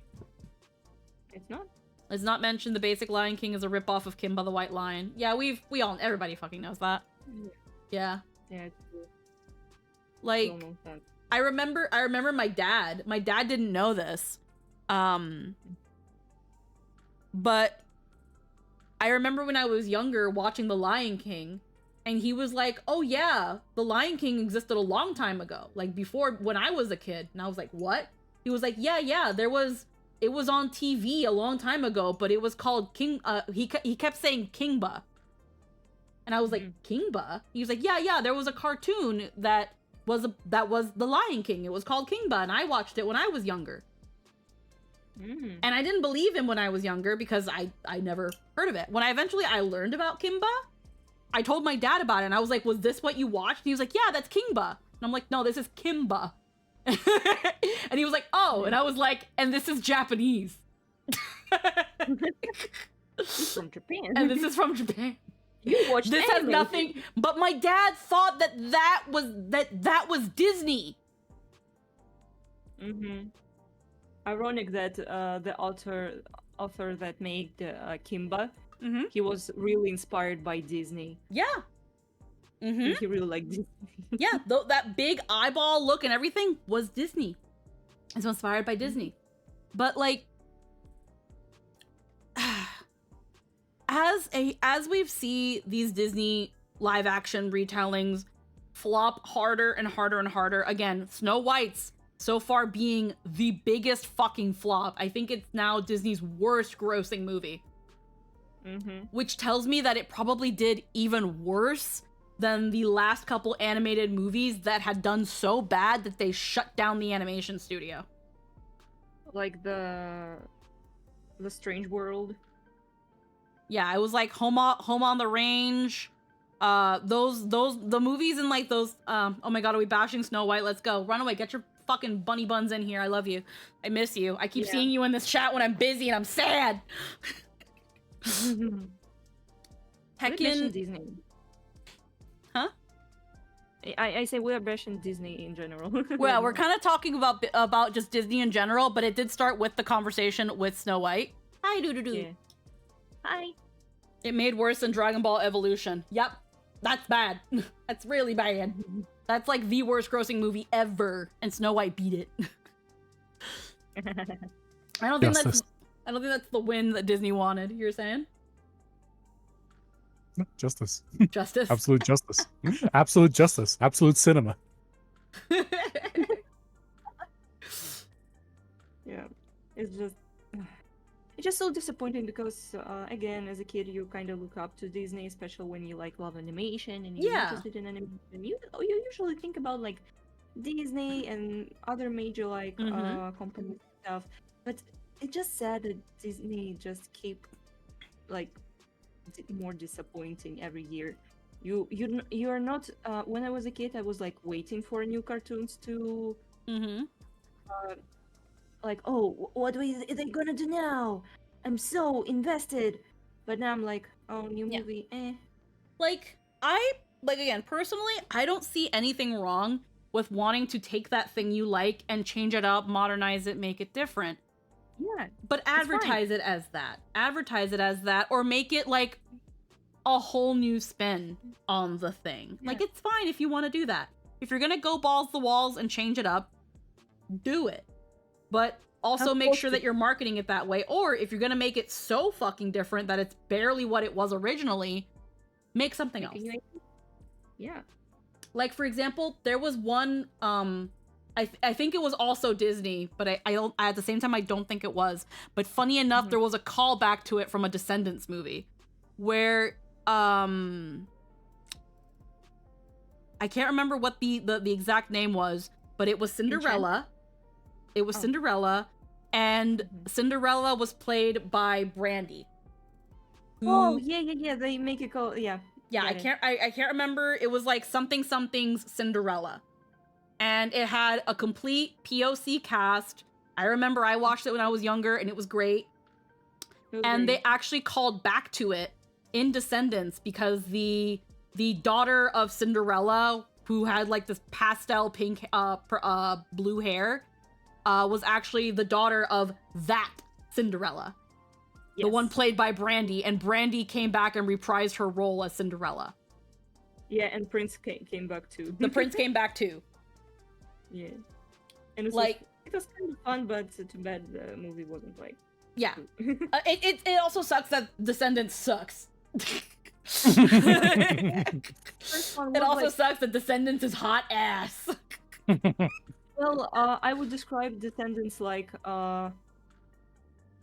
camp rock, High School Musical with a Disney story. It looks like, when I look at Descendants, cringe. It looks like Disney looked at Ever After High and said, "We can do that." Yeah, but we have original IP. We can do that. Yeah. But worse. Yeah. Basically. No, it's we can do that, and you're gonna buy it anyway. Yeah, you're gonna buy dolls. Okay, now you're just treating Disney like it's Nintendo. But Runaway, it is. That's why they keep making this shit. Red Miller, did you beat Riku's story? No, it's Sunday, Red Miller. We played Kingdom Hearts yesterday. Yeah, no, we're not done with Riku's story yet. Riku. They also did a toy line with Descendants too. Yes, again, Descendants. The more I look at it and where the designs and like the look of the characters are coming from, it just looks like if they took Monster High and Ever After High and bashed them together and then threw up on it, and the throw up is trademarked Disney. Yeah. Because that's the thing too. When Disney sees something popular, they're going to first see if they can do it themselves, and if they can't, they buy it. Yeah. Or they just skip the first one and buy it. Now, the reason they're probably not going to do that with Monster High and Ever After High is because Mattel is very, very big too. On top of that, Disney has the Disney Princess line. Yeah. That also made by Mattel too. Oh yeah, that too. So they probably also can't step on Mattel's toes like that. On top of that, Mattel, even though they're going into like animated shorts and little movies and stuff, they generally keep it direct to home and not in theaters and shit. They're not that big. They can't, when it comes to entertainment, they can't compete with Disney. So that's probably why they're still in their place. You do toys. But I think Descendants is also low key. This is more on the lower key, is also a response to the fact that now people really love the Disney villains. Disney villains have become just as marketable as the Disney princesses. We've seen it. You go to Disneyland and the parks, you can get pins for the villains. Now you see TikToks of the evil queen, and her fucking slaying in fucking Disneyland, calling people peasants. People want to go and talk to Gaston, and unfortunately for one person who should not have fucking done that, fucking grope him. Ew. Yeah, no, there's a TikTok of like someone going to Gaston, and she puts her hands on his chest and grabs them, and he backs away from her and says, "Leave." Oh my god. Yeah, he's like, "Leave." And the funny and the crazy thing, she's sitting there laughing like, what's going on? What? And tries to grab him again. And he's remember, like, sexual harassment. mm-hmm. Go on. No, you first. I was going to say, remember, sexual harassment towards males is not a thing. Yeah, so that it's that thing of like he's telling her, "Leave, go, you're done." And then as she walks away, he's like, "There are children here." One, because yes, there are children here. Two, do not do that. At least if you're gonna fucking do that, at least ask. Be like, "Hey, I want to take a funny picture. Can I just put my hands not on you, but like kind of over them to kind of look like I'm fondling? Can you just like ask? Can y'all ask? Consent. It's great." We're guys. If you ask us like, hey, it's like, "Hey, yo, bro, can I touch your buns?" It's like, "Yeah, sure, man." Yeah, just ask. Now, like, okay, I'm gonna be real. Sometimes I be grabbing like Jester's butt, but he does it with me too, because at least for the most part, we're like, "Hey, is it okay if I grab your butt sometimes?" And he's like, "As long as it's okay if I grab your butt sometimes." And we always like reassess. We always, again, we reassess, and it's like, "Hey, if you don't want me doing that anymore, just tell me and I'll stop." And we, establish boundaries. But if it's someone you don't fucking know, you ask. I think that if this lady had asked us, like, the Gaston had like, "Hey, can I just like put my hands here so that my friends can take a funny picture?" He probably would have been like, "Yes," or he would have probably been like, "Actually, no, I'm sorry, I can't do that. There are children here." And then that's it. Yeah, exactly. Even in strip club, you can't do it. Yeah. Okay, but strip clubs are look, not touch. You cannot do that. Yeah, that's just the You cannot established do that. rule. That's just the established rule because strip clubs are very sexually charged. Yes. But like in Disney, it's like, again, it doesn't hurt to ask, and then if you get the no, you respect it. And the Hades actor making references to KH was cool. Yeah, again, the Disney villains have become super duper marketable. People go to see them just as much as their kids go to see the princesses. Mm-hmm.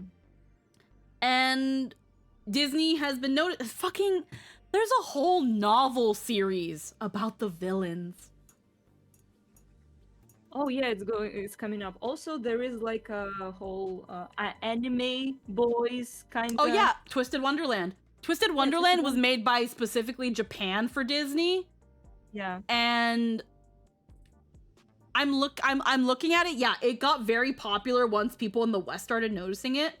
That now Japan's like, "Yeah, we'll make an anime for this." The only thing I'm kind of sad about, and I know that it was gonna have to go this way just on the simple premise of it, Twisted Wonderland is just sanitized Disney New Carnival. Yeah. It's wait, it's food. Wait, It's food. whoa, It's whoa, food. whoa, whoa, whoa, whoa, whoa, whoa, whoa, whoa, whoa. Not that much. That's why I said no. it's sanitized PG Disney New Carnival. So a regular simulator, like it's not you cannot even date them.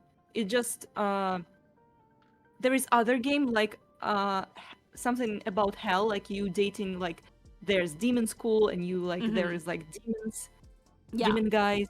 The thing is though is that Carnival. it was a dating game, says Din.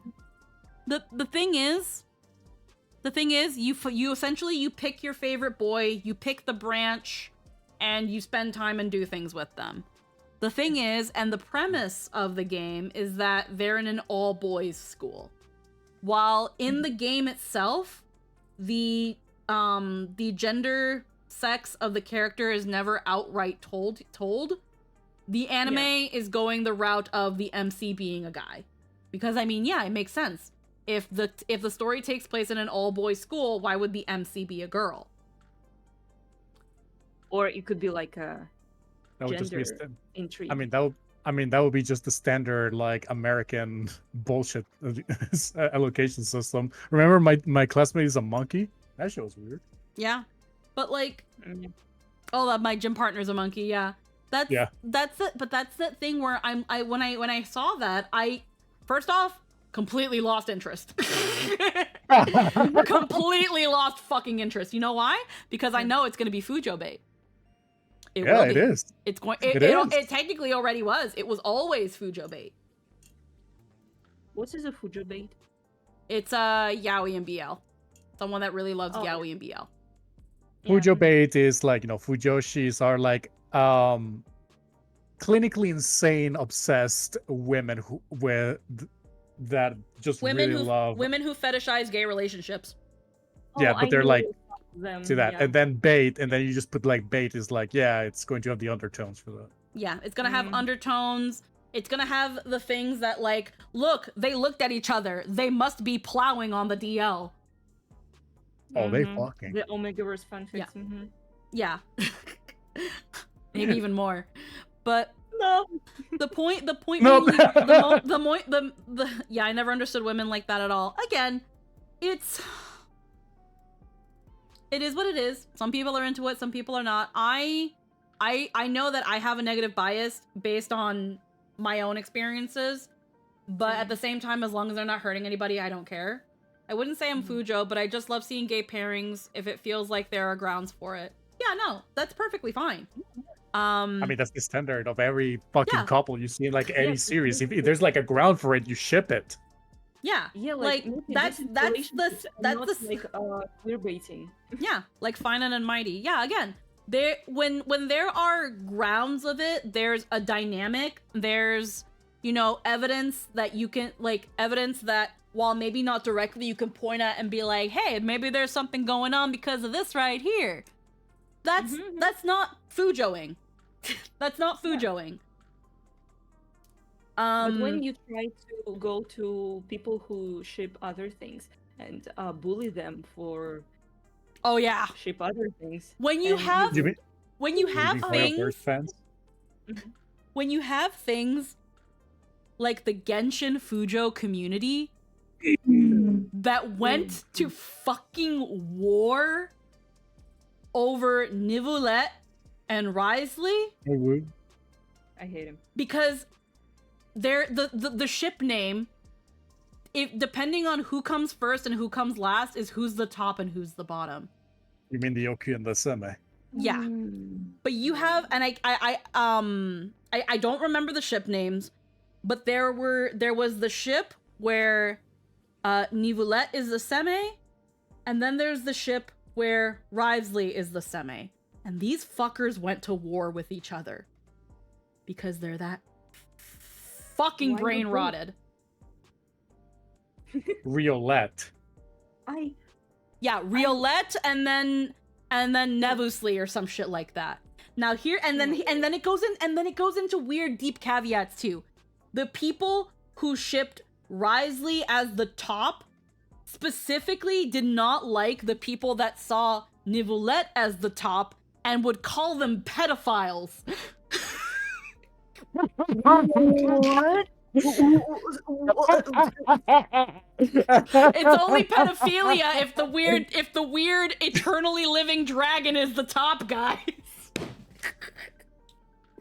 That is amazing. The reason the Risley Semes were calling the Nivolet Semes pedophiles is because apparently, and I don't fucking know Genshin, and I don't fucking care. I'll fact check you.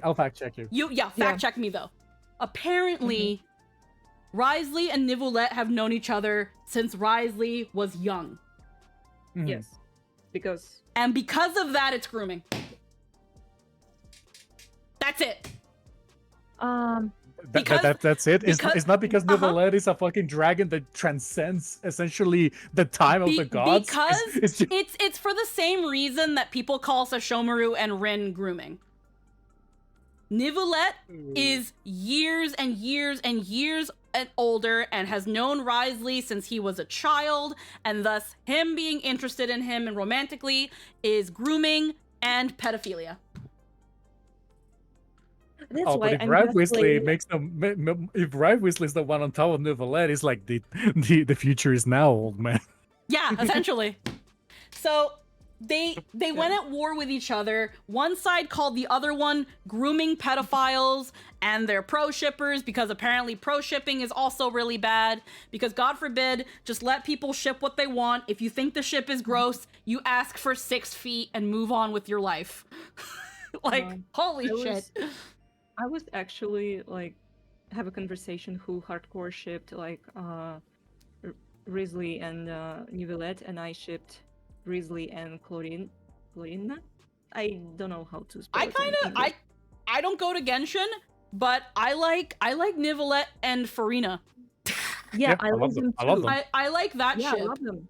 I like that ship. The Hoyoverse commissioned freaking skaters, so they would make like a duet on a freaking sad song about love in French. Like, it's that thing of clearly it was supposed to be like Neuvillette and Focalors, but Focalors, a piece of her still lives within Farina.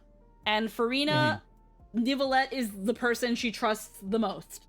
Yeah. It's because, okay, I'm going to say it like this. Essentially, it's very subdivided what kind of relationships Neuvillette and Farina has. Because yes, Farina is the other half of Focalors, is the human side. But at the same time, it also feels like Neuvillette has been caring for Farina almost as a daughter. Yeah, and some people see that dynamic and don't want to ship them.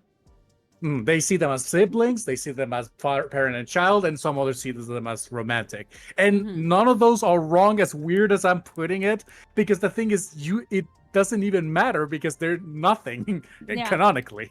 Yeah, it doesn't matter if you see them as father-daughter because they're not related. They're not related whatsoever.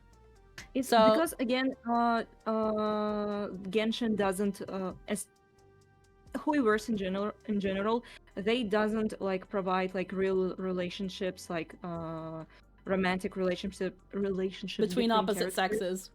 Yeah, Hoyoverse stays or away. anything. No, with every sex. Like they just don't do that because you're the player, you're the main, like you get all the bitches. The thing is though, because here's the thing, here's the counter argument, and I know that Lynn's about to bring up Ningguang and Beidou. I know she is. Yes and no. Yes and no. Hoyo. Yes and no. Hoyo will absolutely gay bait. Yeah. And also, they have their intended ships in mind. Look at Genshin Impact 3rd. Again, look at Ningguang and Beidou. They very clearly have enough of a dynamic that you can assume in some way, shape, or form that there is something going on with these characters. What they don't do it with, what they do not do it with, they'll maybe throw in a couple crumbs, but what they do not do it with is the opposite sexes. Yep. Yeah. Because God forbid your husbando or your waifu is interested in a man/a woman. They do not do that. Cuckolding. I still remember the conflict about freaking Nahida because basically she befriended the Scaramouche, who is kind of like the villain, and she Scaramucci. They don't make them explicitly canon, but they will do absolutely everything other than have them make out on screen, which they used to do in Impact 3rd until Chinese law said no gays. Yep. Yeah. Yep. And also, again, Nahida is a child. She is a god. She is an archon, but she looking like a child. And a lot of Sims for Nahida hated the Scaramouche, the Wanderer characters so much. They start to killing cats. Yeah, no, because it's bad. It looks like a and the cats look like Scaramouche.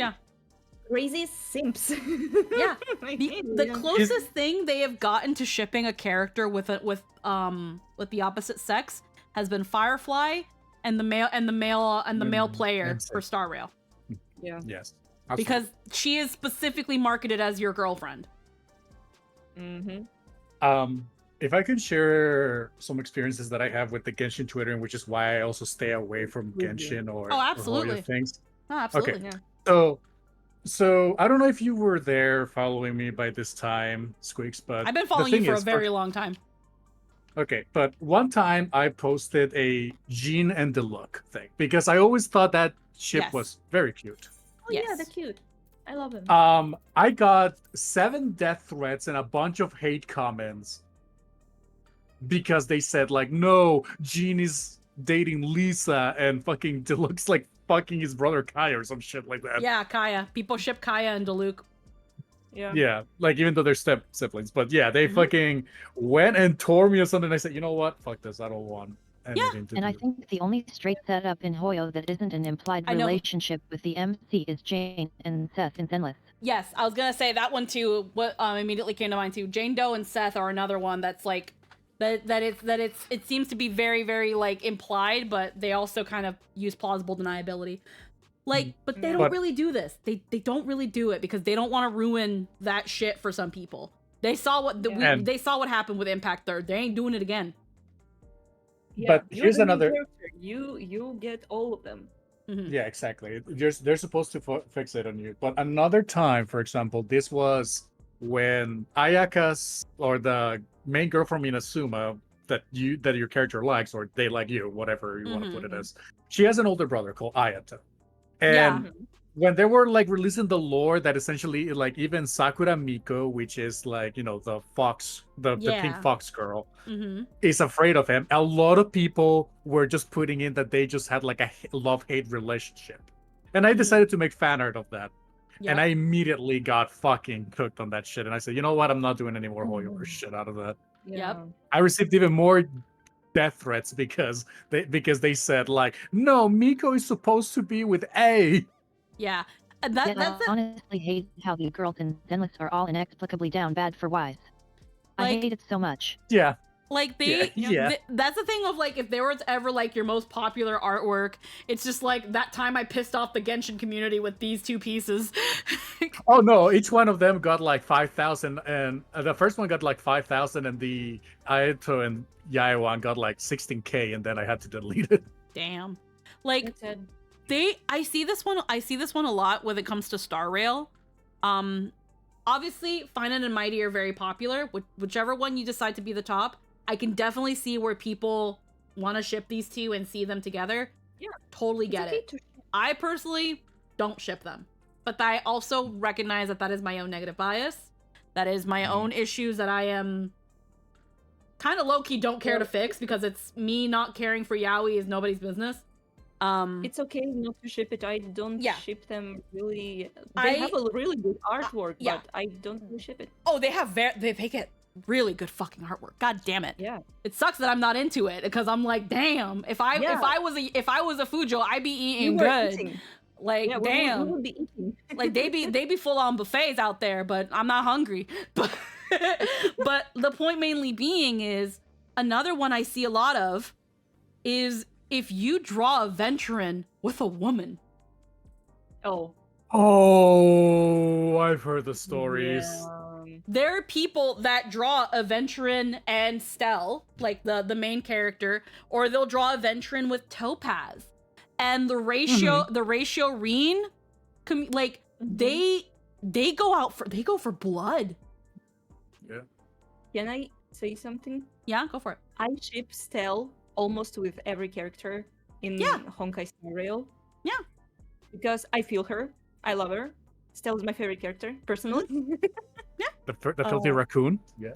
Yeah, my filthy garbage thing. Trash panda. Yeah. And I actually ship her with hardcore with Finon. Yeah, no, that's fair. And still, that's completely fair. And Scylla knows this because I send her some sketches. Like that's the thing where when it comes to like every character, they're going to give them some sort of dynamic with you that you can reasonably ship them. Freaking Ratio himself in Penacony tells you, wow, it's no wonder the gambler likes you so much. It's outright told to you that a Venturin likes you. Is it romantic? You know, he just says Debatable. likes. It's debatable. But the thing is, it's just enough to go make yourself a sandwich and eat that shit up.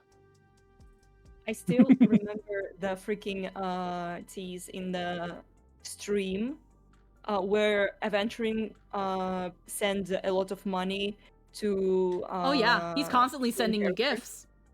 Yeah, like He's here's some constantly money for love bombing you. But it's also Yeah. just how he is in terms of Yeah. like his own issues. But the point being, there are artists that get death threats and harassed for drawing Aventurin with a woman. Yep. rolling my eyes. And that's that sort of thing of Yeah. I see that shit and honestly I look at my position and I feel more and more justified. I was going to say also that there's also one other there's also one other straight canon relationship, and that is Welt with Tesla. They even are growing a fucking child together. Mm-hmm. Like Tesla. But This then is he what? just fucking That's true. left. this is why once I start getting money again, I'm gonna go on a journey and get art of me with these Genshin characters, just so everyone piss can off people. collectively fucking get pissed at me. Which I'll be like, why are Good. we mad? They're not real. If you need an artist, I'm Gallagher is dead. I'm fucking Sunday. Jesus Christ, woman. We can be freak. Squeaky, I like that you match my freak. Gallagher doesn't exist. Well, That's Gallagher don't doesn't care. exist. That's I'm why I still fuck gonna Sunday on the get it. floor because there's nothing there. Anyhow, Are you drum helping the fucking floor? oh, God, if there's any ship that I'm like, I don't understand you fucking bitches, 6 feet, it's fucking Gallagher and Sunday. I don't understand that shit. What the that's a thing? I've told you Wait. this. Oh, sorry. My memory does not allow me to remember bullshit. That's like one of Sunday's most popular ships. I hate that. Is him and Gallagher. I would say Gallagher wants to fuck the like other waitress that was in the event only. Oh, Yeah, Salban. Oh yeah. Salban. Salban. Yeah. Every damn, people really wanted her to be fucking playable. That's not happening. Oh yeah, I still want Ever. it. That will never happen. Sorry. Never happening. I still want it. Let me live my dreams. Hey, if you want something that looks like an NPC to be playable, just go and play Zenless. They made 2 NPCs like characters into actual playable characters. Yeah. I have a Zenless. I played it. I just kind of fell out for Oh. it because I have too many patches Yeah, and I don't have enough time. Good. Good. No, you're sane. Don't worry. Yeah. Never apologize for not playing. I gotcha. Yeah, I don't have money. Yeah, it's that thing of like at the end of the day, if Fujos want to exist, that's well and fine. But it's an issue when you're just minding your own business, creating something, and then it ends up on that side of Twitter and they fucking gang up on you. They're It's Tumblr. a good chunk of those Fujos. Yeah, first off, they came from Tumblr. They came from fucking Tumblr. And they're fucking they are completely terminally online. They don't know how to act. Terminally yield. Yeah. They don't know how to fucking act. And like obviously I also just because I'm my own shipping trash, and when it comes to fictional men I'm an absolute whore. But also low key I'm like, is it gonna piss somebody off if I get like art with me and Argenti? I'm gonna get art with me and Aventurin. Is it gonna piss somebody off? Golf Queen. Let's be Delulu together. Like, Let's Yume care. ship together.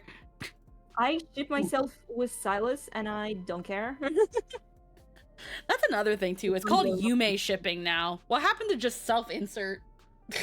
Yeah, it's self-insert. Duh. Yeah, but now they call because it Yume shipping. What the fuck is Yume shipping? It's Yeah, self-insert who's Yume? I don't But know. why her. is it called Yume? because Yume means dream. Oh, that is dumb. I hate it. It's Yeah, I hate fucking weird. I hate it too. It's just like the same thing, just call it differently. Yeah. But it's the same shit. It's a self-insert thing. It's just Yep. It's not Let's red, go it's for blood the- orange. yeah. Personally, I don't like self-insert stuff. Personally. I like it in moderation.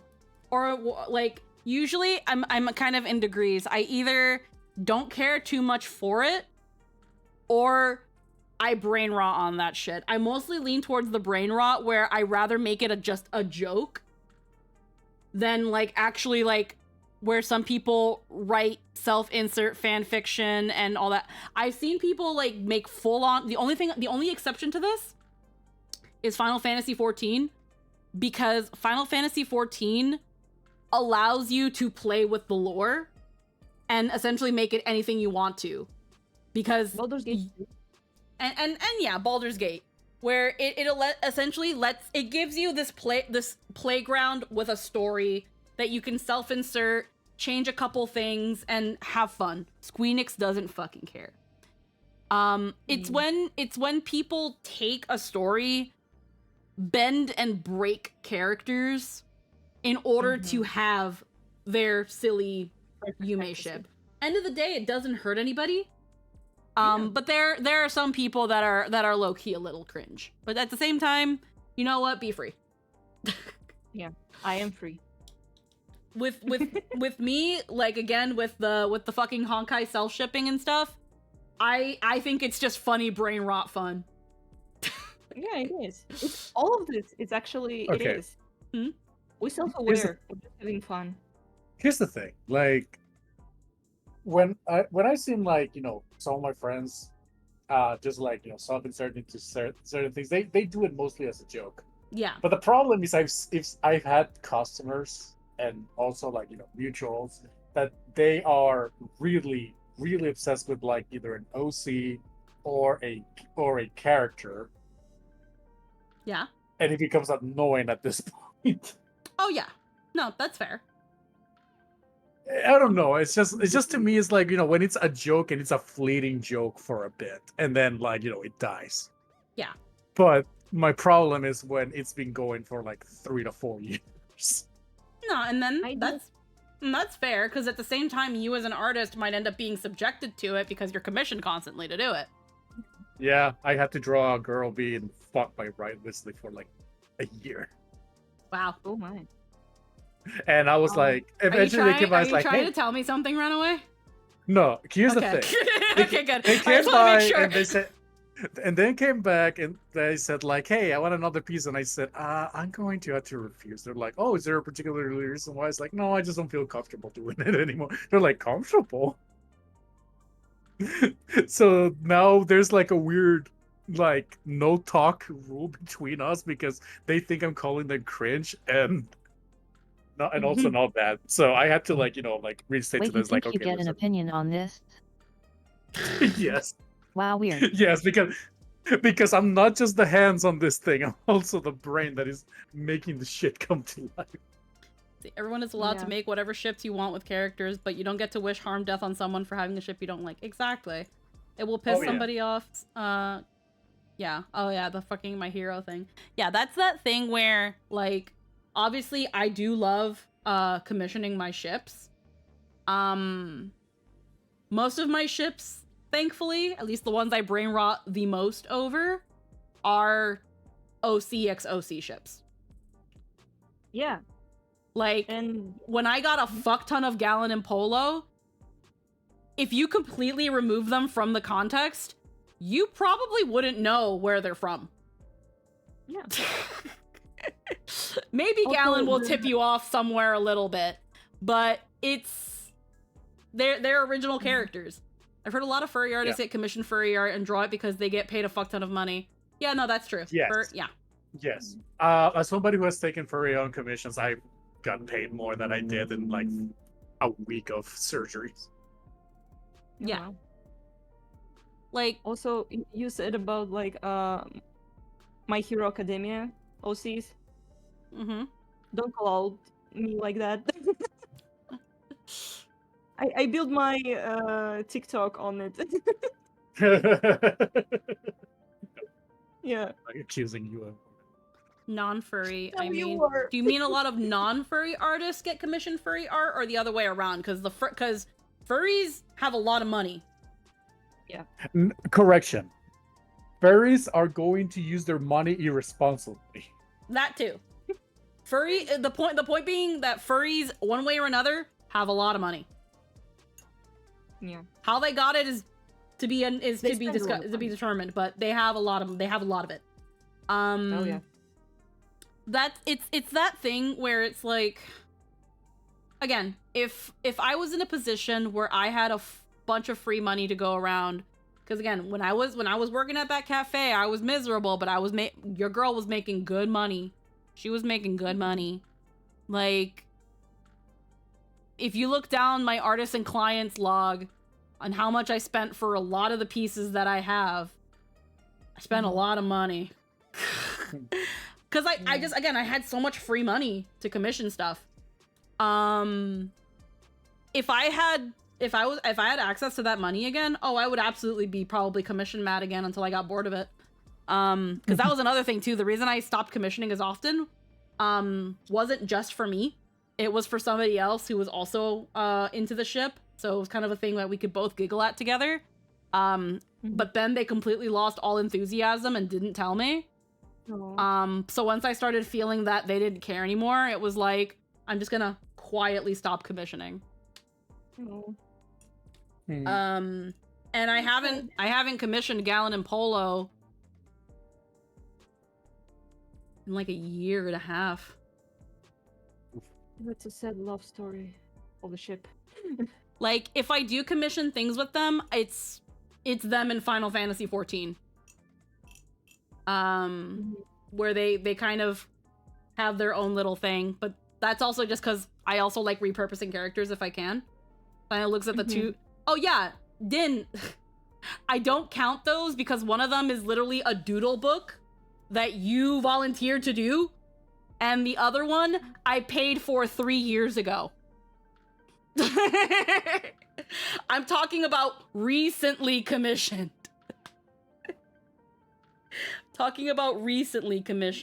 If I was to also count the chibi model I'm getting for when I do Final Fantasy streams, that technically counts as a Gallon and Polo. Technically. I still got that. That's going to be about a year ago that I commissioned that. I think I have to look back. I have to look at dates. But yeah, it's been a hot moment because at the same time when I commission art for a good chunk of it, it's not just for me. I like when there's like an additional beneficiary in some way, shape, or form, which is also sometimes when I commission art of my VTuber, I consider getting like commercial stuff because I know that other people like the art and maybe they want it in some way, shape, or form. But yeah. Nice. And sometimes friends are in it. Yeah. And sometimes friends are in it. But yeah, I will say that is something I definitely miss about my old job a lot, was just how much extra money I had. Just, and sometimes that extra money, like if I did, cause there was a time where I was waiting on a commission every month. Wow. Like I had 2 or 3 commissions monthly that I was waiting on. And I still had extra money to spare. So it would just carry over. Dang. And I tipped every single one. Oh my god. And I tipped.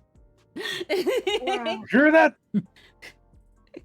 So money changes lives. There was one specific artist, 2 technically, that I commissioned a fuck ton.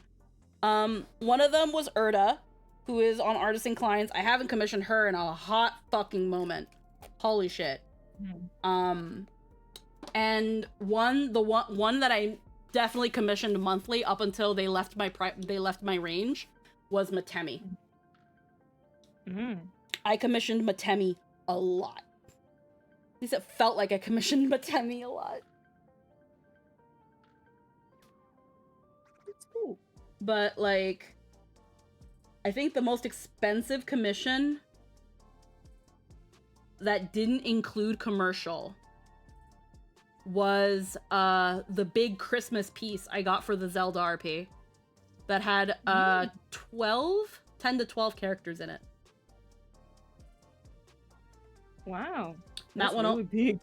That, and honestly, when you really think about it, that artist, like Erda, definitely undersold themselves.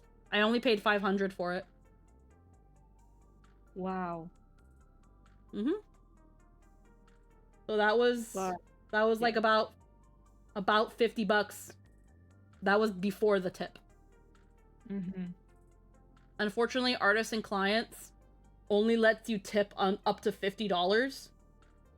So what I did is I pledged to their Patreon for a couple months to give them additional tip. Oh, that's so cool. Yeah. I pledged to their Patreon, I think at the $10 tier for a year. Oh, to be... So they got, unfortunately, in the course of a year, they got a $170 tip. Oh, wow. Oh, wow.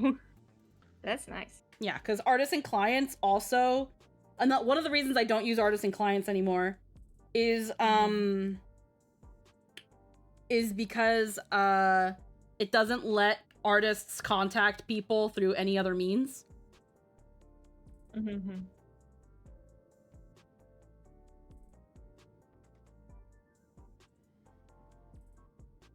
Hello? No, Hello? I'm just looking at the thing that you sent me, Runaway. Who made a fanfic of Sunday X that one leaker that hates him.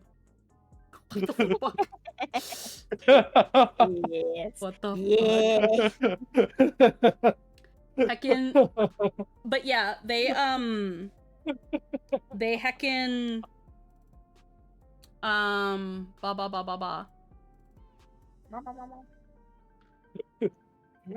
trying to... Yeah, so they...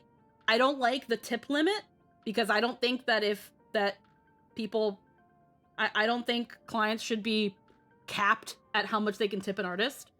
Especially when some of these projects can go into the 3-4 digits. The fact that I can only give up to a $50 tip is ridiculous. I'd say instead of giving a flat limit to tips, maybe do a flat percentage. Maybe your tip can't be more than 50%. But I don't know. That can honestly be fixed by just telling an artist that, hey, can you also, I want to tip you this much for this, can you add that to the final price? But yeah.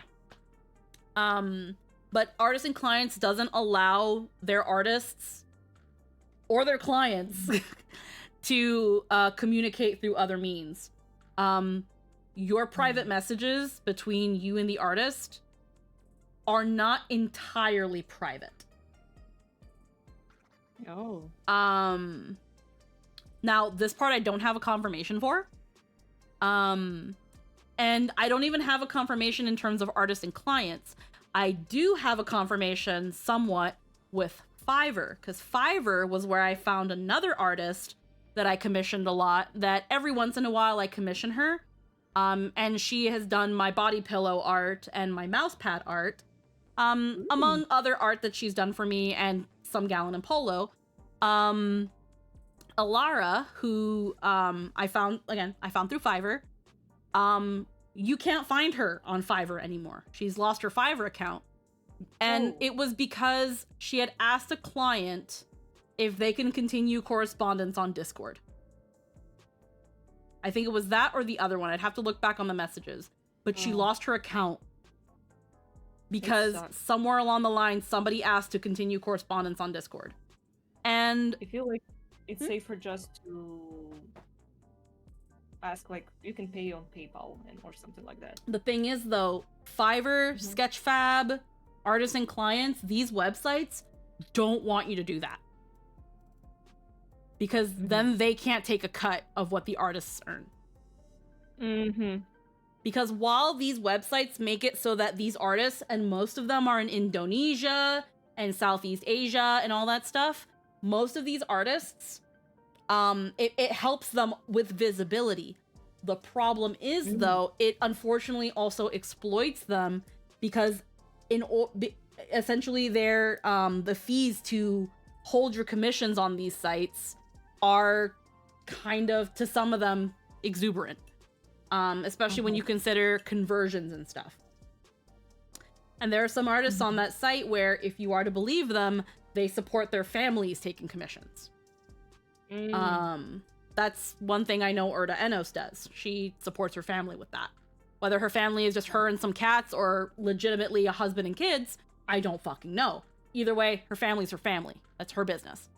And for an artist to be like, hey, can we talk more on Discord? Hey, can you send a PayPal payment to this website? Can you send the payment to my PayPal instead of through here? Blah, blah, blah.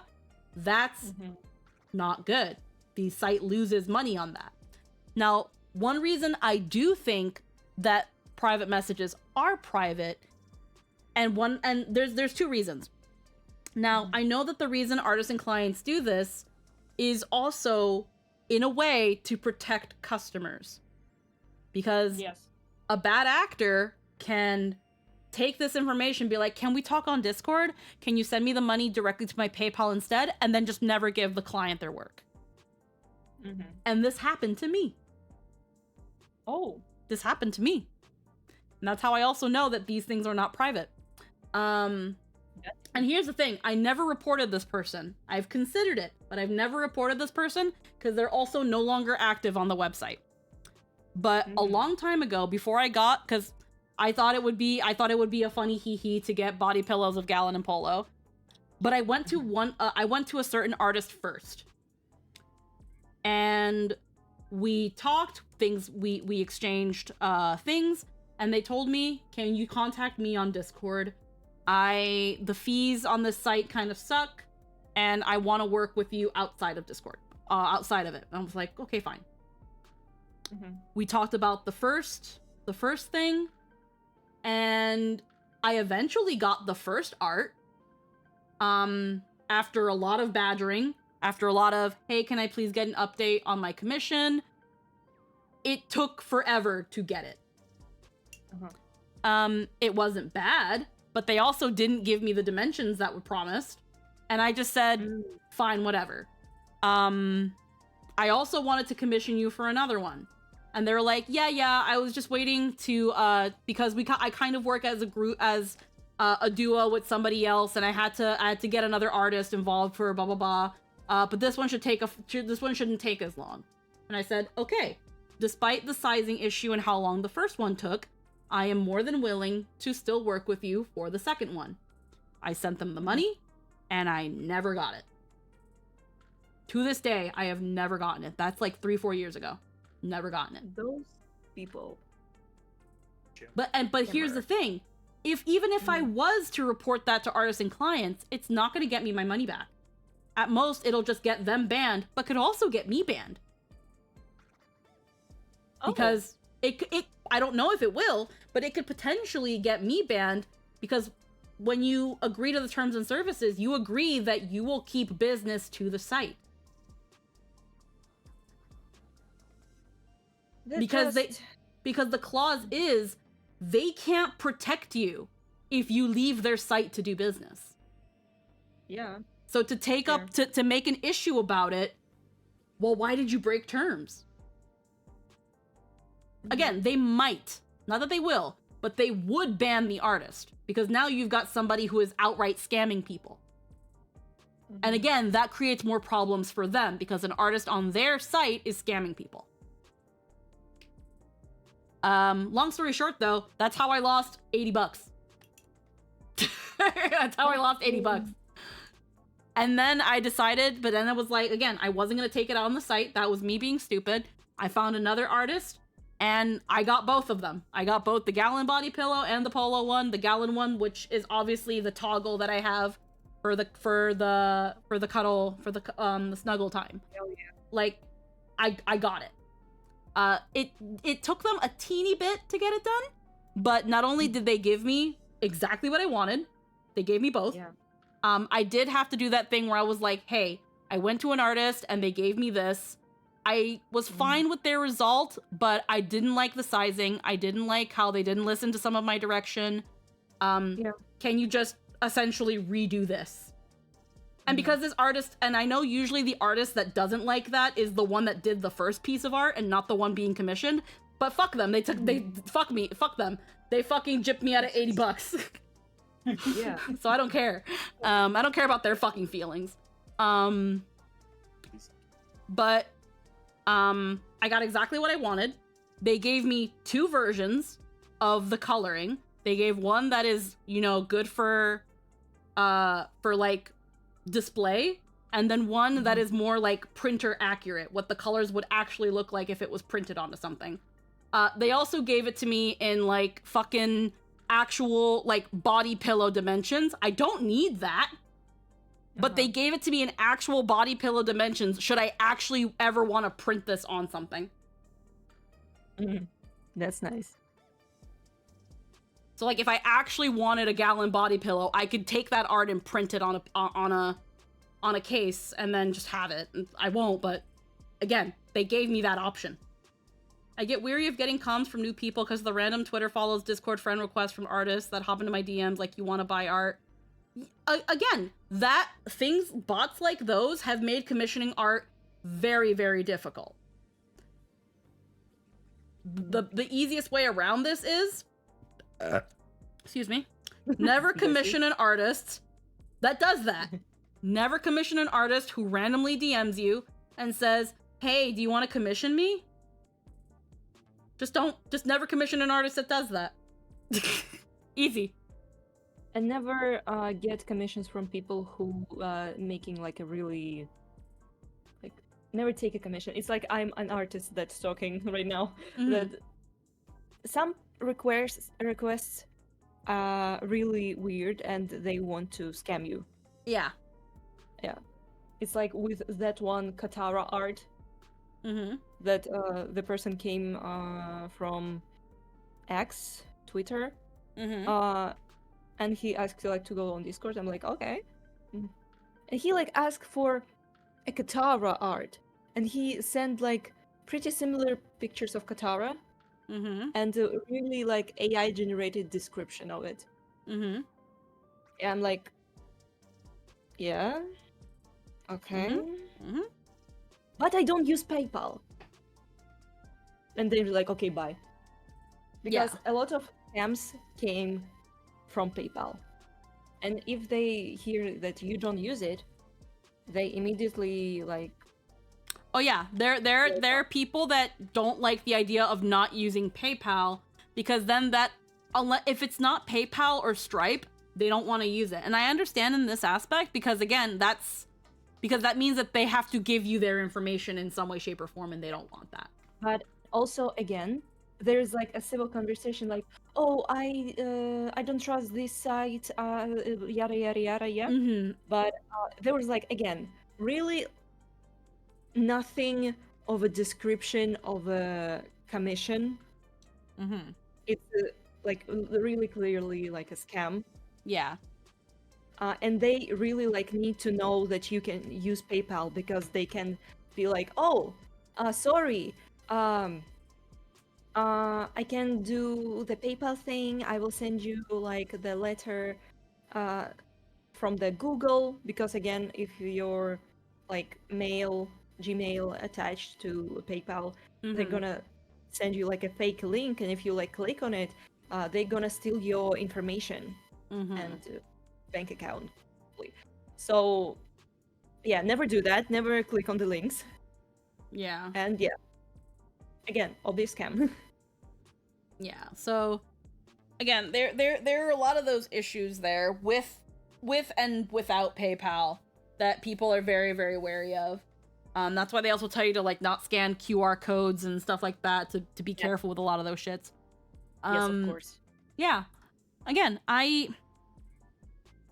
wish I was in a position where I can commission like I used to.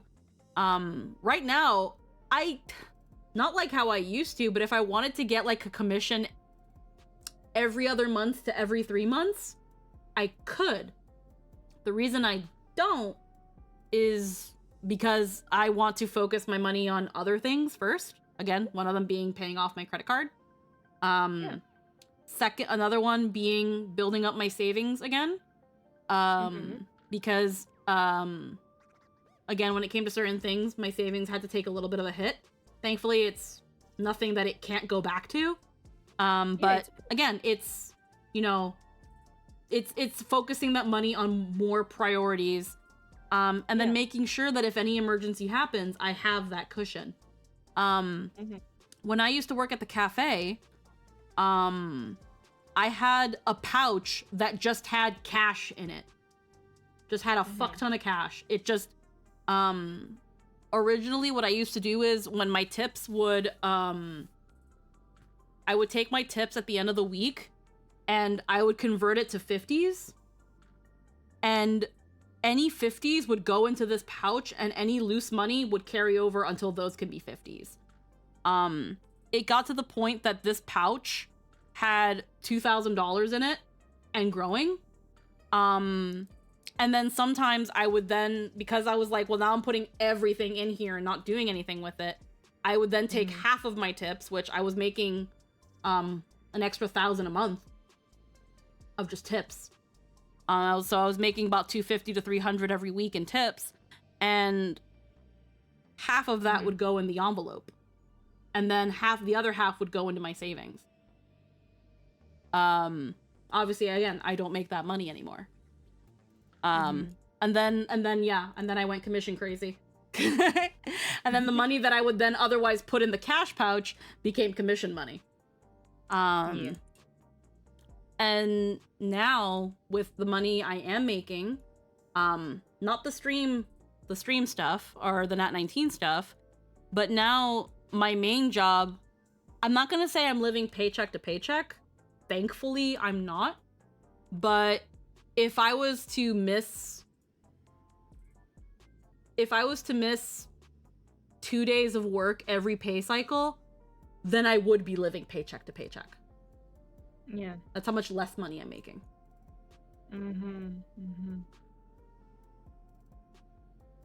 That's also why I'm constantly streaming as well, because the extra money from streaming, again, is what the money I make from streaming, I either save it so I can put it back into stream later, or in this case, I'm using it to help pay off my my credit card. But like, I don't know. If I was making more, I would probably find ways to use it to bring it back to the stream or commission things, or again, just start building on my savings again. Right now, because I'm doing a little bit of the latter, that's why I'm almost never commissioning unless it's something I really want to get, and most of the time it isn't even for me. Most of the time it's not even for me. Huh? That's why I don't take your threat seriously. By Runaway, I paid you. You sent me an invoice and I paid it. Where's my commission? I already gave you the doodling. Wait, what? I already gave you the doodle you paid for, you bitch. Where's the rest of it? I'll actually pay you more. No. Don't come into my DMs and say I can just ask you for art and then not give me it when I do ask. It's because you're so weird about it. What do you mean I'm so weird about it? I ask you if I can pay you. I ask how much.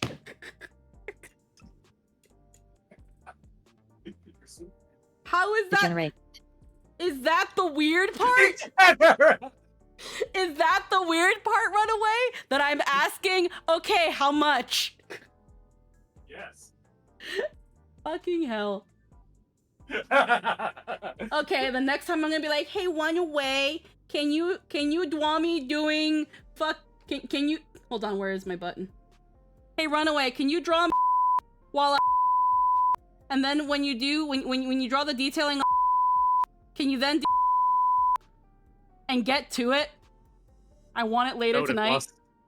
Noted, boss. What the fuck?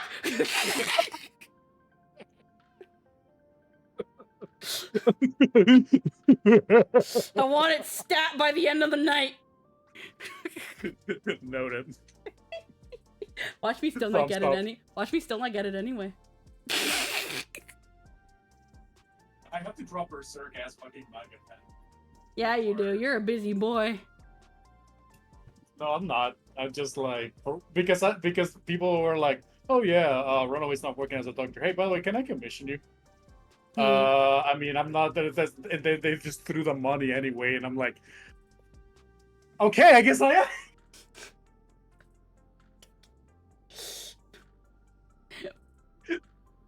Watch the next. I'm gonna wait till I put another 500 into my credit card payment, and then I'm just gonna randomly send you a big amount of money, and I'll be like, my commission, please. Stop Chop, doing chop. that. Stop again. Chop chop. Stop doing that, please. I feel so bad when people just Chop, pay chop. me. They're like, all right, just give me the fucking commission. Chat, somebody donate $50 right now so I can give it to Runaway. No. Come on, chat. No. Come on, Don't chat. do it. Come Don't on, do chat. it. Don't do it. She will. She Come on, will do chat. that. She will Come on, send it to chat. me. Come on. I know one of you. I know y'all paid your bills already. You'll pay your taxes, you bastard. I know some of y'all got them tax returns. Come on. Yo, actually, Runaway. Actually, I'm gonna tell this story and then we're gonna finish off this thing so that we can keep talking. Actually, Runaway. Did I tell you about my taxes?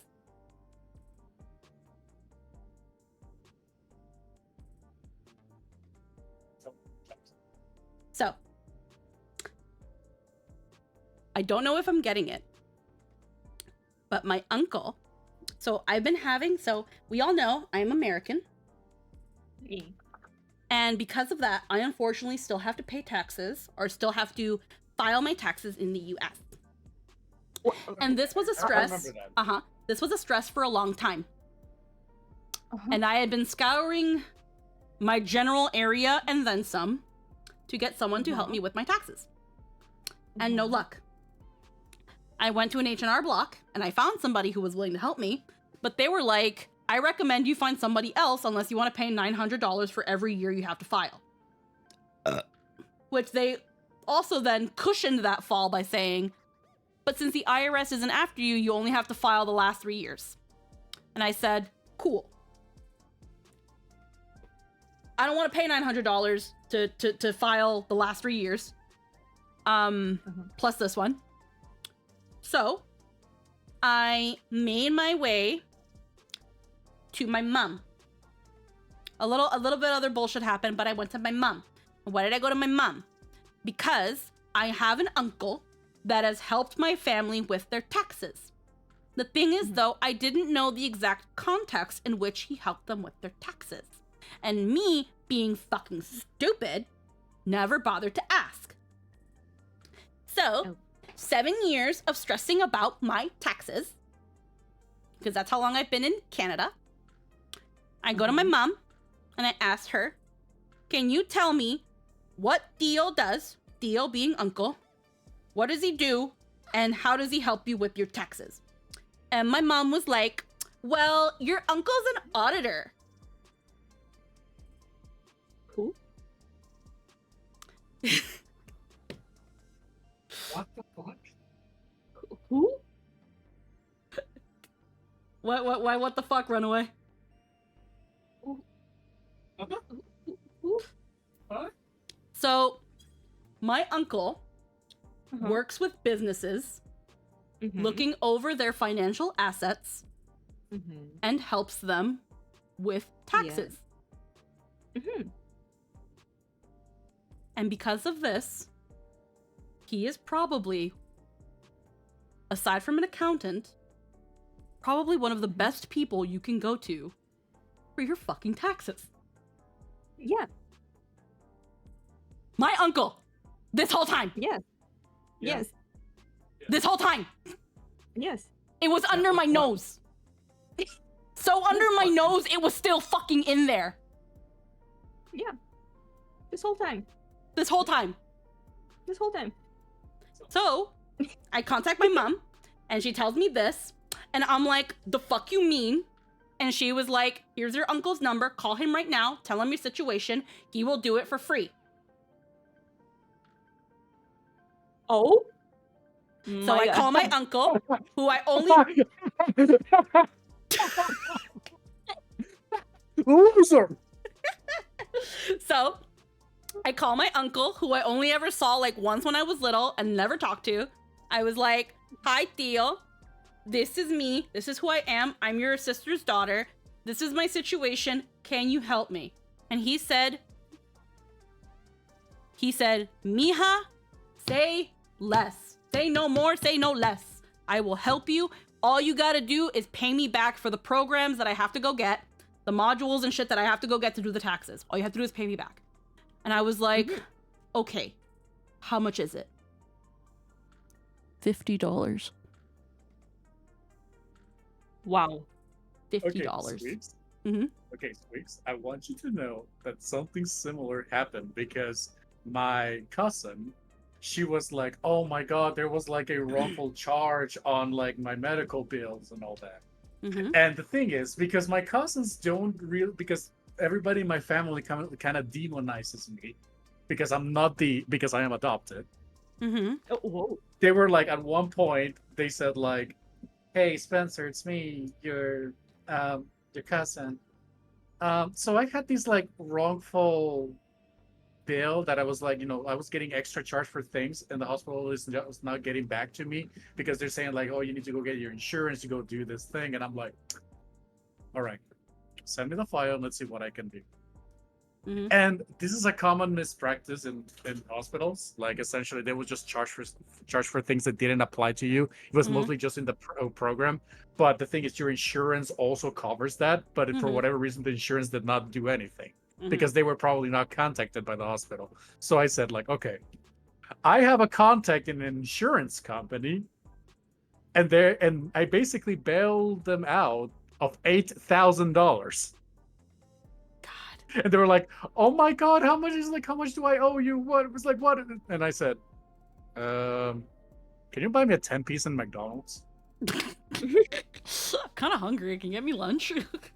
Yeah. That's it. That's it. It cost her $8. Yep. My mom pretty much was like, all he's gonna do is ask you to pay him back for the programs.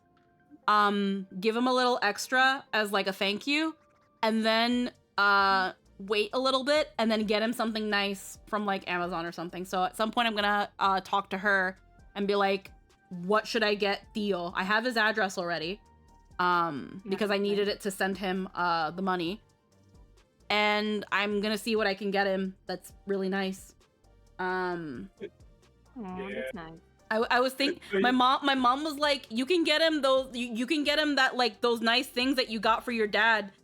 And what she's talking about is Mac Weldon, because when I had learned about Mac Weldon and the discount codes, that was something that I gifted my brother and my dad for like the next 3 years. And that was a thing where like my dad really enjoyed those Mac Weldons because I would just send him underwear. I was like, Mom, what's Dad's underwear size and his shirt size? And I would send him Mac Weldon. And my mom was like, he really likes those. They're like his favorite underwear, blah, blah, blah. And same thing with my brother. I sent him those like silver lined underwears that apparently neutralize farts. And my brother says that they're comfortable as fuck. And then his wife was like, your brother farts and I don't smell anything. I assume it was more like a present for his wife. She thanks me for it, yeah. I just thought it would be a funny thing to send him, but then he actually does like them, and then she ended up thanking me because it was like, yeah, no, he farts and I don't smell anything. So it's like, okay, cool. But yeah, that it's gonna be hard to get my uncle that because I don't know how to casually ask my uncle his fucking underwear size. I could probably ask my mom and she can find a way to get that information. Which I might actually legitimately ask her. Or I'm gonna see if she knows more because she was like I gifted him a bouquet of flowers and blah blah blah. And I was like, want to get him something that he can use. Like, yeah, it's the thought that counts, but I still want to get something that my uncle can be like, yeah, mi sobrina got this. Like something like nice. So I'm thinking of either like, it also needs to be like something that he doesn't have, and that's the thing again. How do you like ask that? I'll probably at some point even just call my uncle and be like, hey, is there anything I can get you for like Father's Day? Viene Dia de Padre, blah, blah, blah. And he'll probably say, no, mijita, no. But I'll be like, let me get you something nice. I want to show I appreciate you, blah, blah, blah.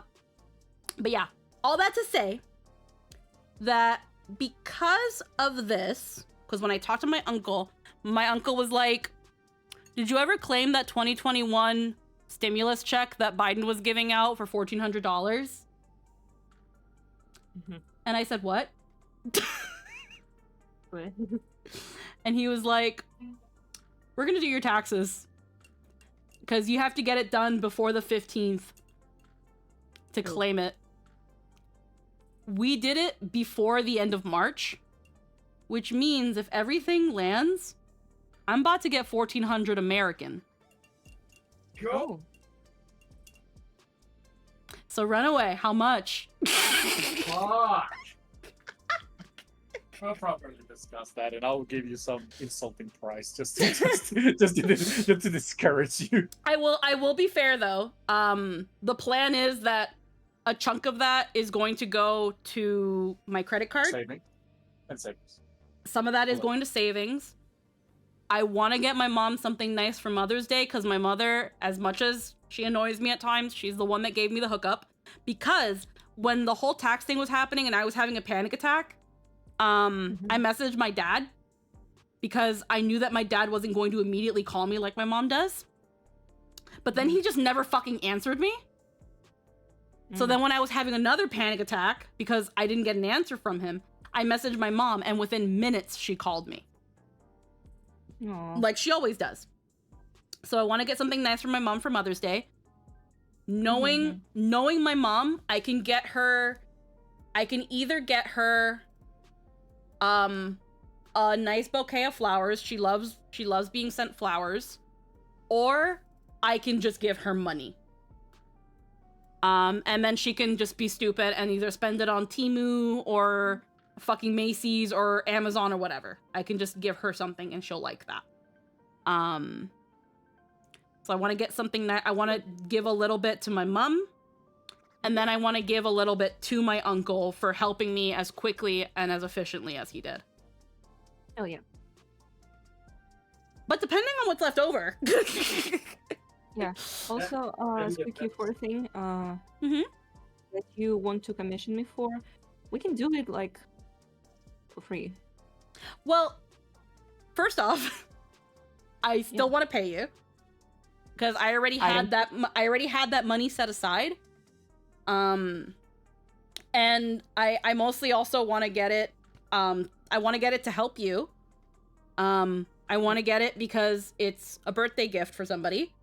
And It's also not a commission if it's free. Yes, it's not a commission if it's free. It's a project that we are working together on. Yes. And I still want to compensate you. If you want to discuss the price, we can figure that out, but I'm not accepting free. I'm not accepting free. Oh. I'm not accepting free because aside from all this bullshit, all this silliness with Runaway aside, I am a big proponent for paying your artists. I love what you're saying. I'm not going to accept free, and I'm like, fuck. I told you this too, Runaway. Don't act new. I know. It's just like We're in the same boat here. Yeah. I've told this to Din too. This is the Squeaky effect. Squeaky wants to pay I have their two, artist friends. I have And too we're many. like we're like, you're too much of a good person. I have too many artists that tell me they just want to draw me for free. I'll do that for example, they're not in the chat, but they were in here before. I've been like low key, been like, fucking, hey yo, fucking friend, you want Runaway to draw you? Get in here right fucking now and spend time with me.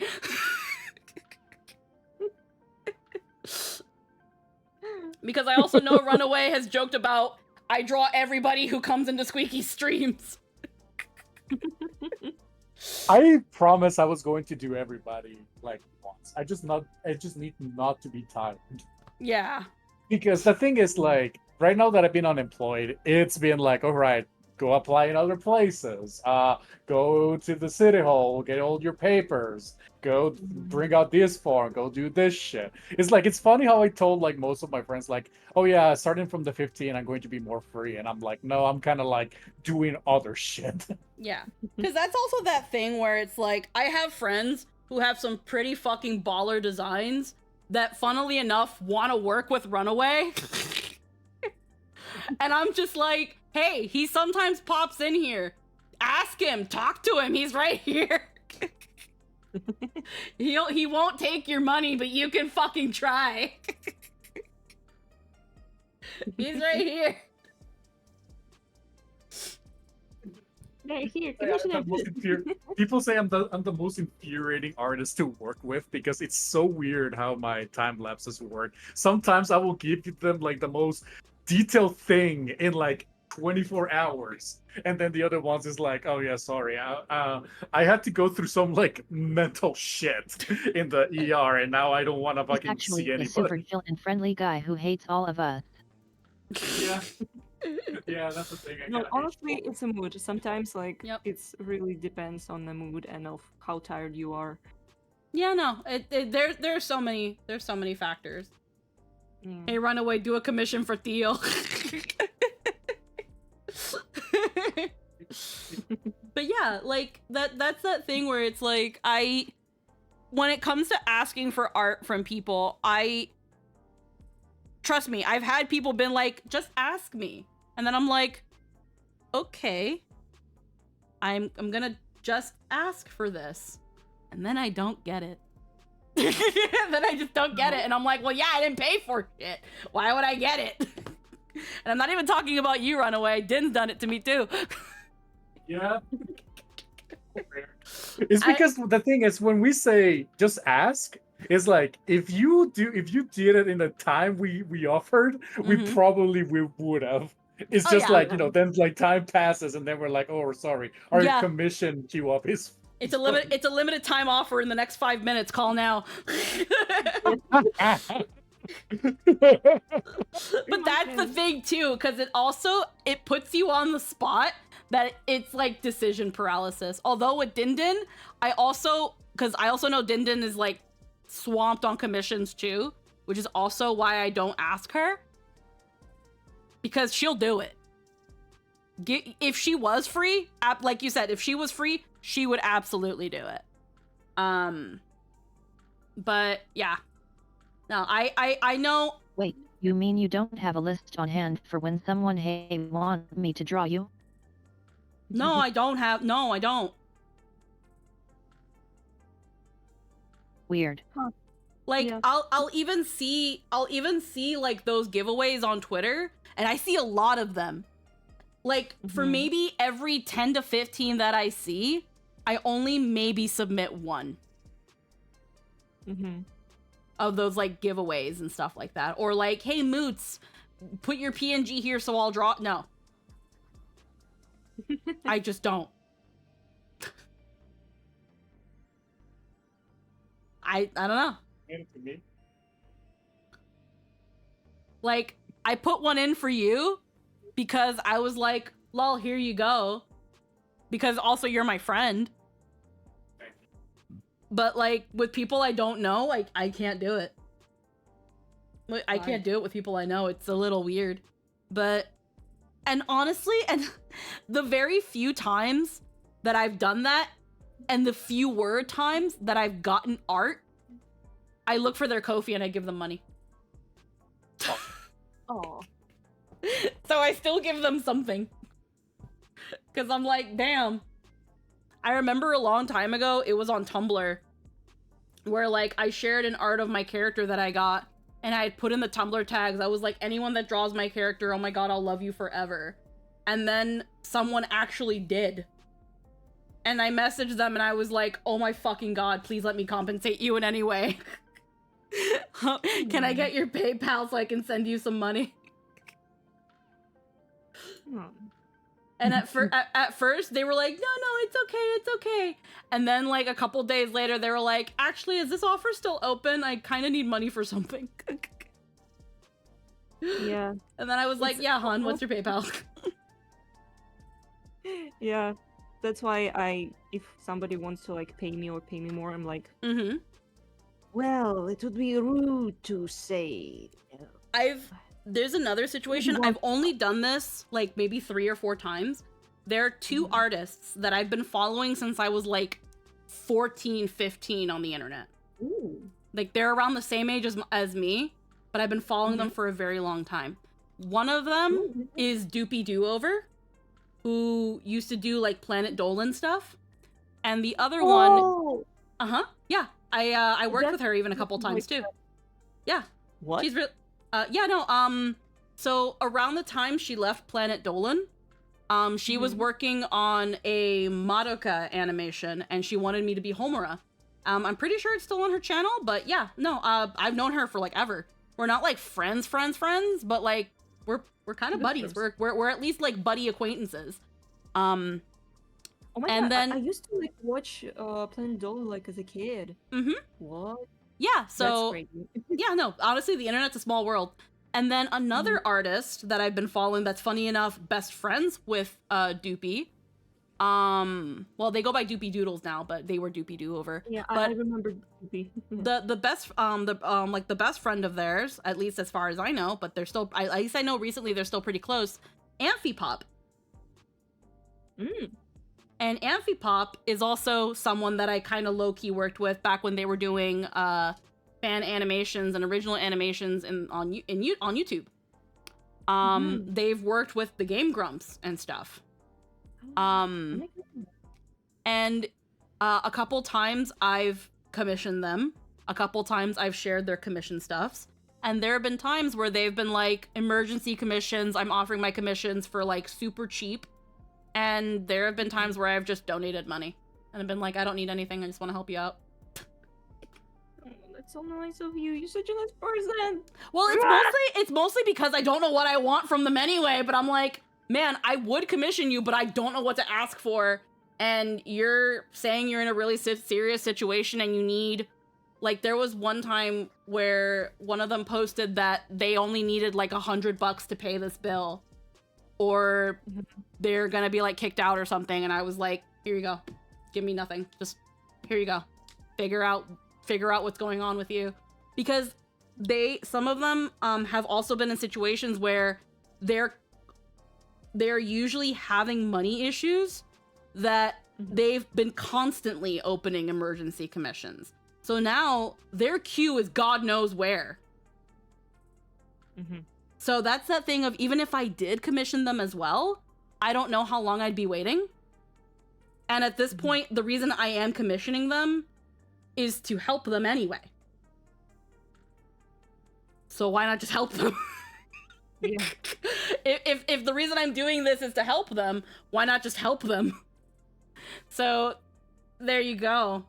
And I just told them, here, just take it, figure out what's going on. Hopefully that helps you out, and I've left it at that. Because again, they're kind of buddy acquaintances of mine. I don't really want to take advantage of emergency commissions, and again, they're both wonderful artists. I've been following them for so fucking long. I've seen where they started and where they're at now. They deserve to charge as much for their art as they do. So when I see them shortcut and slash their prices by like 50-75%, I'm like, no. No. You charge that $150 for a headshot. I could never charge that. Hell yeah. You know it's fun. You know it's funny because some of my friends have said like, "Bro, your art is worth more than charge." Oh, it absolutely is. Because, like, for example, Squeezy, if I was to show you right now the commission that somebody asked me for, it's an Elden Ring commission, and it's them running away from 2 bosses, right? Yeah. And I picked, and the thing is, they said like, okay, can we try this doing it like Vegan style, like I just like you just do whatever, and I just accept whatever you give me, and I'm like, okay, I go, and they're like, okay, what is like, and I'm there like sending them time lapses, everything, and I'm like, okay, by the way, do you wear an armor in games? Like, oh, this armor. I'm like, okay, yeah, sure. I can pay more. It's a little bit too detailed. Like, no. Yeah, I've been And I've trying to been get working. Din into the whole like Skeb like thing where it's like pay what you get, you get what you pay for, you pay and you get whatever. Cause yeah, no, some people don't really know what they want. I've never gotten addicted to Skeb because like there are some people that are addicted to Skeb, but like with me, half the time I don't know what to ask for and of who, and most of the time, especially at least when I was quote unquote active on Skeb, I would only ever commission people that appealed. Which, long story short, for those who don't know, with Skeb, an appeal is just someone being like, hey, I saw your character on your thing. Can I draw them? Here's my commission info. And sometimes they'll even offer you a discount. I got an appeal recently. Low key, I think that their whole shtick is doing this because they sent me an appeal charging $200 for a piece.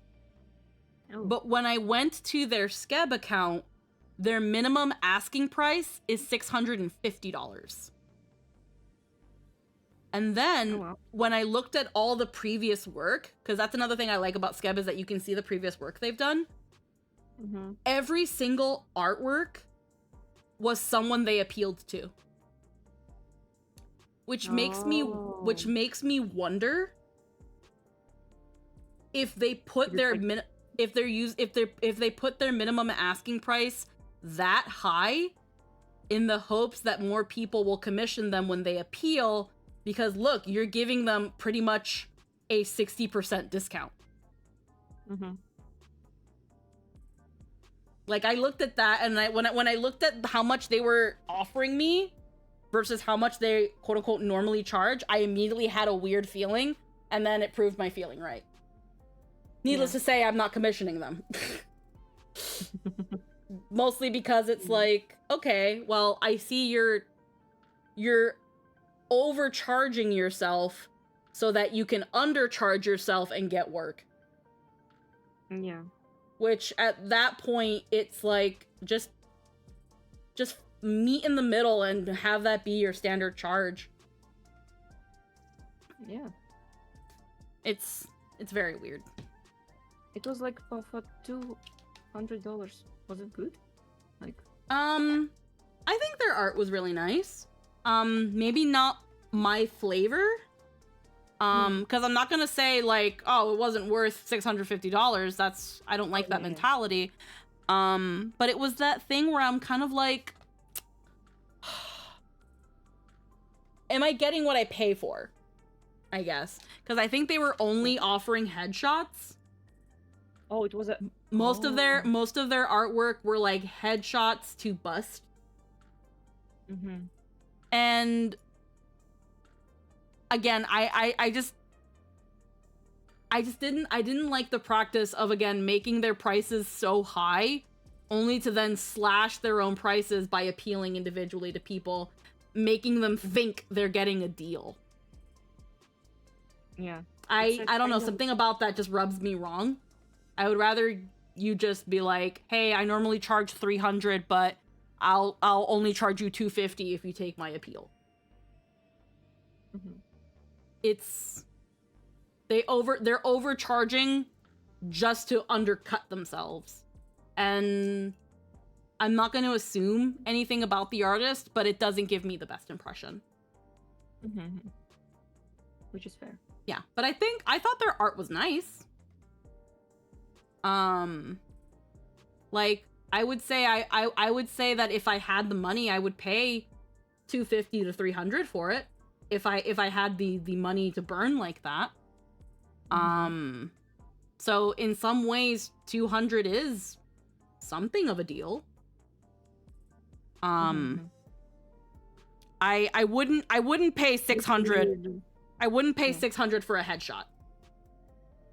Yeah, that's one is like that's a lot. like there's an NSFW artist that I follow that charges 600 for 2 characters. And they're a popular NSFW artist. One of the ones that I follow, Nyancha, she charges 600. Yep. There's also Cuckoo Momo charges 600 for $2 for 2 characters. What kind of work would I accept 6? Like, probably like a 5-piece thing, probably. Like, unfortunately, and again, it's nothing on the artists individually, but I could find an artist that can offer me more for that amount of money. That's a lot of money to ask for. But again, it really depends. The market is ever fluctuating. And artists can charge what they want, as long as they also know that certain price thresholds compared to the rest of the market can end up costing them clients. It's also kind of like there are some artists who work with VTubers and how some really overuse commercial rates. So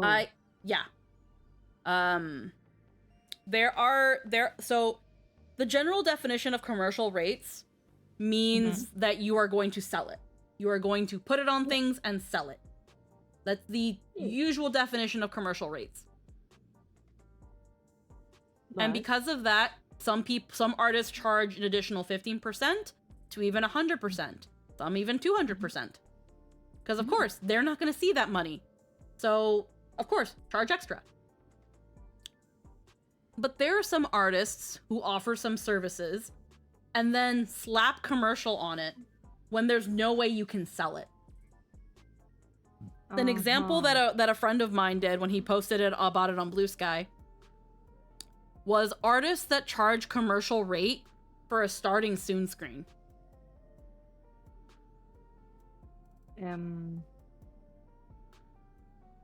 their reasoning for charging commercial rights on a starting soon screen is because, well, you're streaming it. It's a stream asset, and you are a Twitch affiliate, so you're making money off of your streams. First off, if you're gonna go by that logic, look into who is commissioning you. Because there is a difference between someone like me, who right now only has 13 viewers, and someone like Asmongold. Asmongold commissioning. So. Yeah, I know, but they're for some reason the first big creator that came to mind. Okay, another one. There's a difference between me and Iron Mouse. Because I'm like Squeaks. I didn't know you were. I don't know. That was like a joke. Yeah. So that there's a better comparison. The difference between me commissioning somebody with my viewership and how much I make from streaming versus Iron Mouse. Yeah. It's a huge difference. And there are some people that, depending on how much you want to go into doing a starting soon screen, can cost you 3 digits. Oh god. Yeah. Oh my god. So, again, because the difference between just a picture or like what I have where I got a picture and then I got it animated. But it depends. It can still cost money. And some of them will charge commercial rights just because you're using it to stream.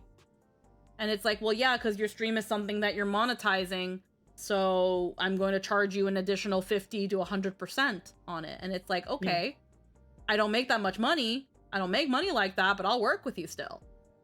Like, you know, it is what it is. And that's also that thing of like, again, if it comes to like certain artworks and stuff, understandable.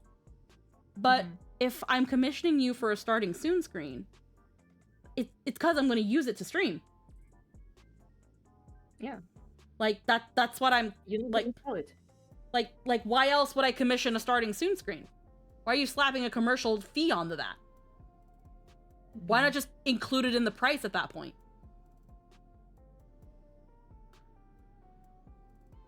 Some people also do it with emotes, and emotes I kind of understand, because you can turn your emotes into like stickers and then have like stickers of your emotes. I've thought about doing that.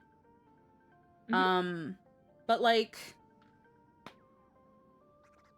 stream assets?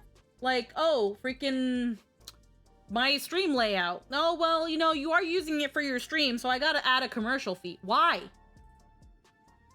I would say the only things I would put in like commercial use is for like things that you're going to be selling directly, such as like posters, postcards, t-shirt designs, vacuums and shit. Yeah, that's the general consensus.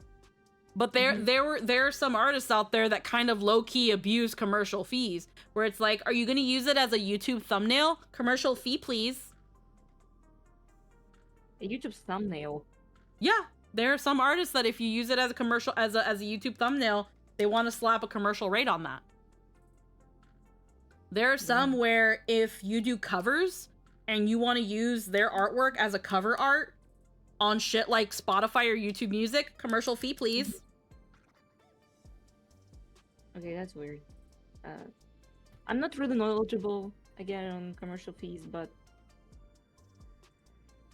some of them slap commercial fees in the place of promotional fees. Because there's a difference between using something to promote yourself versus using something as merchandise. But there are some artists that will charge you commercial fee for just wanting to promote it. Like, again, if you are going to use their artwork to promote an event or promote a specific stream or a YouTube thumbnail, they want that additional fee. And that's where I'm like, not sure about that. Which is fair. Shut up. Go ahead. But again, it is what it is. Again, I mean, if some people are... Here's the thing. It's the thing that makes me wonder if those fees are more in place to dissuade people than to actually get the money. You know what I mean? Where it's like, I don't want people selling my art, so I'm gonna add an exuberant commercial fee so they can't sell my art and thus can't make profit off of my art. To which in that case, I'm... I don't know about that. If you don't want people using your art commercially, just don't offer commercial fees and be done with it, or take them as a case-by-case basis. But at the same time, it's like, those are just my opinions. I can't tell an artist how to run their business. But all I'm gonna say is commercial rate is kind of also low-key free money. So it's low-key free money. Because it's just like, you're just like, again, because there are some artists that charge double, even triple the price. Like my YouTube Papa, my VTuber Papa, his commercial rates, he has tiers. So if you use it for like a promotional thing, it's an extra 100%. If you want to use it for what the mid one is for like streaming and stuff, I think it's an additional 200. And then if you actually want to slap it on the merchandise and sell it, it's an additional 300%. Wow. So a $300 commission at the tier 3 commercial is $1,200. Okay. Wow. Okay. Yeah. His art is amazing though. Yeah, I saw it. I'm like, wow. But yeah, that's that thing where it's like that there's a lot of money. And at the very least, he offers payment plans. Yeah. So at least you can pay it off bit by bit. But then there are some artists that ask for that shit up front, and I'm like, ¿con qué? With what? For what? With what? Receiving rat cast. All right, let's wrap up this quest. This bitch has been sitting here for a while. This fucking cat girl's been sitting here like, are you done? You said last conversation 3 times. You did it. You really did it. You're amazing. You know that?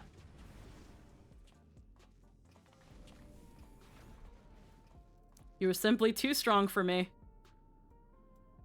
I gave my word, and I intend to keep it. I'll retire from fighting.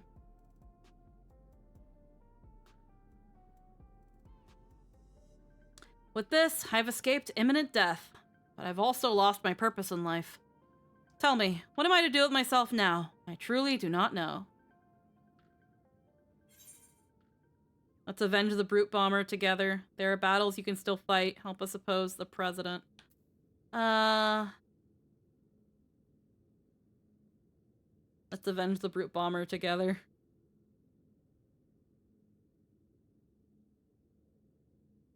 President has sacrificed the lives of countless fighters for the sake of entertainment, and as good as killed my friend. I ought to despise him, I know. But as I said before, we owe everything to him. That's why we continue to fight willingly, even if it meant dying from our illness.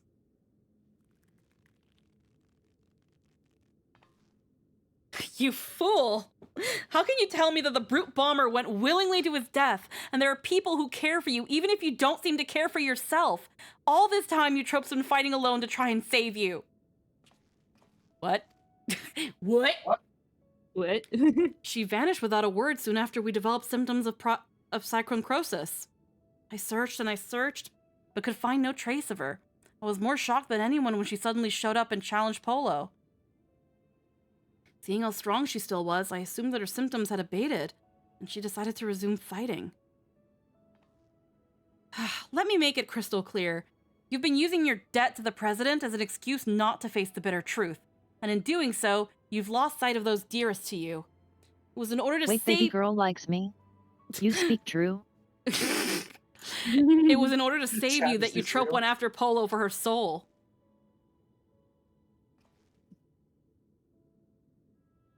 She thought it was the only way she could be with you, who could see no life outside of the Arcadion. Oh, whoops. I have no words. You're right about everything. The choices I've made have been out of fear that I would no longer be the Howling Blade. That's why I did nothing to stop my friend, even though I knew he was going to his death. Forgive me, Hector.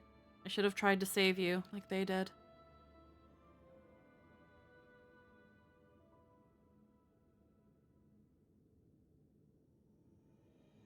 Thank you for bringing me to my senses. The president has done enough harm. I will help you stop him.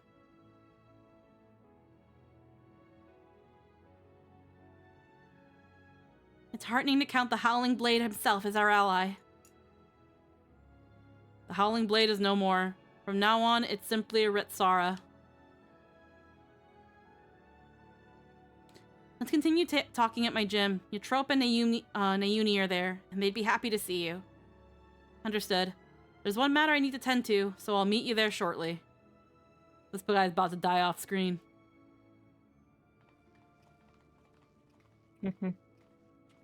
Famous last words. I'll be there soon. Wow. Speak with Yana at the thing.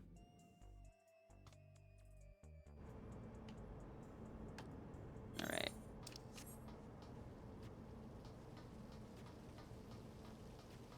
Oh yeah, there's even more fans here.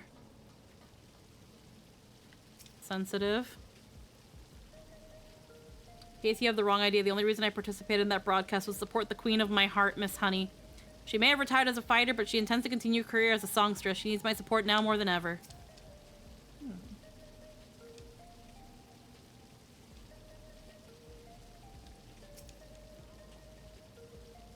It's a shame the brute bombers decided to retire, but at least he went out with a bang.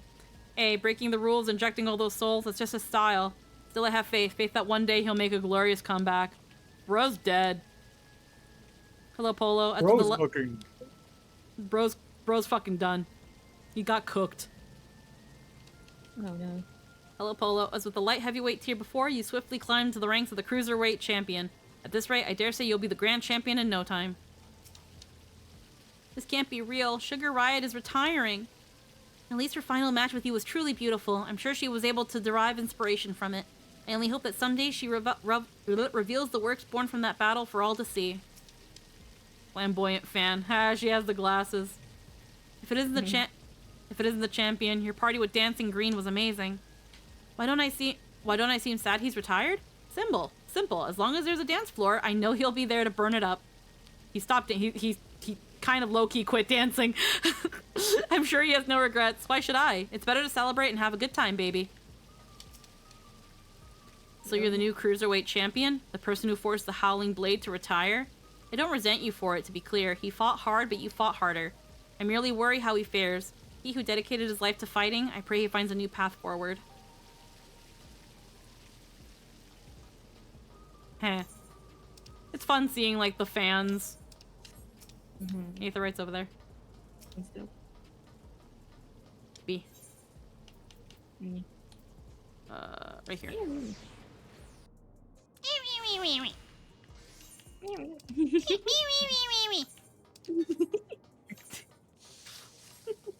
Not beating the road in allegations, I see. Have you seen the freaking the TikTok of the little kitty where it's like eating its food run away and it goes I mean, that's a standard. It's just. Hey, look, they moved the cars. No, they're over there actually. I'm just an idiot. Never mind. Okay, then they've always been there. I just never saw them. Because I'm fucking dumb. Fucking blind, bro. I'm blind. Okay, let me check something real quick. Freaking all these weird fucking pings, bro. Okay. B. Yana.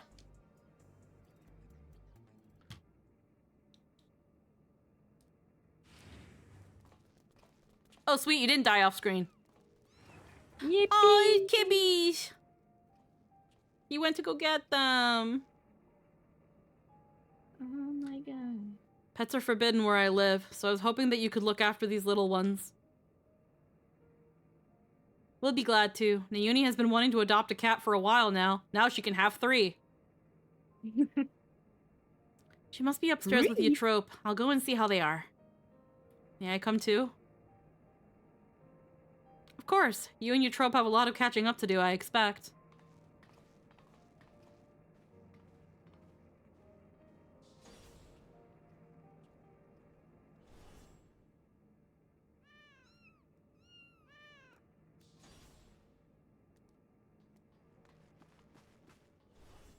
That looks urgent. We have a situation. Nayuni and Eutrope are gone. Uh-oh. Nayuni wouldn't take Eutrope outside in her current state, and her terminal was left on the bed. Something's happened to them.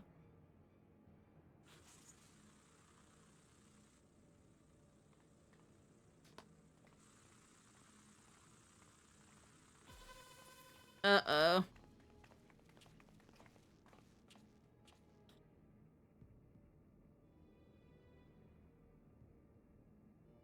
Polo, the unenhanced warrior, for your contributions to the excitement provided by Ascension Arcadia, you have my utmost esteem. That voice, it's the president. However, I cannot suffer anyone to rewrite my script. And so, as a safeguard against further deviations, I have taken Eutrope and Nayuni into my care. After some coaxing, Madame divulged to me that you wish to cure cyclone-crosis. And it just so happens I know where you can find the stimulant you seek. The drop of life, it is called. What do you want from us? 2 simple things. Polo must continue fighting at the Arcadion, and you must never again meddle with my script. Nothing needs to change otherwise. If you become Grand Champion, Polo, our sole repository will be at your disposal, and I will even disclose the location of the drop of life. That is all. I look forward to seeing your exploits at the pinnacle of the Ascension Arcadia Championship, the heavyweight division.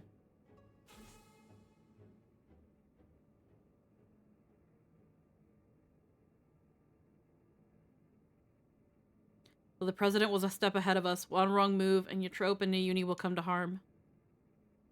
It seems we have no choice but to place our hopes in Polo. That's a lot of pressure. I like how almost every choice so far, you can just not talk. But she wouldn't. Yes. You can be like, I've kind of just been dragged into this. You're like, I'm just here. Thank you. As your second, I'll continue doing my best to support you. As will I. I won't turn a blind eye to the president's depraved actions any longer. We lost our little sister for a husbando. Some would say that's an upgrade. Never again will I let anyone be taken away from me. Ha. We just did. Uh-oh. Ooh.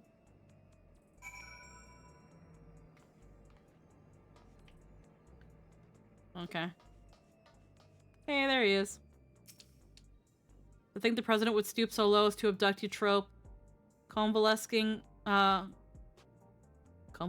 as she is, and Nayuni, a helpless child. We must do all in our power to get them back. And when we have, we must stop him once and for all. Deep down, I know that's also what Hector would have wanted.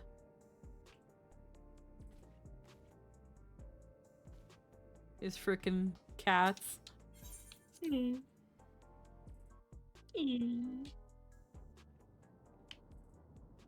Where is this chick? Here she is. Sorry, I'll be fine. As long as we do what the president says, no harm should come to my sisters. Now, ahead of your campaign to become Grand Champion, I want you to prepare as best you can in your own way. Whether you train to hone your skills or rest to recover your strength, see to it you're ready for your next fight. I'm truly sorry to place so much on your shoulders, but you're the only one we can depend on. Please come here and find me when it's time for heavyweight matches to begin. See you in 8 months! Oh my god. See you in 8 fucking months! Haha. Oh, the next patch would be in this time? Yeah, so right now this is the most this is the most recent patch. This patch just came out. Oh. The thing is though, when it comes to the post campaign the post expansion patches, the 0.1, 0.2, 0.3, 0.4 blah, blah, they come out every 4 months. And when it comes to the raid tiers, there's 2 kinds. There's the Alliance raid tiers, and then there's these which are they're just called the raid tiers. So there's the regular raids and the Normal Alliance raid yet. Yeah, normal raid and Alliance raid. The Alliance raids are the 24-man, regular are the 8-mans. The thing is though, they kind of go in a pattern. So when 7.1 came out, yeah, when the expansion came out, I think we got the first Arcadion, which was the first chapter essentially. Then 7.1 came out and we got the first chapter of the 24-man raids. 7.2 was chapter 2 of the 8-man raids, which we just finished. In 4 months, we're going to get the next set of 24-mans, which is chapter 2 of the 24-man raid story. And then 7.4 will be the last chapter of the regular raid series, which means that we have to wait 8 months for the next chapter of this. Oh well. Yeah, because we're going to be getting the next chapter of the other one, because that's a whole other story. So yeah. So, and they do this for reasons. But yeah, if you want to play the next bit, you need to wait 8 months. Just because of how the update cycles go. That being said, aside from the fights, if you were to skip every cutscene, you're looking at maybe an hour's worth of content. If each fight took about 20 minutes, you're looking at like an hour to an hour and a half of content. But that's if you skip the cutscenes. If you don't skip the cutscenes, and you exclude all of our yapping, you've got like three hours. Which is like Standard. It's still reasonable. If you skip cutscenes, then yeah, you end up with less if you don't care about the story. But yeah, this one's been an interesting side story. Yeah. Because these sorts of things are usually now that you've beaten the main story, what are the repercussions of what you've done? Not that everything has repercussions, but it's that thing of how does this ripple into other things? Oh. When we shut down... It's a pretty big issue that 14 moved to a 4-month patch cycle, and you can do all the new content in one afternoon. Yeah. And that's why also, especially with Dawn Trail's post expansion stuff, it was the same case with Endwalker as well, which was the 6th expansion.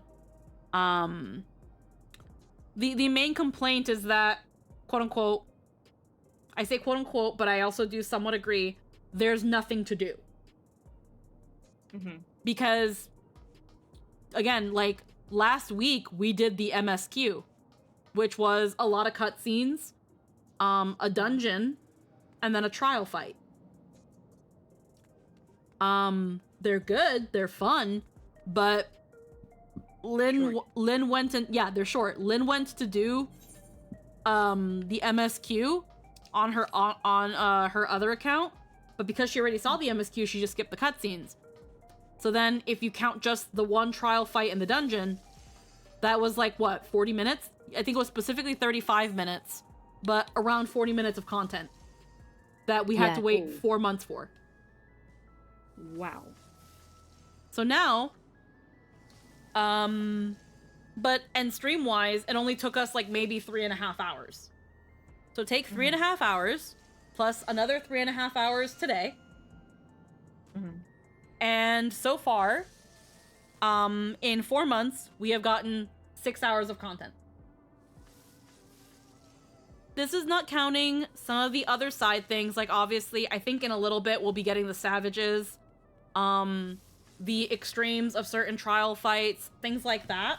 Like, there are the super hard mode versions of these, but again, it's not a lot. We already got the Savages. They started this week. Oh, okay, they started this week? Okay. Then yeah, so we already got the Savages, which are the hard versions of the fights we just got. And then I think the extremes of the trial of the big boss fights from the expansion, or at least from the patch MSQ stuff. So yeah, I can go to this guy, and all those fights I just did, I can unlock their super hard ones. Recount the cruiserweight tier. But yeah, it's...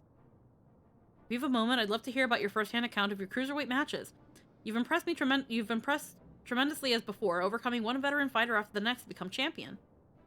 My hands were clammy with sweat as I watched your encounter with the Brute Abominator, and to remember your triumph over the Howling Blade sends a shiver down my spine. Even so, my experience as a spectator could not comprehend to those you lived, and I yearn to hear the visceral particulars from you. Pray spare no detail.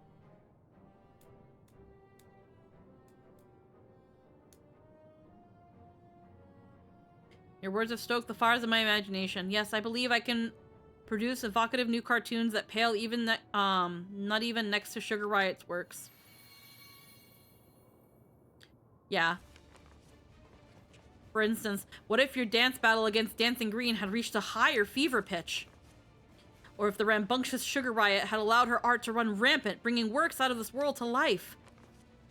What if the Brute Abominator's savage onslaught had become savager still? What manner of hellscape might he have created? Finally, what if the Howling Blade had remained standing to unleash the full might of Fenrir?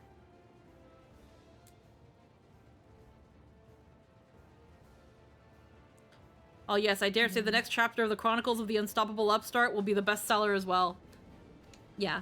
So, and again, it's kind of funny how in this game, when it comes to the harder content, they get in-world explanations. So this dude is a comic book artist.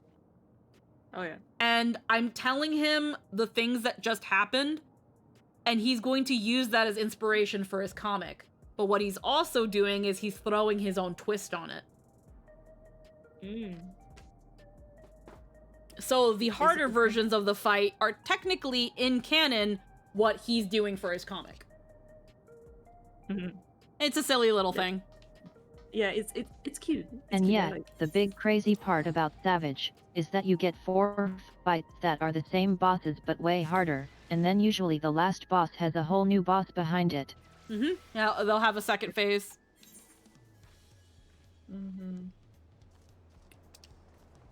Let's see, what did I come here to do? Oh, the Wandering Minstrel. That's right.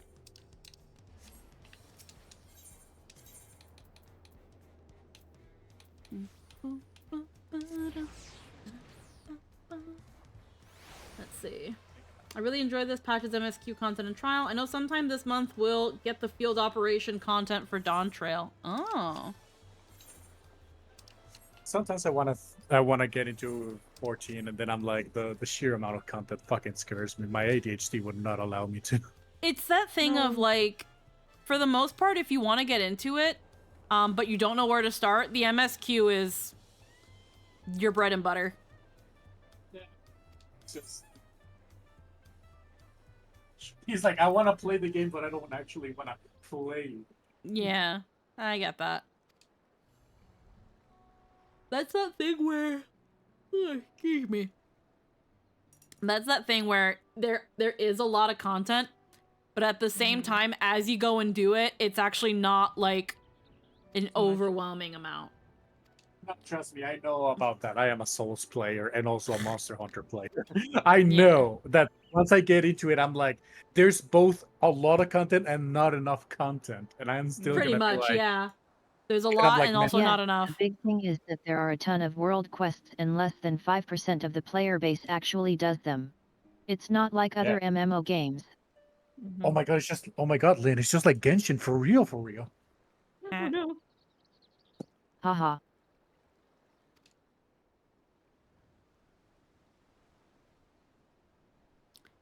It's funny when I think about, because it's like, Lynn and I have talked how the amount of content we get from this versus something like Honkai Star Rail that have much smaller, shorter patch cycles. The thing is, though, when you really think about it, if I know Honkai Star Rail is gonna allow the ability to actually just skip full-blown cutscenes now. I feel like if you do that, you might end up getting the same amount of content as this. Yeah. Cause the thing of like last, like 3.0, a lot of people were like, that's like 10 hours of content. A lot of it is cutscenes. Almost all of it is cutscenes. Okay. Had you been able to skip all of it, you'd probably spend 10 minutes skipping everything, every single thing. Maybe 20 minutes walking from point A to point B so that you can get to the cutscenes to then skip it. And then maybe 10 to 15 minutes for the battle. Yep. And that's fine. That's fine. But you can kind of, and then they add like one other little side thing. Like in this case of the recent patch, you get the Awu Firm. And the Awu Firm, you can get it done in an hour. Like, maybe not even. Yeah, Star Rail is on a 42-day patch cycle, so you get 3 Star Rail patches for every 114 patch. Granted, obviously development for 14 takes way more time. Yeah, because the thing is, like, with 14, they're not just making these cutscenes for you. With 14, they're making weapons, they're making armor, they're making whole new animations, they're making, they're plotting the mechanics and where you have to go and subsequent animations for all that stuff. Does it justify a 4-month patch cycle? I don't know. I'm not a game developer. Whereas with Star Rail, what they mostly do is they're collecting the voiceover. When it comes to the in-game cutscenes, we've seen their animations. They're very simple. They repeat them a lot. Then you have the brief smaller cutscenes of things actually happening. and then you have your fight, which because it's turn-based, you don't have to go too hard, but you do have your animations and stuff for those. Not to mention, it's also the big thing is that it used to be on a 2-month patch cycle, so now we're waiting twice as long for what feels like the same amount of content. Yeah, that's the only thing is that this stuff, it was like 2 months felt like it made sense. 4 months now seems exuberant. Like when this one came out, I was like, damn, how long ago was the last patch? And it was like 4 months ago, and I'm like, feels like fucking last year. One, because it literally was, but also but it felt like a year. But because at the same time we're playing Honkai Star Rail again, freaking 4 months is 4 patches in Star Rail. So it's kind of crazy. About 3, but yeah, still about a ton. 3. Yeah, still a ton. Because again, you're still getting, at least cutscene wise, 10 hours of content for about a month and a half. RuneScape does the same thing. Their expansions are like 4 months of expansion. But I'm not even talking about an expansion though. Well, I'm not, sorry, 4 months an update. Yeah, a patch. And generally their patches are either a quest or 2 quests, some sort of content, some sort of boss, or in this case, they've done 2 out of 3 parts of one big expansion so far. So we're supposed to be getting part 3, I think, at the beginning of summer. Yeah.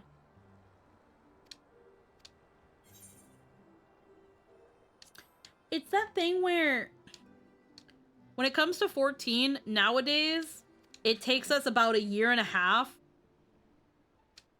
About a year to a year and a half to get an expansion. And again, the patch cycles went from 2 months to 4 months. So people are thinking that because the patches are taking longer to do, that we're going to wait even longer for an expansion, which I'm not sure yet if they've said much longer we're waiting for the next expansion. But yeah, I'm excited for the Phantom weapon relics within the... Are those going to be the relic weapons?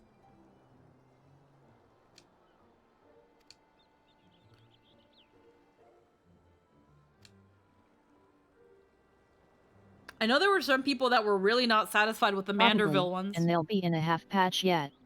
Oh, wow. Yeah, because I remember, They'll be 2.5. Okay. Huh. Because I remember, some people were not really happy with the Manderville relics because it was just tombstone grinding. And I can kind of get that. But at the same time, as someone who still doesn't have her ARR relic weapons, it's just a fucking it's still a mindless slog either way. But again, maybe it's just because I haven't those done... people are wrong, but I understand. Yeah. That's that thing of like, unfortunately, I haven't done Bajna, and unfortunately, no one will say anything good about Eureka. So I can't speak for those because I haven't done either one myself. I've heard the most good things about Bajna. But people tell me that Eureka was horrible. And I don't know. Bajna was the Shadowbringers one, right? Bajna was Shadowbringers. Eureka was Stormblood. And then I don't know what Heaven's Wards was. I don't think I've ever heard of what Heaven's Ward's relic weapons were. And what their process was. But ARR's is painful. Anima weapons.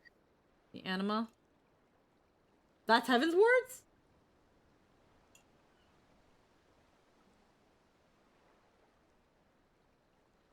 We're talking about... And it was painful, but not as bad as Realm Reborn. Okay, yeah, I didn't even know. Alright, interesting.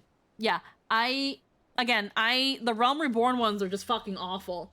It's go do these fucking little dumb quests and shit, fill out a book, come back, we give you another book, and you do it again, and it all feels the same. Just one step of it was, hey, do this raid 50 times.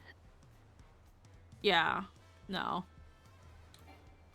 I need to get a new Chloe book. Let's go to Edelshire.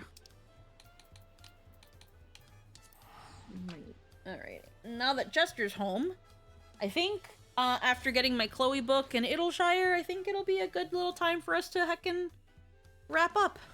I think with how like our D&D games become bi-weekly, I'm pretty sure we're not having anything. And that funnily enough gives me time to maybe get some of my dailies done here in 14. Get my weeklies done in Star Rail. And then also, I'm just gonna go this way anyway now that I'm in here. And then I've got the program I need to do Jester and mine's Canadian taxes. I'm gonna probably do that. That's probably gonna be my night. And then depending, Lynn, on where all that falls, I know that you and I have been trying to fucking watch Do You Remember Love for the past freaking 3 weeks now. What is Do You Remember Love? So Do You Remember Love is an anime movie from the 90s. Ooh. Nice. It's not... Huh? What is love? Maybe you don't hurt me. No, it's Do You Remember Love. I get people wanting to have a legendary that you have to put serious work into getting. That shouldn't be the relic weapon. The relic weapon is meant to be an accessible current tier weapon that helps people get equipped for high difficulty content without having to already be doing high difficulty content. Yeah.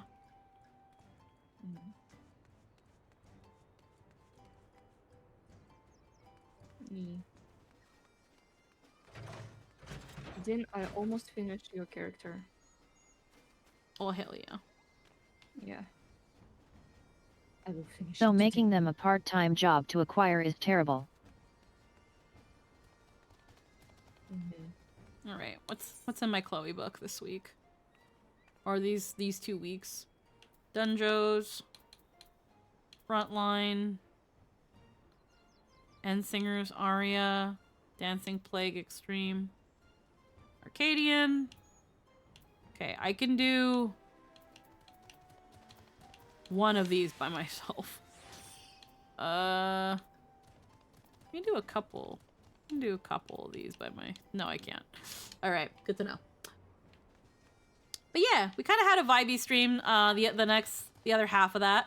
I don't know when it's gonna be finished, but I've been keeping track of the live 2D chibi model that I'm getting. I think they were telling me the last time they messaged me about it that it might be done by the end of this month.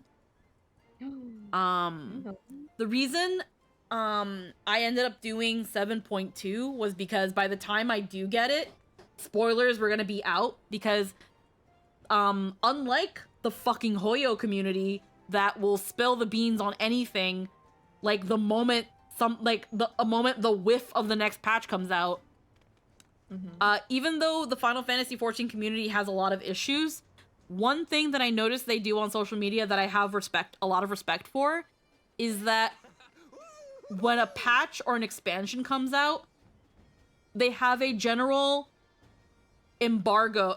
They have a general self-imposed spoiler embargo.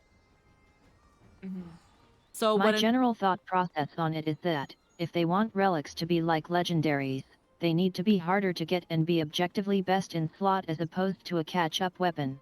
And if they want them to be catch-up weapons, which they currently are, Endwalker's system is phenomenal. Oh, I saw a fucking Cybertruck. Get over here. Where were they? Heckin', Pardon yeah. the interruption. Oh, no, you're not interrupting. No, it's fine. I know you need a moment to, like, type stuff up. No, definitely. The only reason I did the Manderville relic quest was because it was so much more accessible. I know there are going to be some people that, again, are like, it's a mindless grind. Yeah, they always were. They always has been. They always had, but there it is. The thing about like the community not spoiling everything is literally like us in the Souls community. Like whenever a Souls game comes out, we give like a full month of like no spoilers, no nothing. The problem is that the only You will problem be of the lynched Souls if you spoil Souls content. yeah, the problem is though fucking People will show up at your house. yeah, speedrunners and content creators will already show off the fucking like final boss, then like see like 60-seconding the fucking or one-shotting the boss, and we're like, hey, bro. Cries everyone X-Pack relic.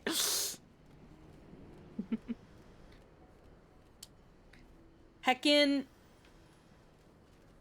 I'm just being a butt and just following this person. This is funny.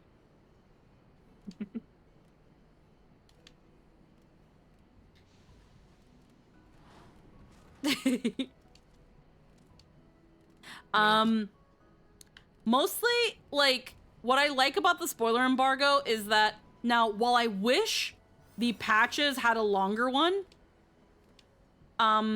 the embargo for patches is 2 weeks. Yeah, get out. Anyhow, the embargo for patches are 2 weeks. The embargo for expansions are 2 months. And while I wish the patch one was longer, it's not like I can change that. It's not like it's going to be changing overnight. Patch content, unfortunately, is not that much.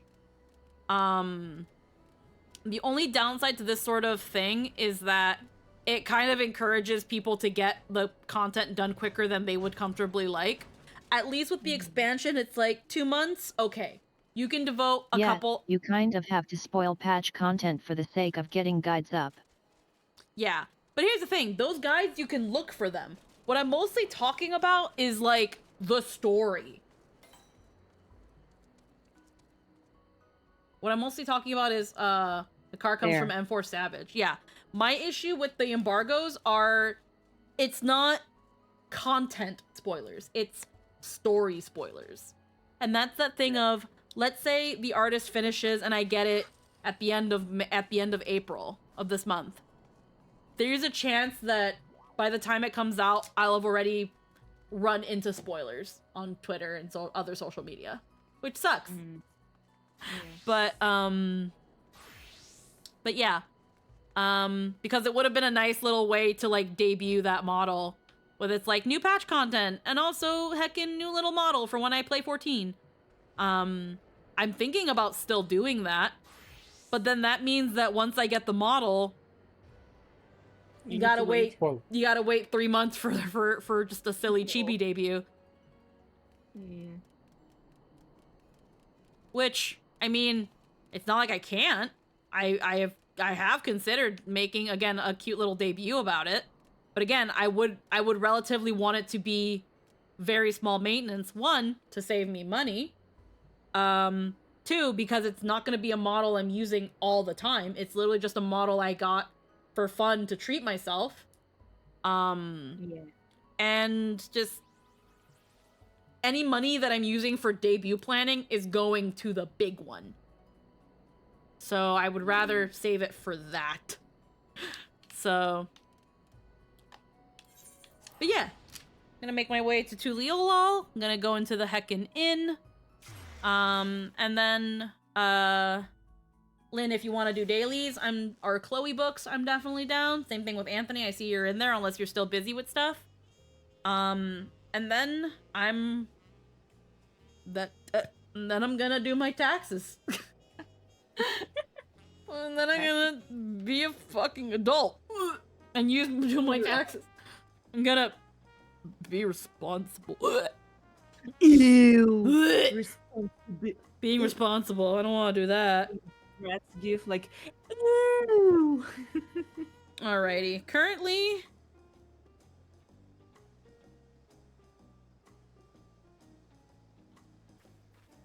currently peeps are they've raided us a couple times, so before they can raid me, I'm gonna heckin' throw y'all over at fucking Deco. They're currently having their D&D game, so if you like card games, if you like motorcycles, and you like tabletop, and you want to get at least 2 out of 3, go over there. We will be back tomorrow with some more heckin' Final Fantasy 16. We've still got apparently a lot of content to go. And then we will be back on Saturday with some more heckin' Kingdom Hearts Rechained of Memories after Gilligan's Grave. And I don't know. I don't know what the chances are, but we might have some repo streams in between, depending on if people contact me. Not sure yet. No promises. But for then, I will see you all later. I hope y'all have a wonderful night. Bye-bye, everybody. Mwah. Take care, everybody. Bye. Bye.